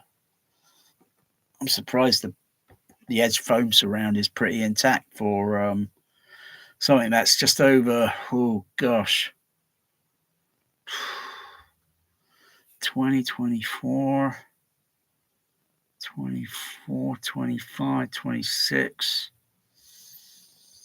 Let me see, 24, 25. If not 25 or 26, no years. Yeah, I think this is. But so what? It's like all these sub-frequencies, they've existed for billions of years. They've been around for billions of years.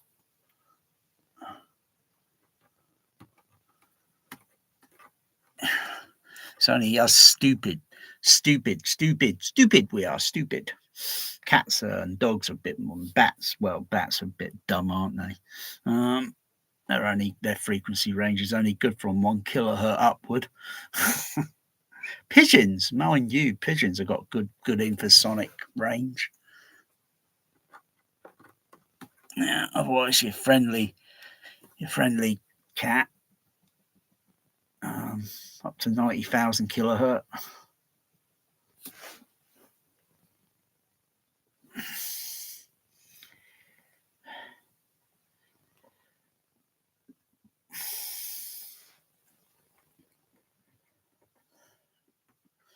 Otherwise, I'm not too bad. This little L tap. Probably reach, when it's cut in a room, and it's going to have a bit of room gain. There's going to be a bit of room gain there, so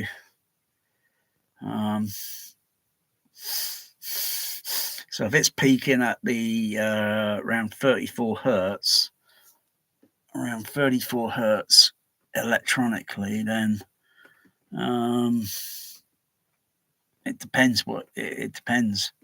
In a room, it might be different. It might change. It might go from 34 to 35 or 36. It depends on the room. And that, you see an acoustical peak. An acoustical peak.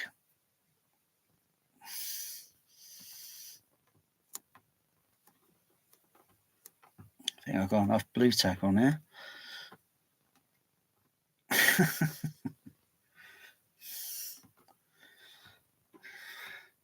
It makes a nice little pattern when it goes around.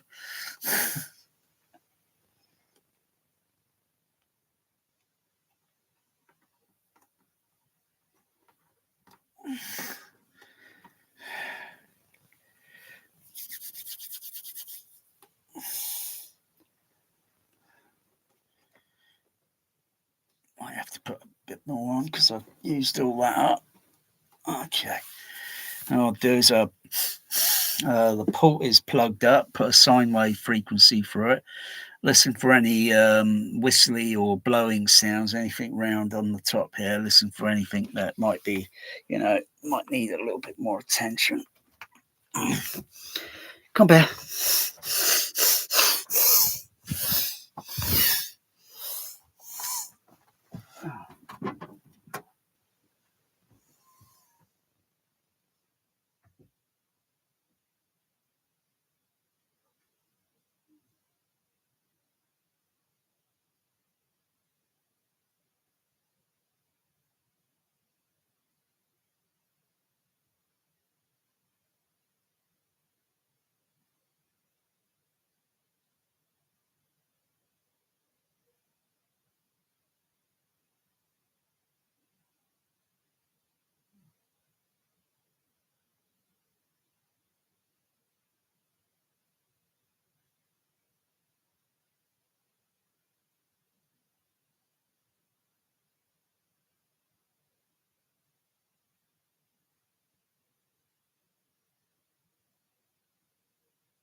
Now for food.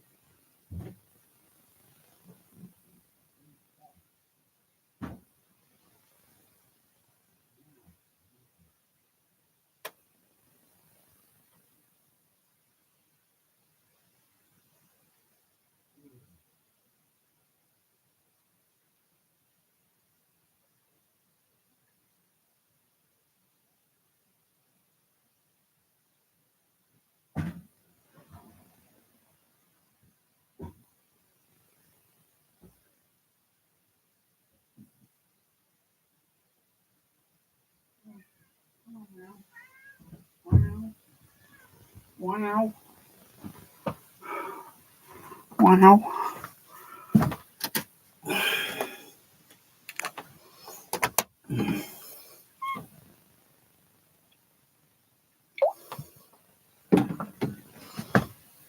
Okay, what microphone do I want to use?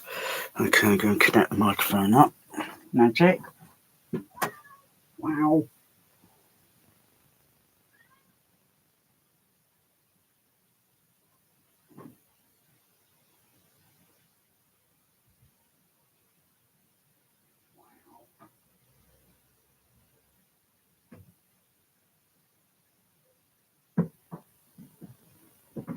I'm not finished yet, Magic.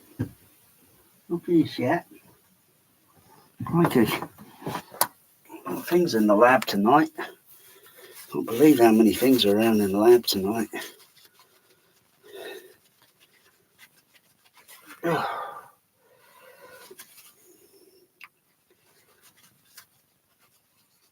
Okay. Let's get the I'll use the Behringer. I'll use the Behringer microphone. Okay. Okay, let's see. Don't need the what's it on now, so I can undo all that.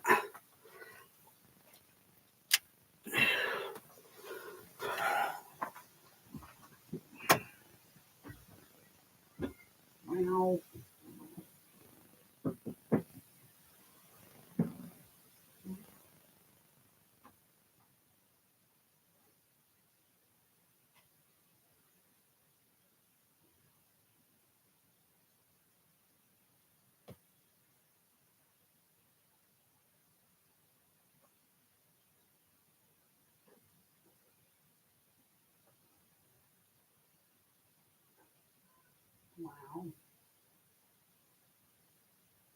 Wow. Wow. Wow.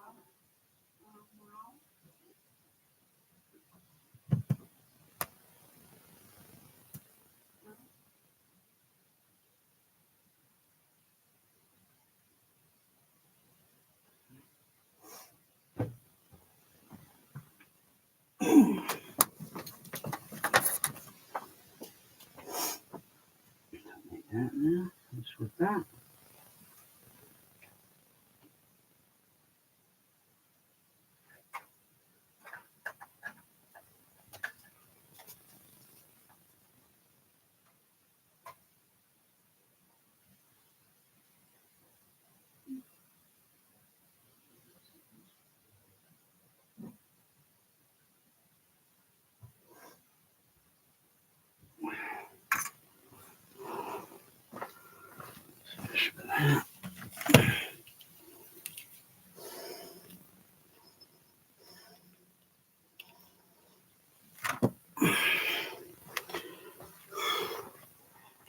Hmm.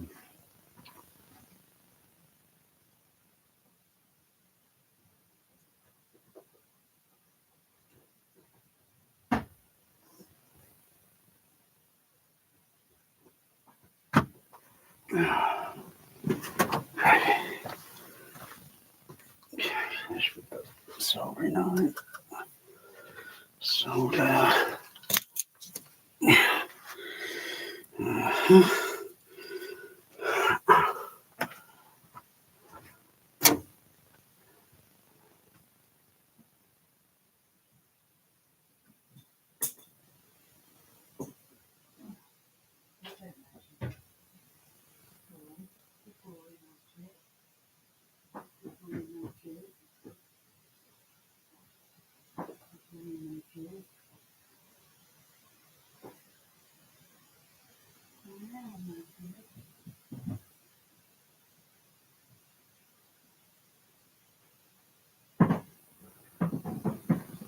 Wow.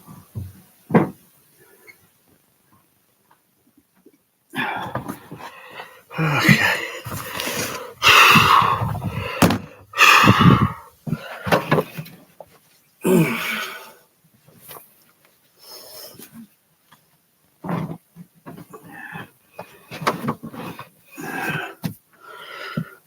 Okay, microphone.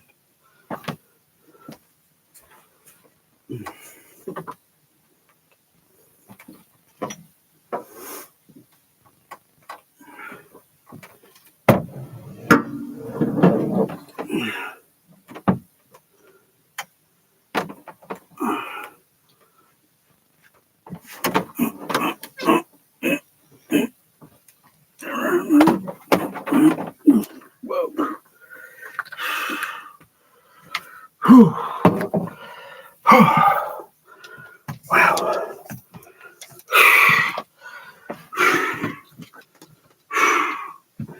Okay, turn on the preamp. Turn the preamp on. Mixer. Whoa, it's vacuum cleaner. Magic, move. Magic.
Meow.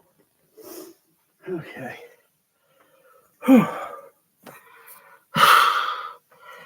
So I need what's on the what's it?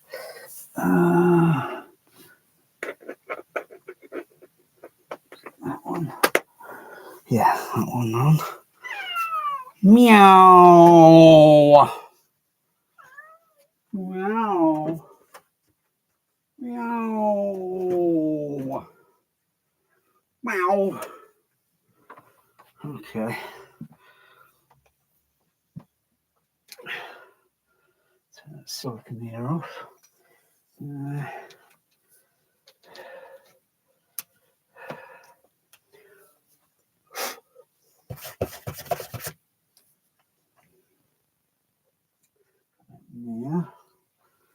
Okay, turn it on.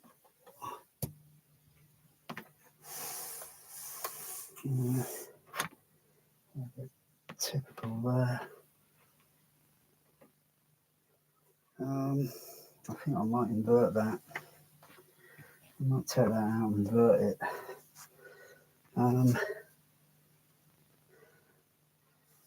That's definitely a little bit too close there, I think.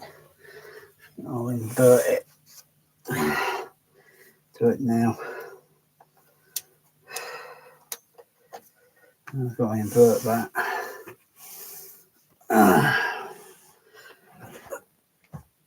Take that out again. I think that's what I did, invert it. Because I was inverted. Bullshit!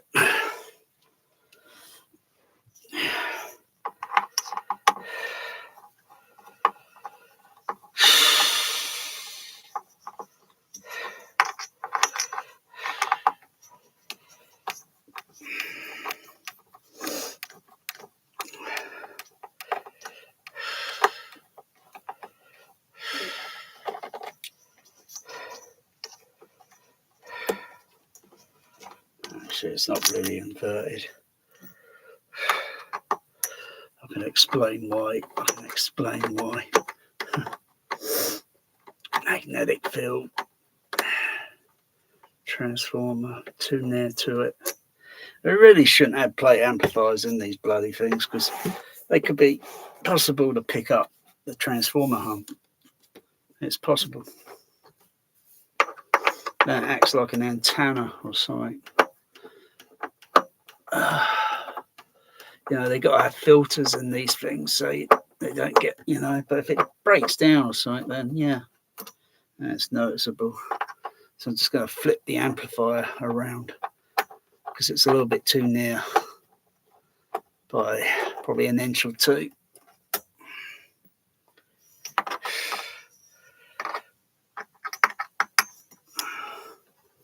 So I'll just put it back how I had it last time.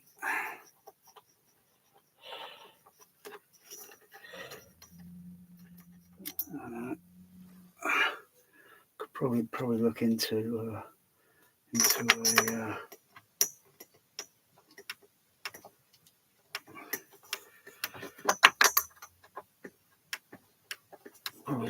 a plate amplifier for this.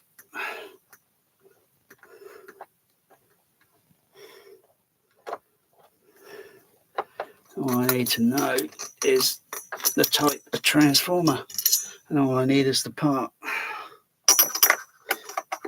Don't need the whole thing. Whole thing, I think, is okay. It's just the transformer.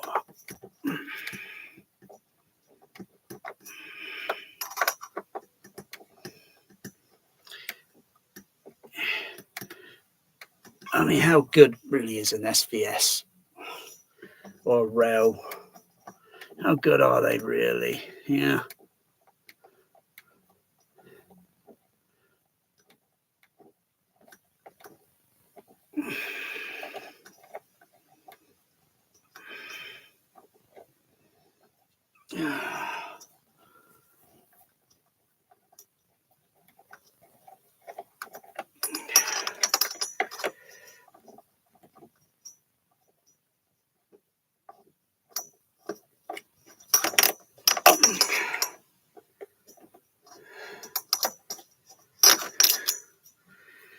So I'm done.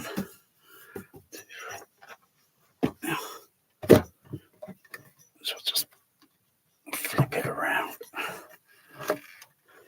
Because this transformer end here is a little bit too close to the base driver. So I'll flip it around.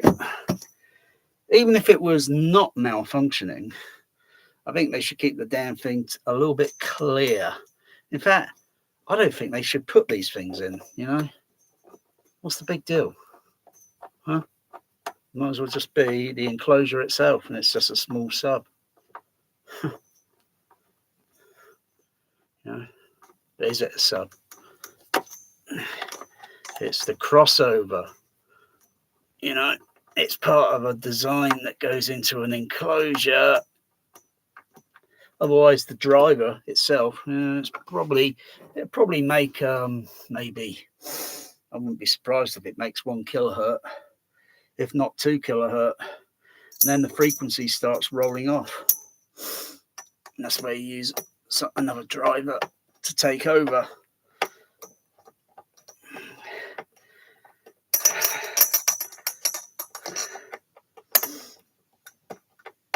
You know, you get a different tone, you get a different sound. Plus, you got to check all the other things, you know, resonant frequency or any honky sound in the enclosure.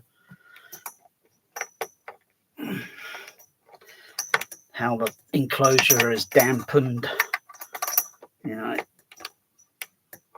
to minimize, you know, because you test the driver as it is outside of the enclosure, and you think, oh, that's not bad. Then put it in an enclosure, and it's like, well, why not try and make the enclosure a little bit more better until it doesn't look. Yeah.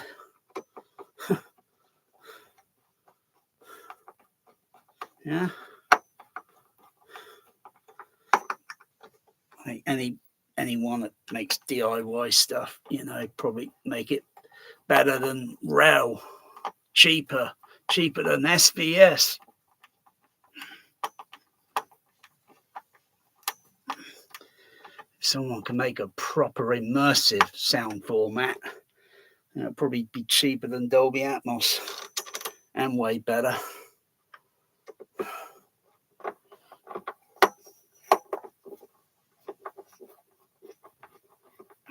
Until that competition comes along, and then they know, oh no, they're gonna obliterate us, wipe us off the map. And then Dolby Atmos won't be relevant anymore. If you get my drift, get my meaning. Oh, they'll sell other Dolby products, but Atmos will be completely blown off the map.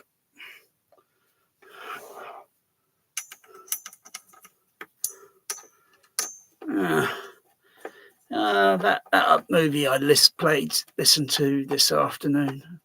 It's the first Blu-ray Atmos disc I've had in quite a few. Well, I think the first Atmos disc I've had in probably since last year, but a Blu-ray that is, but not a UHD. Not a UHD.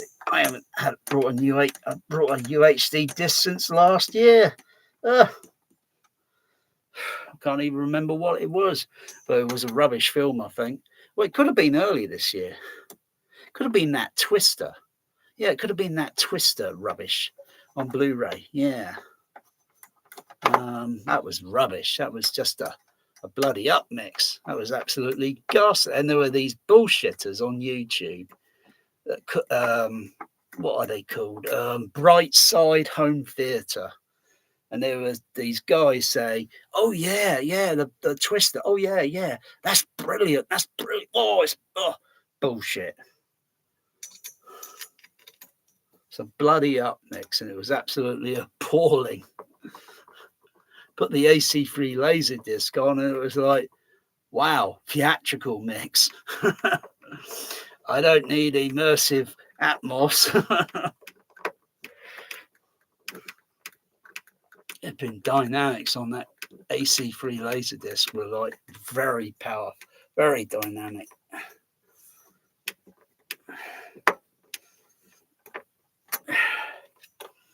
Okay, that's back on. Okay, get it up. Oh. Oh.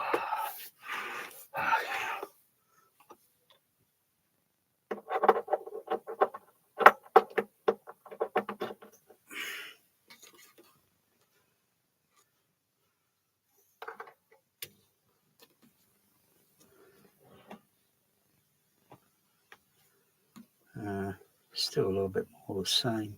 I think maybe that transformer thing's just gotten worse. One, it's been idling for a few years. I haven't even used it. So, anyway, oh well. Not much I can do. It's out of my hands. Unless I can get a transformer part.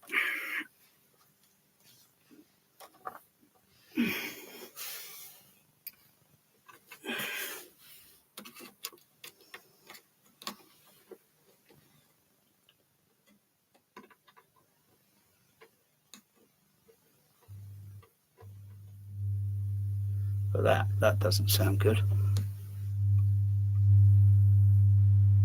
It certainly does not sound good.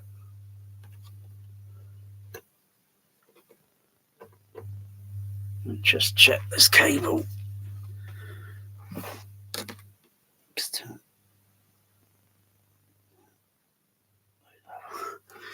going to check this frame.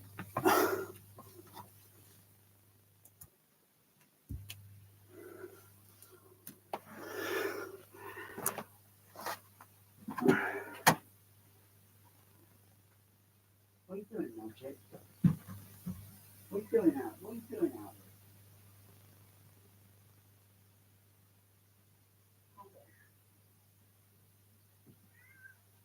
What do you mean now?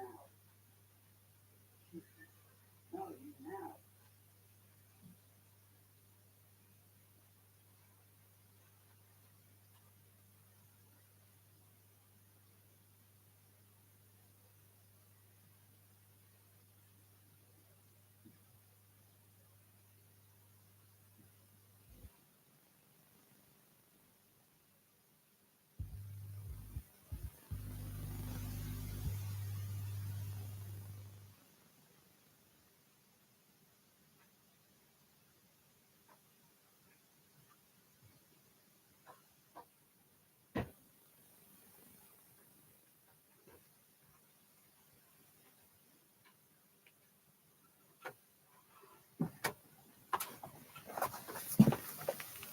That's not too bad there, but still. Oh dear.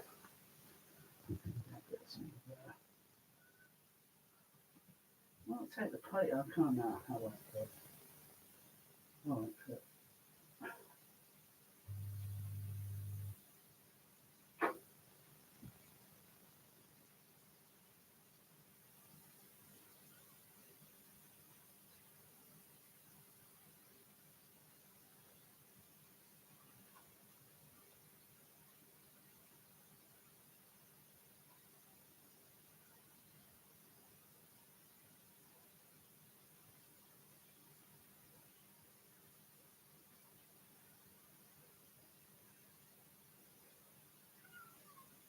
No.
Very little I can do on that. Seems to be a little bit, because when it's in the enclosure, that's maybe give it a bang.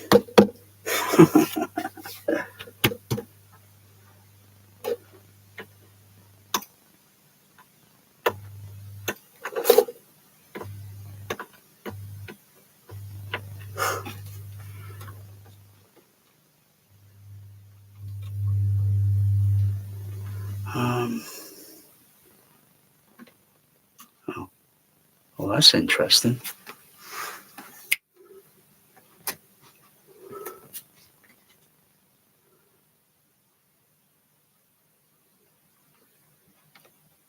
Hang on, did I have a sine wave playing?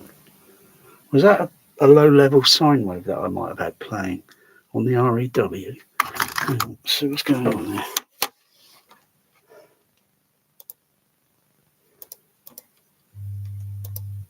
Yeah, it was a sine wave. I still had the flipping 100 hertz sine wave playing very low, and I had the volume at low. I didn't notice. I forgot I had the sine wave playing on the REW. I think, fucking hell, that hums very loud, isn't it? Turn it off. Turn it up a little bit. Yeah, there's a mild little bit, because I saw that on the what's it? Oh, crikey. You see, things are fucking confusing, you see. You think you got a lot of weight and pressure on you, yeah? If you're very young and that, you think you got a lot of weight and pressure is all on top of you. You wait until you get to my age. Then you'll know what pressures are. Bloody hell, I think that was it was 100 hertz, and I'm thinking it's 50. Boom.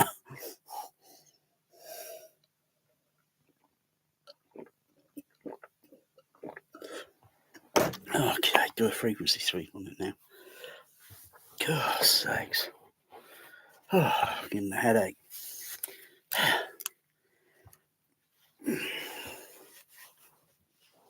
But it does have a mild transformer snag. So it's out of my hands. I haven't got a spare part. Boom, boom, boom. I'd have to research, get a spare part, because all I have to do then is going inside, desolder where the leads go to on the circuit board, and then unscrew the transformer, and that'll come undone from the rest of the unit. Put a brand new one on there, solder it all up, turn it on. Hopefully it should be absolutely quiet.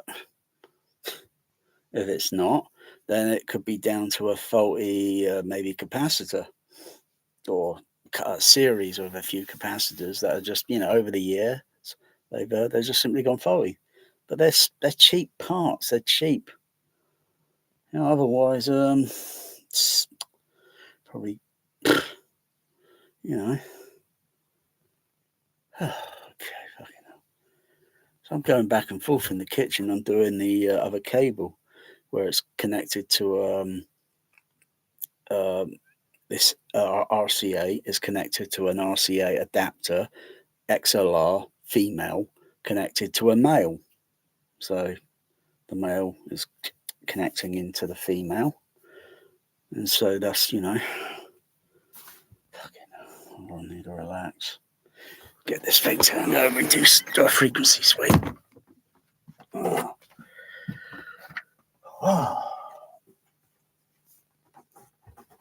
Also, I think I'll test the frequency sweep a couple of ways.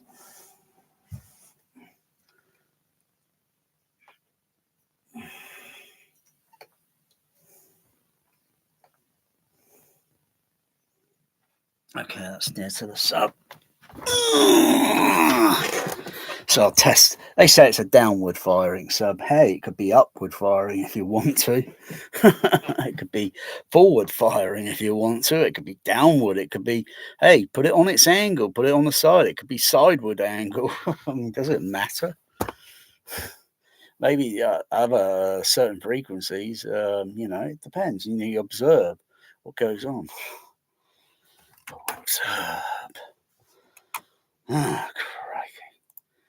Turn it off, turn that oscilloscope off.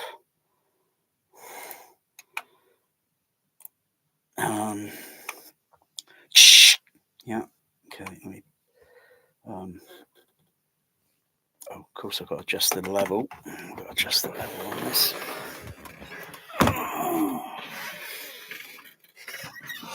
Do a test. So, I've got 270. Oh, that's okay. That says okay. They go up a little bit higher.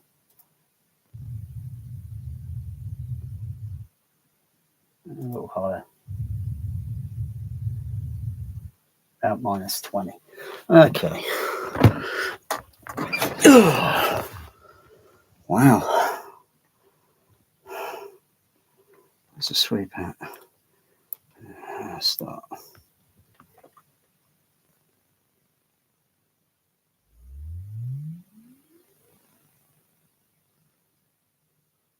I could go a little higher than that, can't I?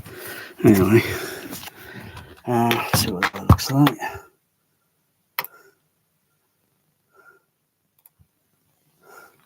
That's the blue one. So since the level's way up at the top there, I'll change the offset and lower it down. See what I see.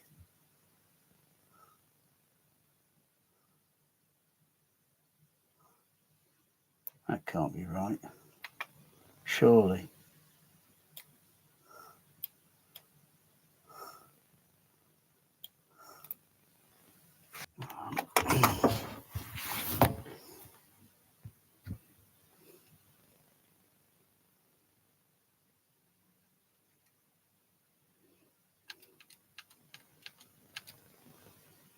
They're all turned off.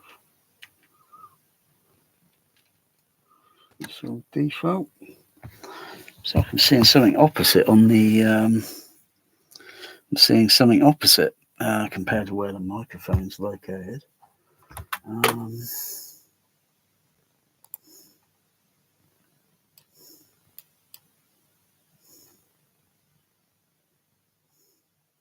Whereas the amplifier, yeah. So if I did the sweep twice on that amplifier, turn the green one off.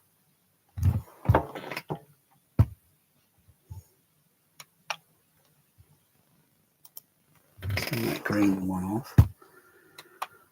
Cut the blue and red. Surely that can't be right. I see the same little wiggle here, and it's like it's shifted over. It's like it's shifted. Anyway,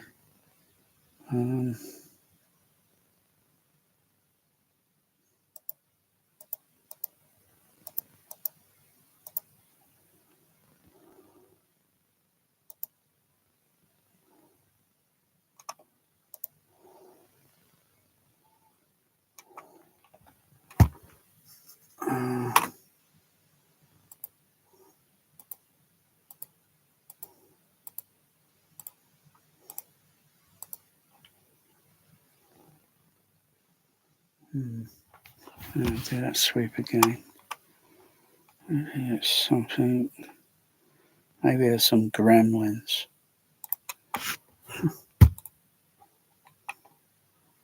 Start at 0. Go up to 400. Not that it's really necessary. I mean, sure, you can still hear a sine wave tone. You know, it's very faint. Then you turn that crossover thing off, and then that sine wave kind of goes. Well, you reach for the volume suddenly because it's so loud.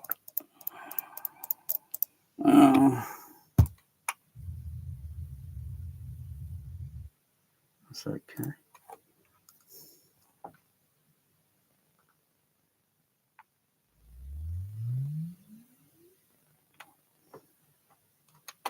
Have a look at that. again, it's okay. I'm going to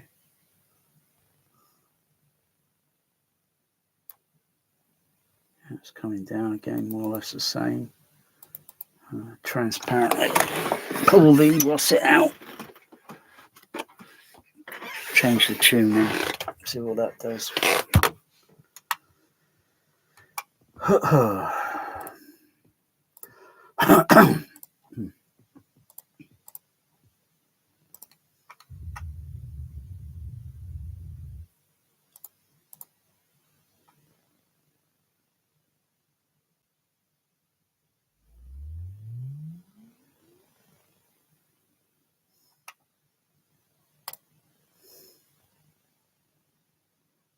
Oh, that's weird. Weird, dude. Oh, that does look very strange. Huh. What's going on there? What the heck is that? Surely that can't be real. What the heck is going on there?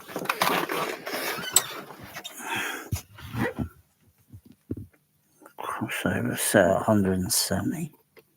Let's try it at 40 hertz. See what's going on.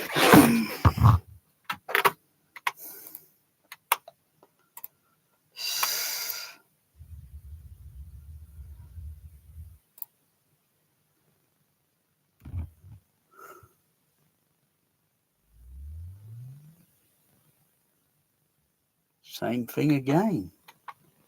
That's strange. What to make of that? Of course, let's have a look at the overlay. It's slightly shift. Yeah, with the crossover turned down differently, it's shifted, but it still more or less looks the same. What's going on there? What's with this very large? Well, this peak here, and then it dips down, and it goes up, and what the heck are down there? What's going on there? Can't make that out. Didn't see that electronically.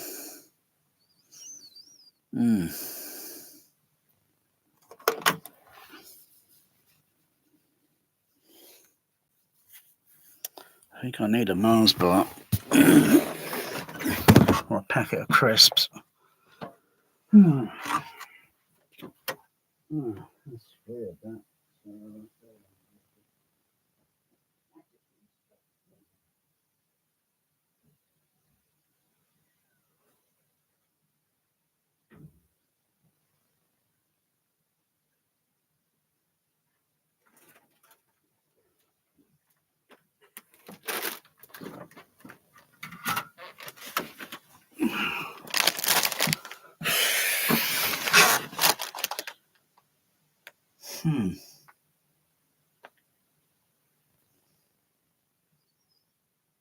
Could it be the room that's doing that? Some part of the room and some part of the interaction of the room? Can't figure that. And the microphone's pretty close.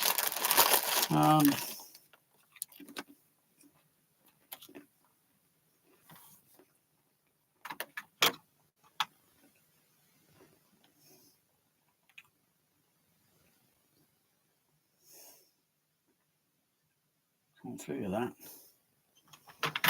I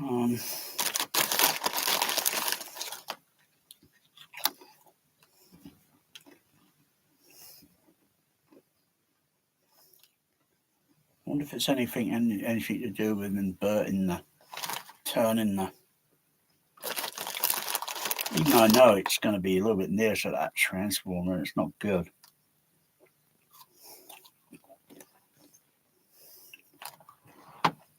Just can't figure that out.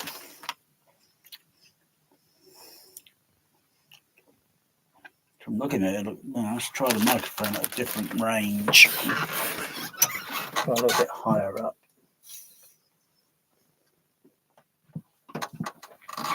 Now I'll turn it upside down and put the microphone on the floor.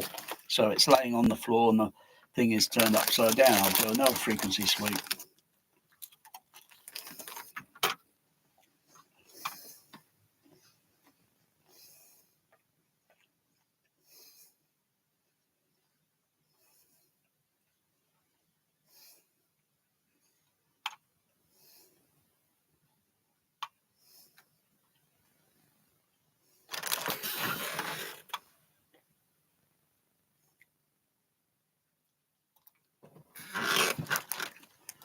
Do a test.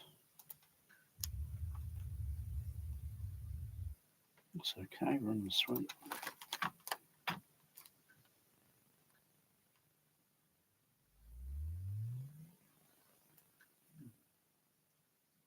Same.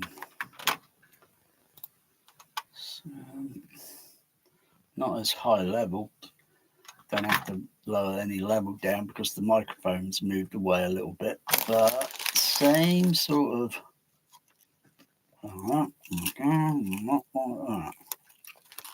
the heck is all that about? No filters turned on there.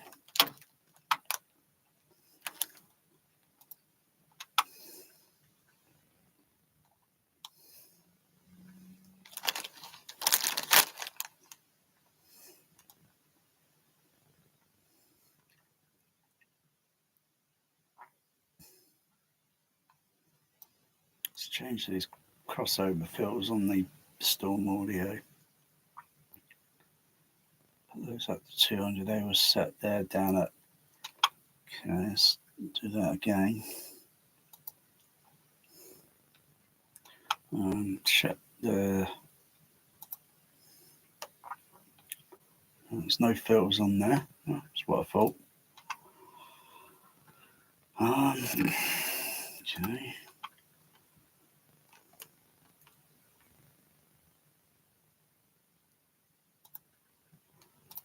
Okay.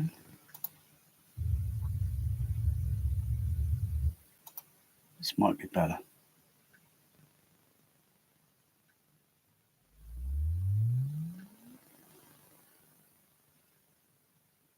Oh, similar. Again. Okay. What's going on, Watson? I have no idea, Holmes. Crikey.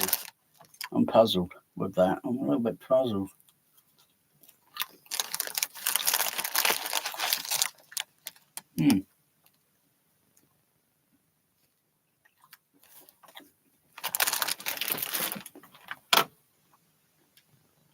Okay, put it upside down, put the microphone underneath and see what that looks like. Otherwise, these graphs look still, man. Look very odd. Something not of this earth. Alien invasion. Okay.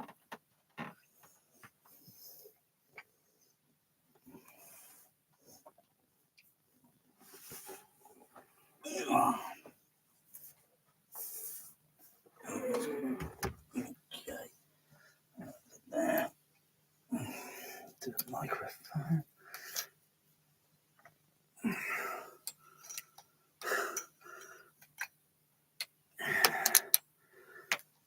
Just place it underneath. That should be about right there. See what that looks like.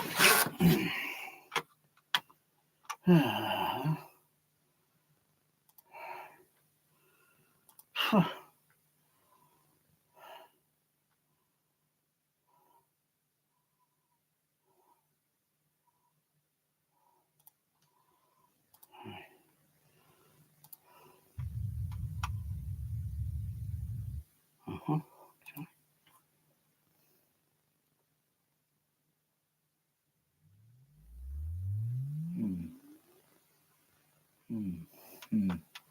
Same thing. Oh, of course, it's a little bit higher. I'll lower the level down a little bit on the. Yes, that was a little bit high there because it's very close to the Very close.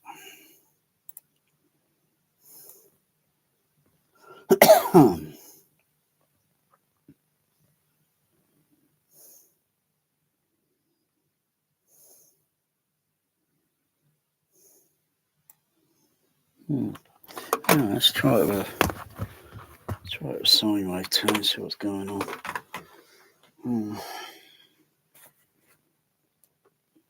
Now, of course, I might put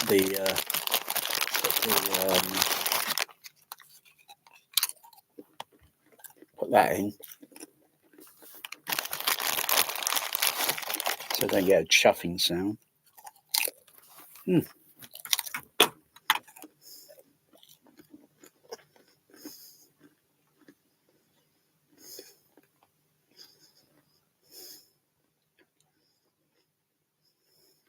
Oh.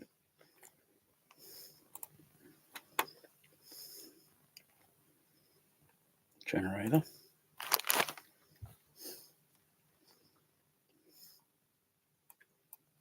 Hertz. Turn the fader up a bit.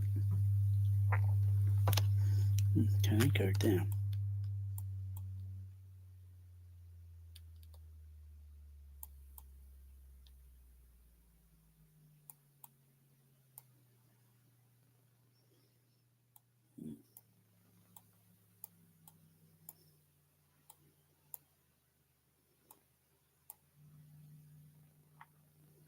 Bit of a, I don't know, bit of a chuffy sound there. Bit 30 hertz. It's not hurting my ears or anything. It's low level.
That sounds like a 50 hertz ground hum at 50 hertz.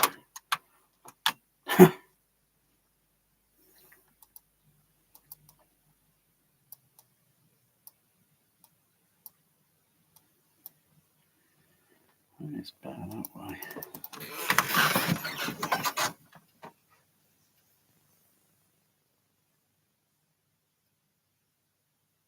Can't feel any air leakage.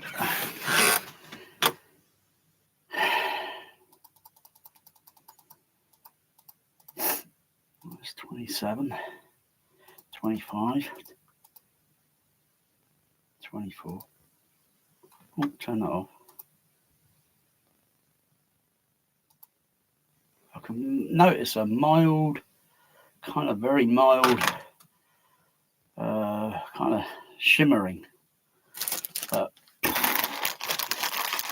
it's not astronomical, you know, but that's on a concrete floor. But that's with the sub turned upside back, so it's facing up, so the base, the top part, you know, it's just laying on the floor like this. I mean, what I expect. I just noticed my little kind of, it might be resonating through onto the concrete floor.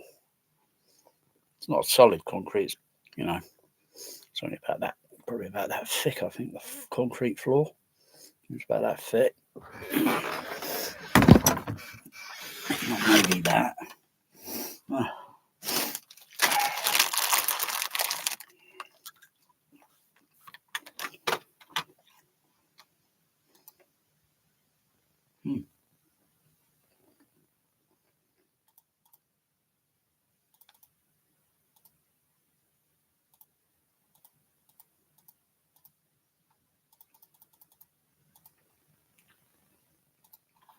Hmm.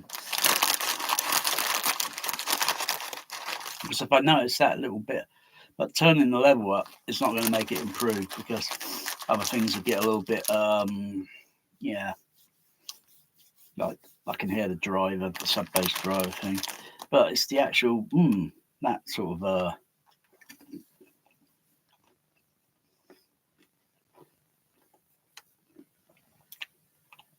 maybe if something was put round the sub or something to make it so it's sealed, literally within the enclosure.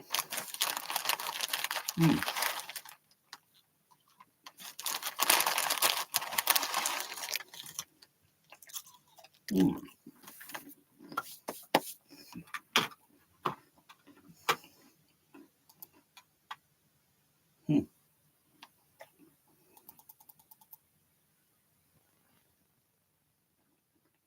28.5.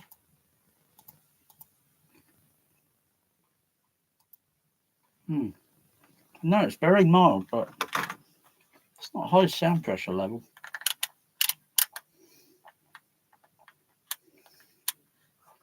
Not real.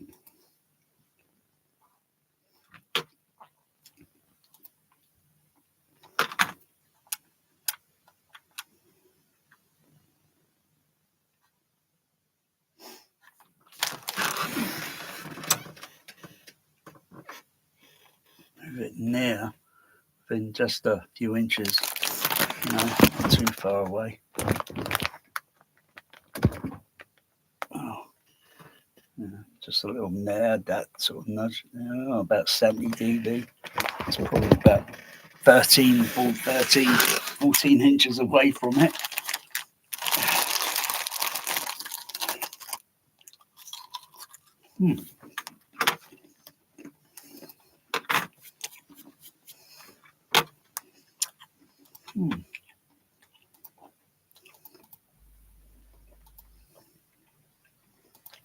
Go down a bit lower.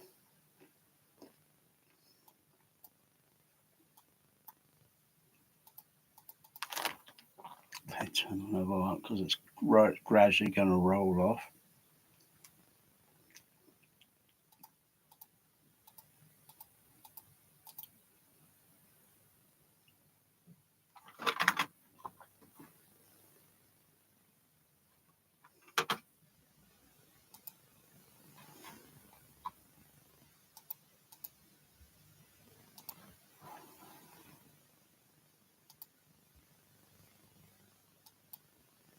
So very, very hard to say, even at 20.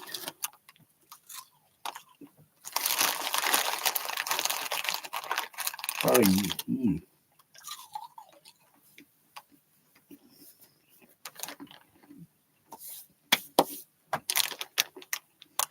Just trying to think.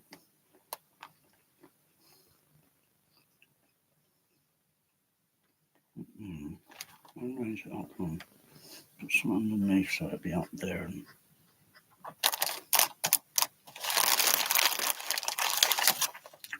what have I got?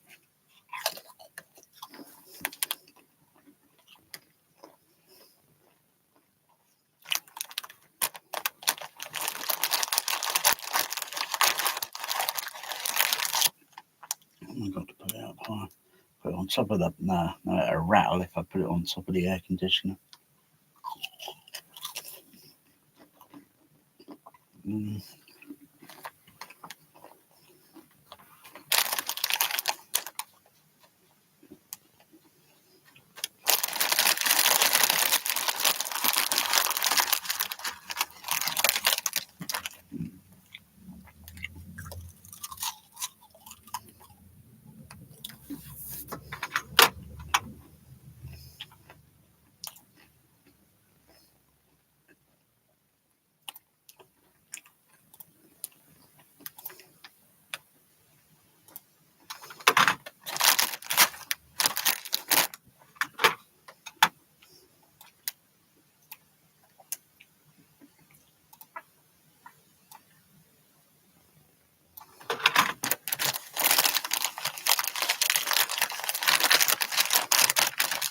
Wow.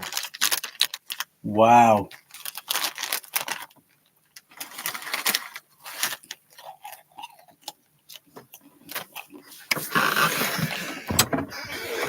Industrial light and magic. Kaput.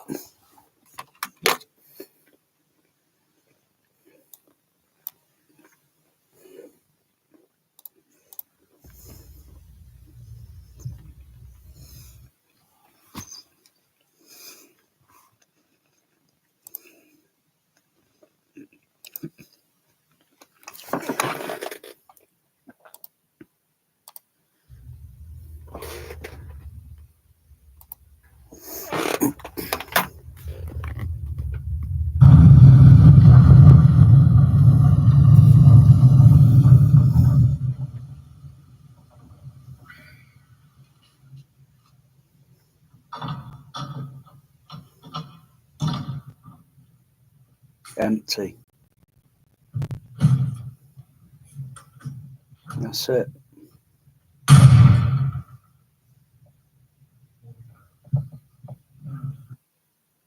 The end of industrial light and magic, George Lucas. The man who brought you American graffiti now brings you an adventure unlike anything you've seen before. Star Wars. That's it.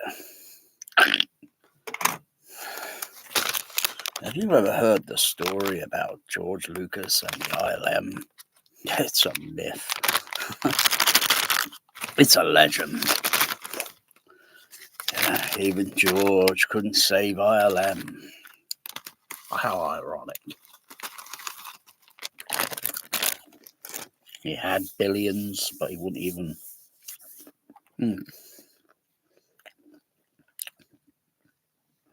Does it matter? To George, I think his Star Wars is like, boom, that's it. He probably didn't think it, his ILM and would catch on and probably do other movies and that, but that's it. Kaput.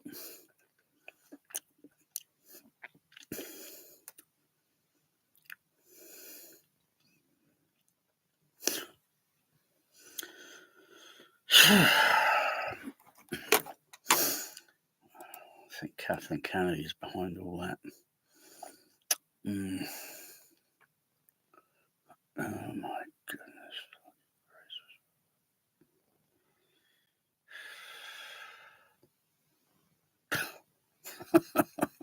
Dear. What is this bullshit?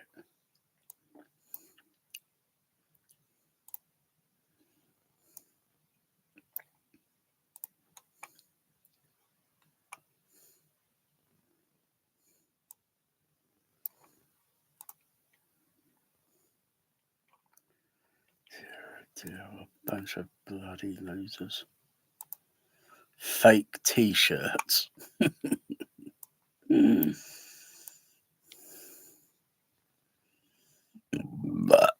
you go online and you go to it's like a CGI print t-shirt thing. You go on there with, whatever, and you an image or whatever. I think it's a legit one. I'm not too sure, but dear, dear.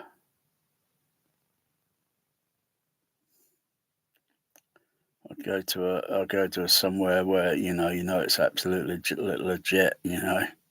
Get a t-shirt, you know.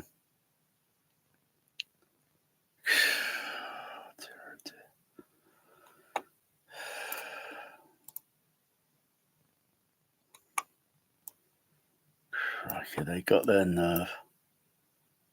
They got their nerve.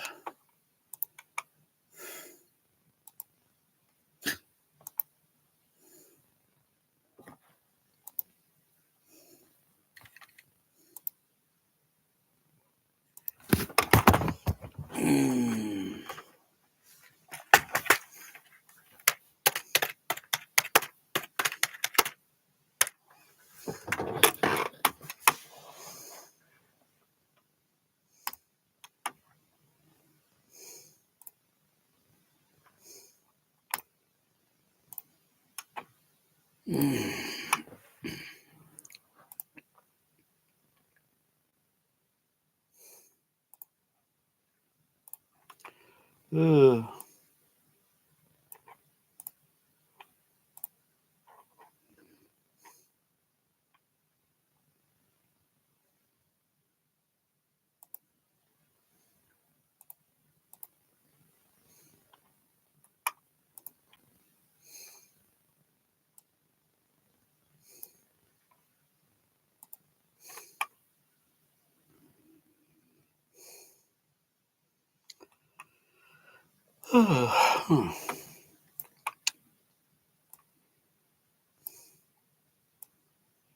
What's that rubbish?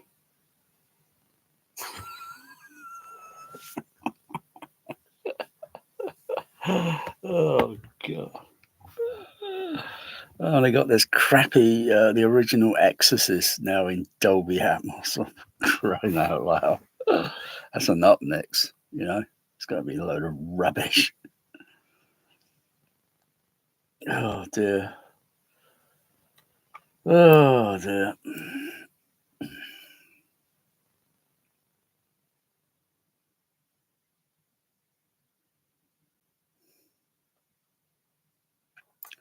Hmm.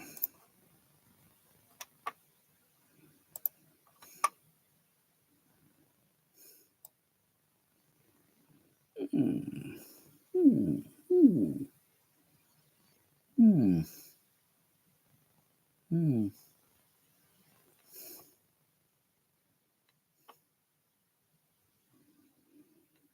Hmm.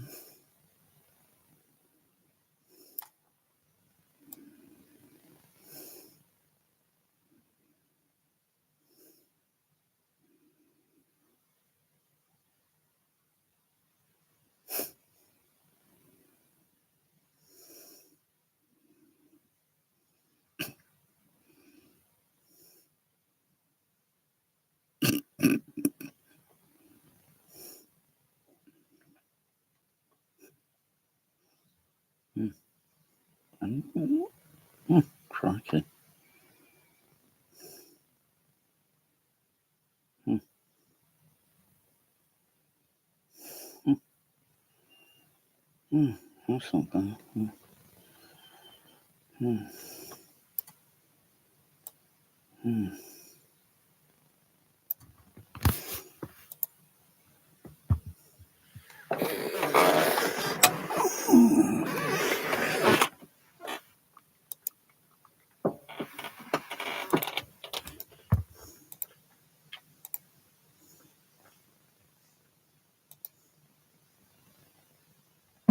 Hmm.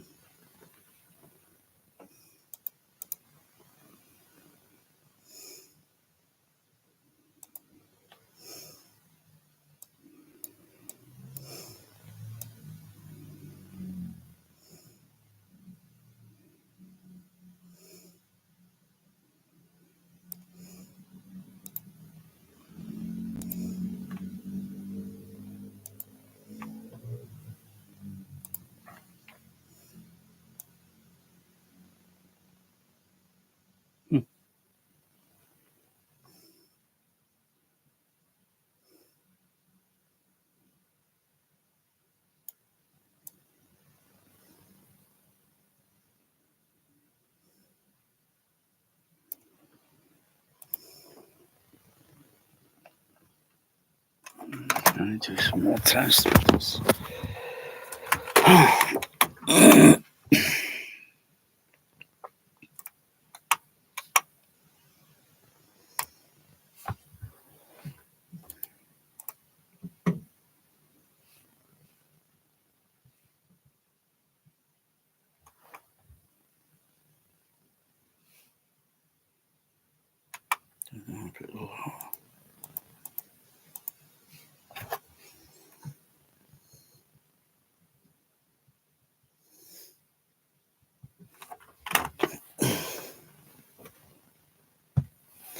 Check the excursion.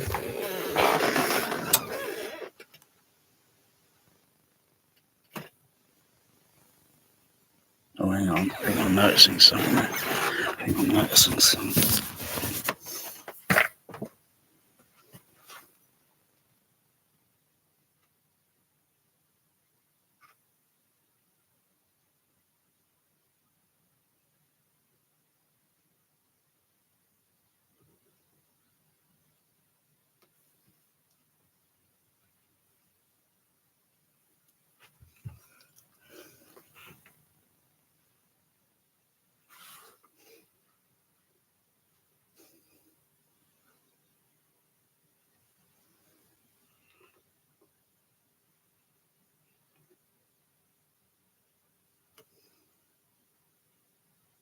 Let's get a little bit more of that blue tack.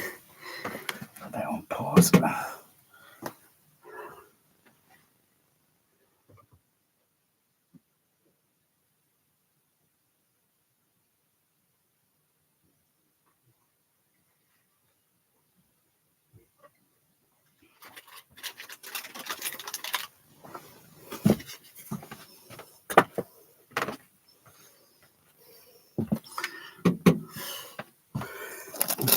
That's what I like.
exactly the best sealed, but hey, a little bit of blue tack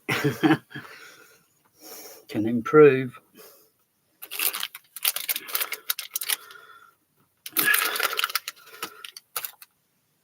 Okay. Oh, whew. Boy, boy. Things you got to do. Wow. Okay, I really shouldn't play that sine wave. Well, it's only been playing at very low level for a couple of minutes. And I go on to another sine wave. I'll see what the SPO is. I'm not going for record breaking.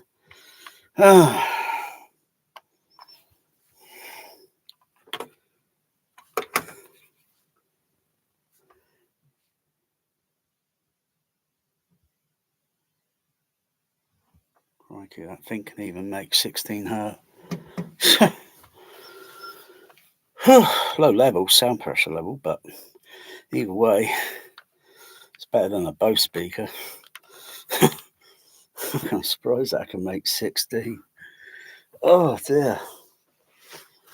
Of course, when you go up the frequency range, it's going to get higher.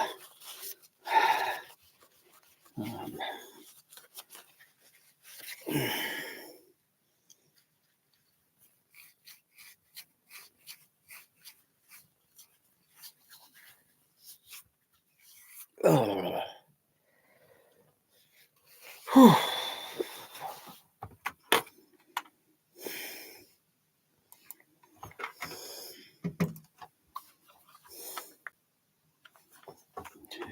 16.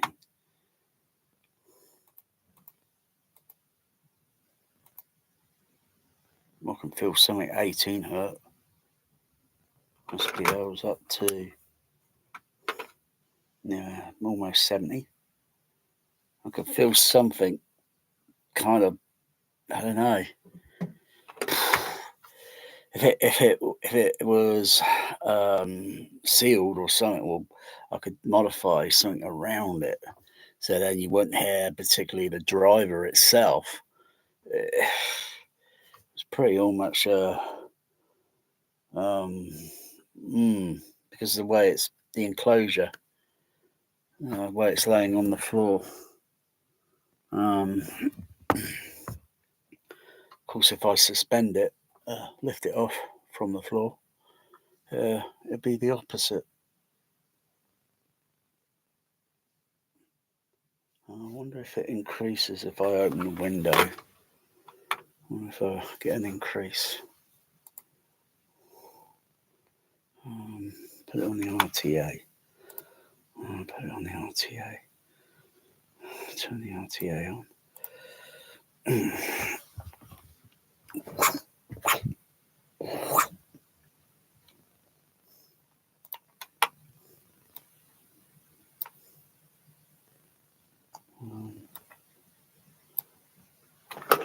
Unmute. Okay. See it there, sine wave there. I'll sit there. Okay, just mute that for a sec. Go and open the window and see what goes on.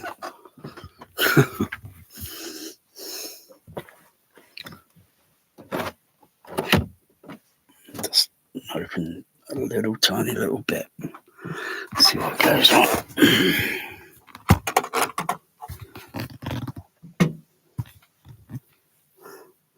Oh, it's just the tiny increase, tiny fraction, just a tiny fraction there. Okay.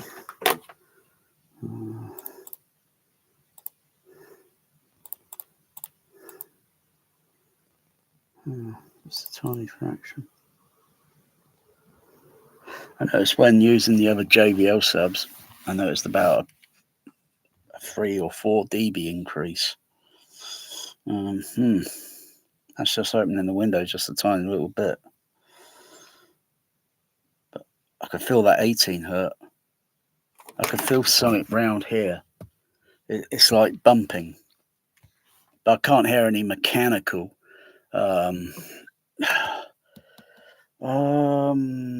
Where's that? Oh no, I got it on that other phone. I don't think I've got it on this one.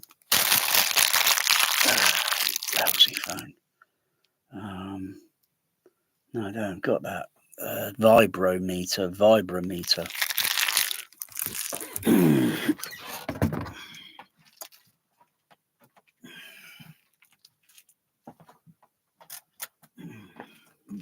think I've got it on that one.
Vibrometer.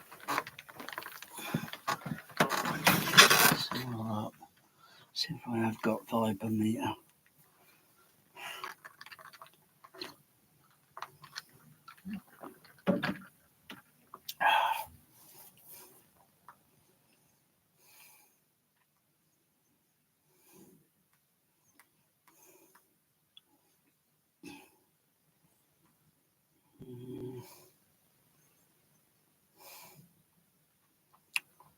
I don't think I have.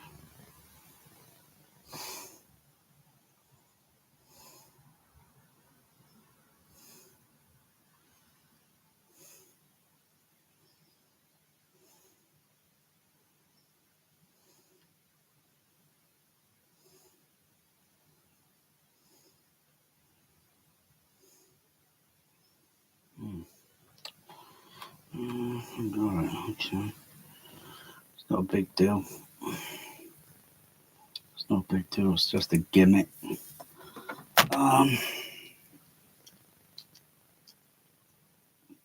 It's only designed for earthquakes, really.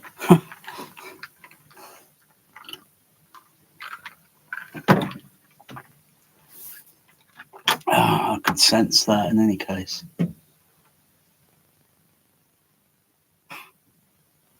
Just vaguely hear something, but that's like putting the microphone near again and seeing if I can see any harmonic frequency. There's a bit of a microphone there.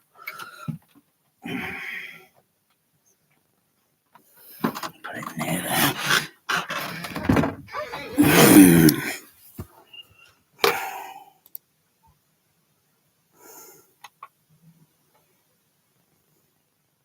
I think maybe, you know, yeah, I think there was a harmonic there. Yeah, I can see it. I can see it there. Turn it off. Oh, yeah, I can see it. You can see the fundamental. Let's see, I might go down a little bit lower. Not too much there. It's mild. So yes, of course, take the actual level up. Yeah.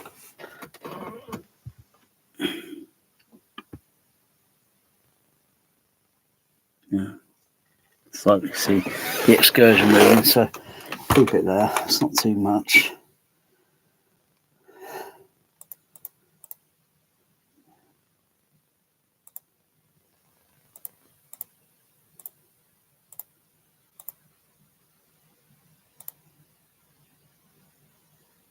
Yeah, I can feel that a little bit.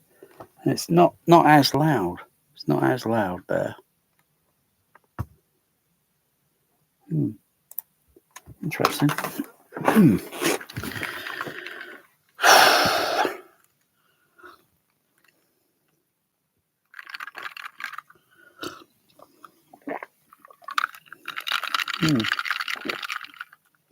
I think my friend will like it.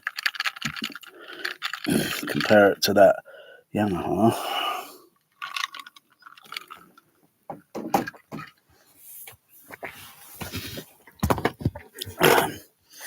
Because I don't think my friend's geared up. You see, trouble is he's going to be playing all this near field rubbish on streaming. Oh god, dear oh dear, dear oh dear oh dear. He's not going to be playing a Blu-ray player, physical disc. He's not much into that anymore. Yeah, it's too bad, really. You know, you look at all these home theatres. Oh crikey, they got the rubbish streaming kaleidoscope service with all that near field rubbish. Oh well, if they like rubbish, then yeah, it's good for them. I don't. I'll just keep buying occasional theatrical laserdisc. Oh yeah. Mind you, some are not too bad. You know, you can't really compare them with, you know, unless you get hold of the DCP. Yeah, it's not too bad. Back it.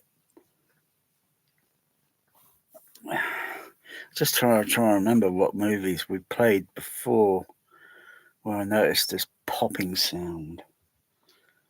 Oh, it's a 150. It's a Yamaha SW or SJW. Where is it? I can remember the model number. Yamaha. I think it's a YST Yankee Sierra Tango 150. There we are. There it is. Is that it?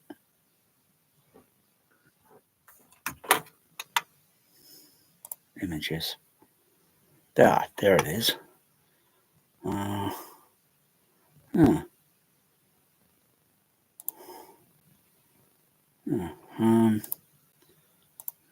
think there's a spec here for it. I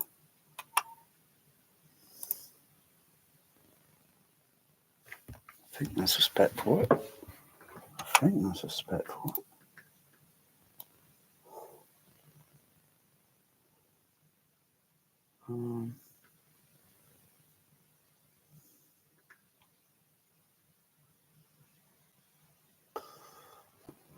Can't see a picture of it. Overall. Oh no, that's not. No, that's not. That's something totally different.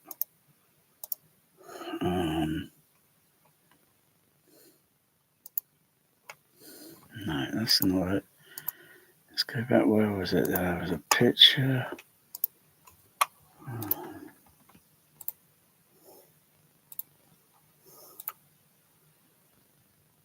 That's it. Oh, hang on, is there a spec there for it? yeah. Frequency characteristic 20 to 160. Lowest resonant frequency 37. High cut filter 40. 24 dB slope filter. Internal volume 40 liters. Power consumption 75 watts.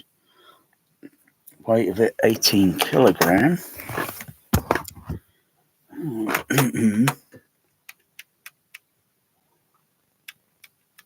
Impedance. Port diameter 7.6, 7.8.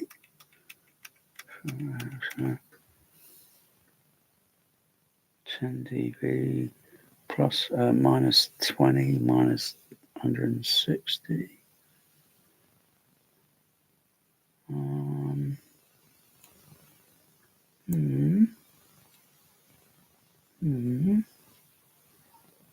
So it's a YSTSW. That's it, YSTSW. YSTSW.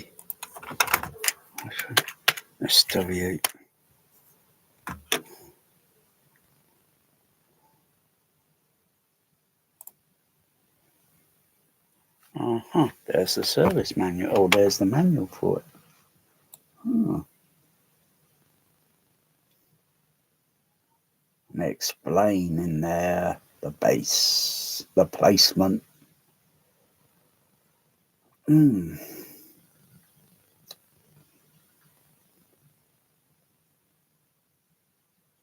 They've got some graphs on there for the frequency cut off and the filters, roughly the slope, the crossover slopes. And the cabinet and the port, high amplitude baseball port, blah blah blah, active servo processing amplifier. Maybe it could be improved.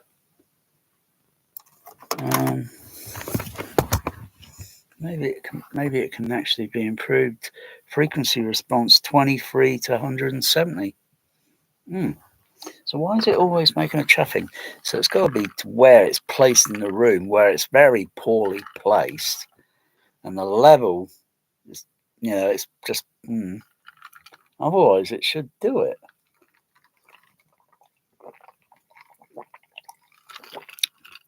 But if it's poorly placed, and you're going to turn the levels up, and you're not observing all the frequency of what it's doing,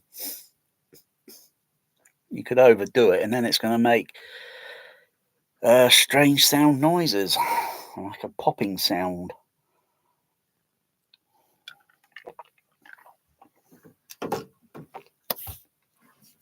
So the popping sound doesn't sound like it's coming from the port.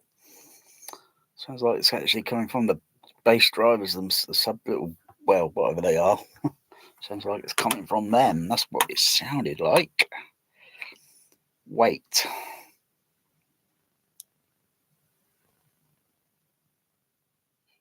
So what is the weight of this? 12.3?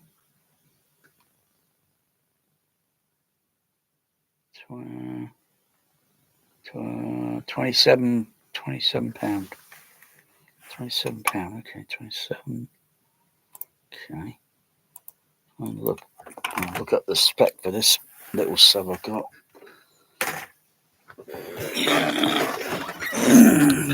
What's this model number?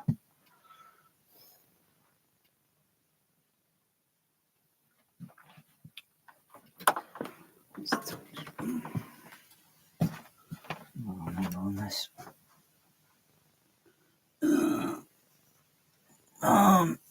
A12R. Okay, gotcha. A12R. A12R. A12R.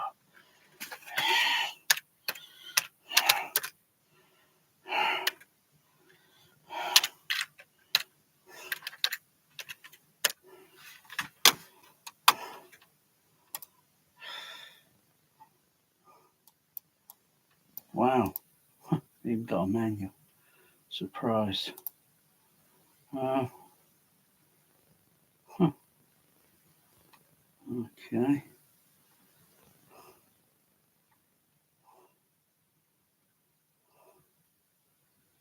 Uh-huh. What should it say on the spec? Oh, it's in German. Oh, great. Is that a manual? Oh, let's see. Oh. Let's see.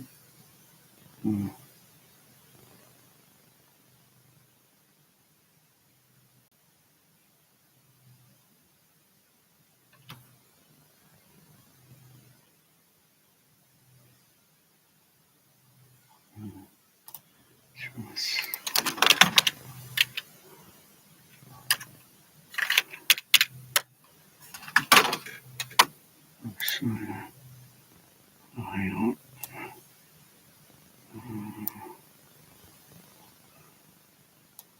What's this one?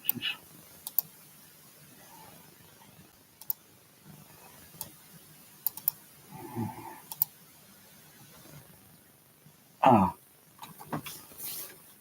170. So ideally, this is only 40. 40. So, no, crossover 40. Frequency response, 40 to 200. Huh. Well, it's managing some infrasonic, so. Yeah. Okay.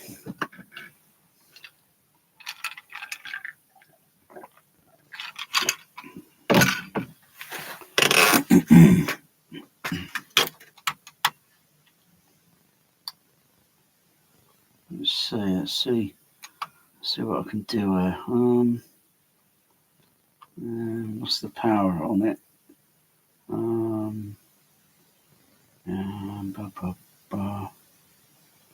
What's it say? Amplifier output 240. It's made in Denmark.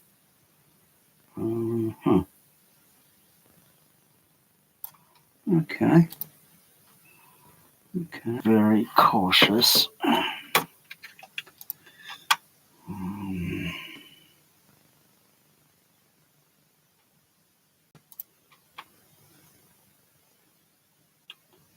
Let's see. Turn that J down. Put some pink noise on it.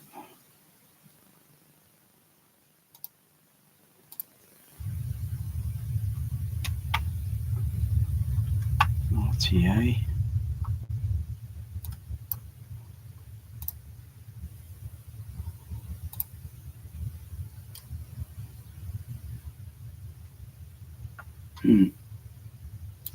Okay, let's put a filter in there. Let's put a band pass filter in. Band pass filter in there.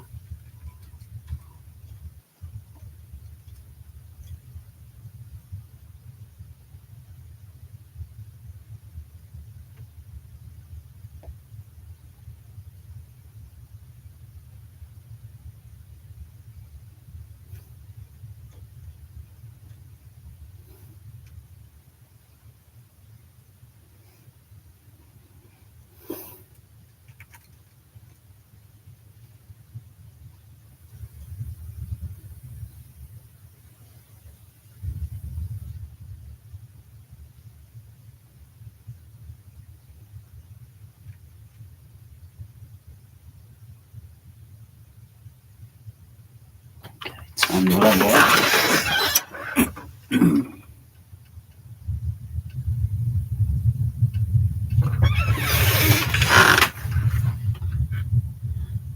Okay, turn that pink noise off.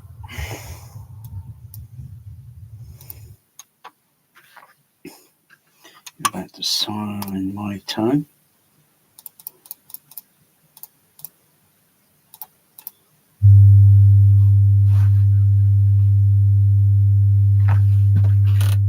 Almost feel a bit of resonant on the 100 hertz there, resonating on the concrete floor.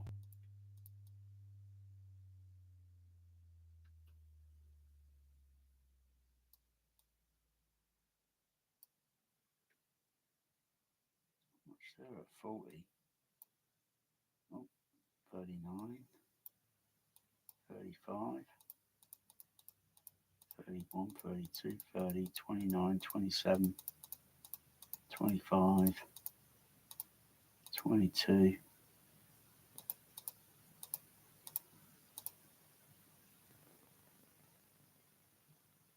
Huh.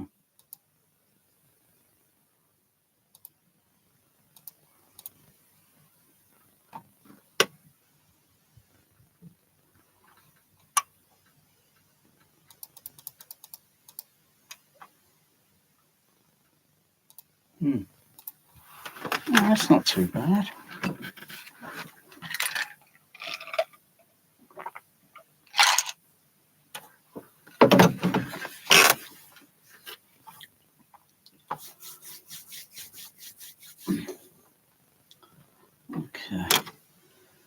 Okay, alright, so I need to get in the back of the CP. Alright, I'll finish with that now. I need to get in the CP200. So the surrounds, the IFE signal's coming up on there.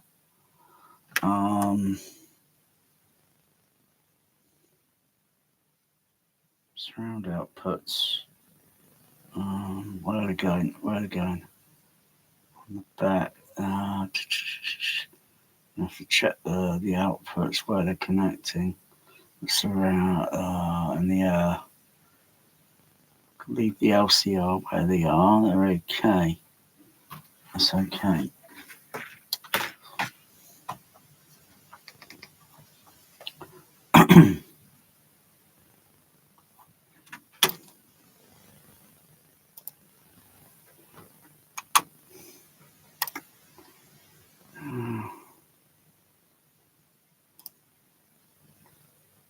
I'll go back. Right, turn that back to large. Finish with that. Save it there.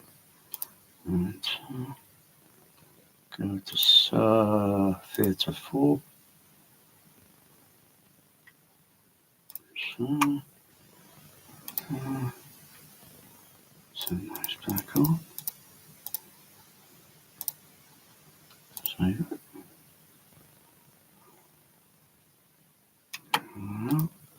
Check input level.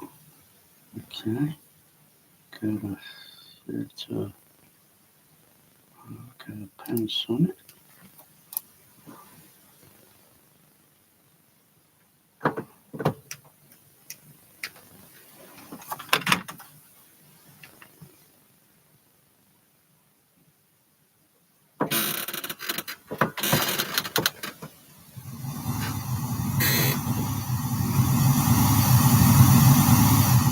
Oh, still got the pink noise card in that CP200. Oh,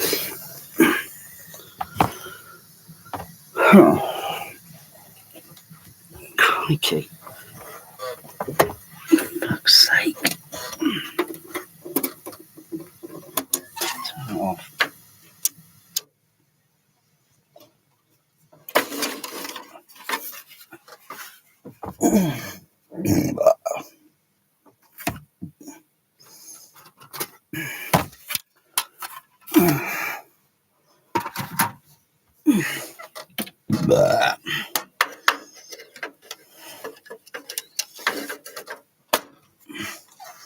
That's better.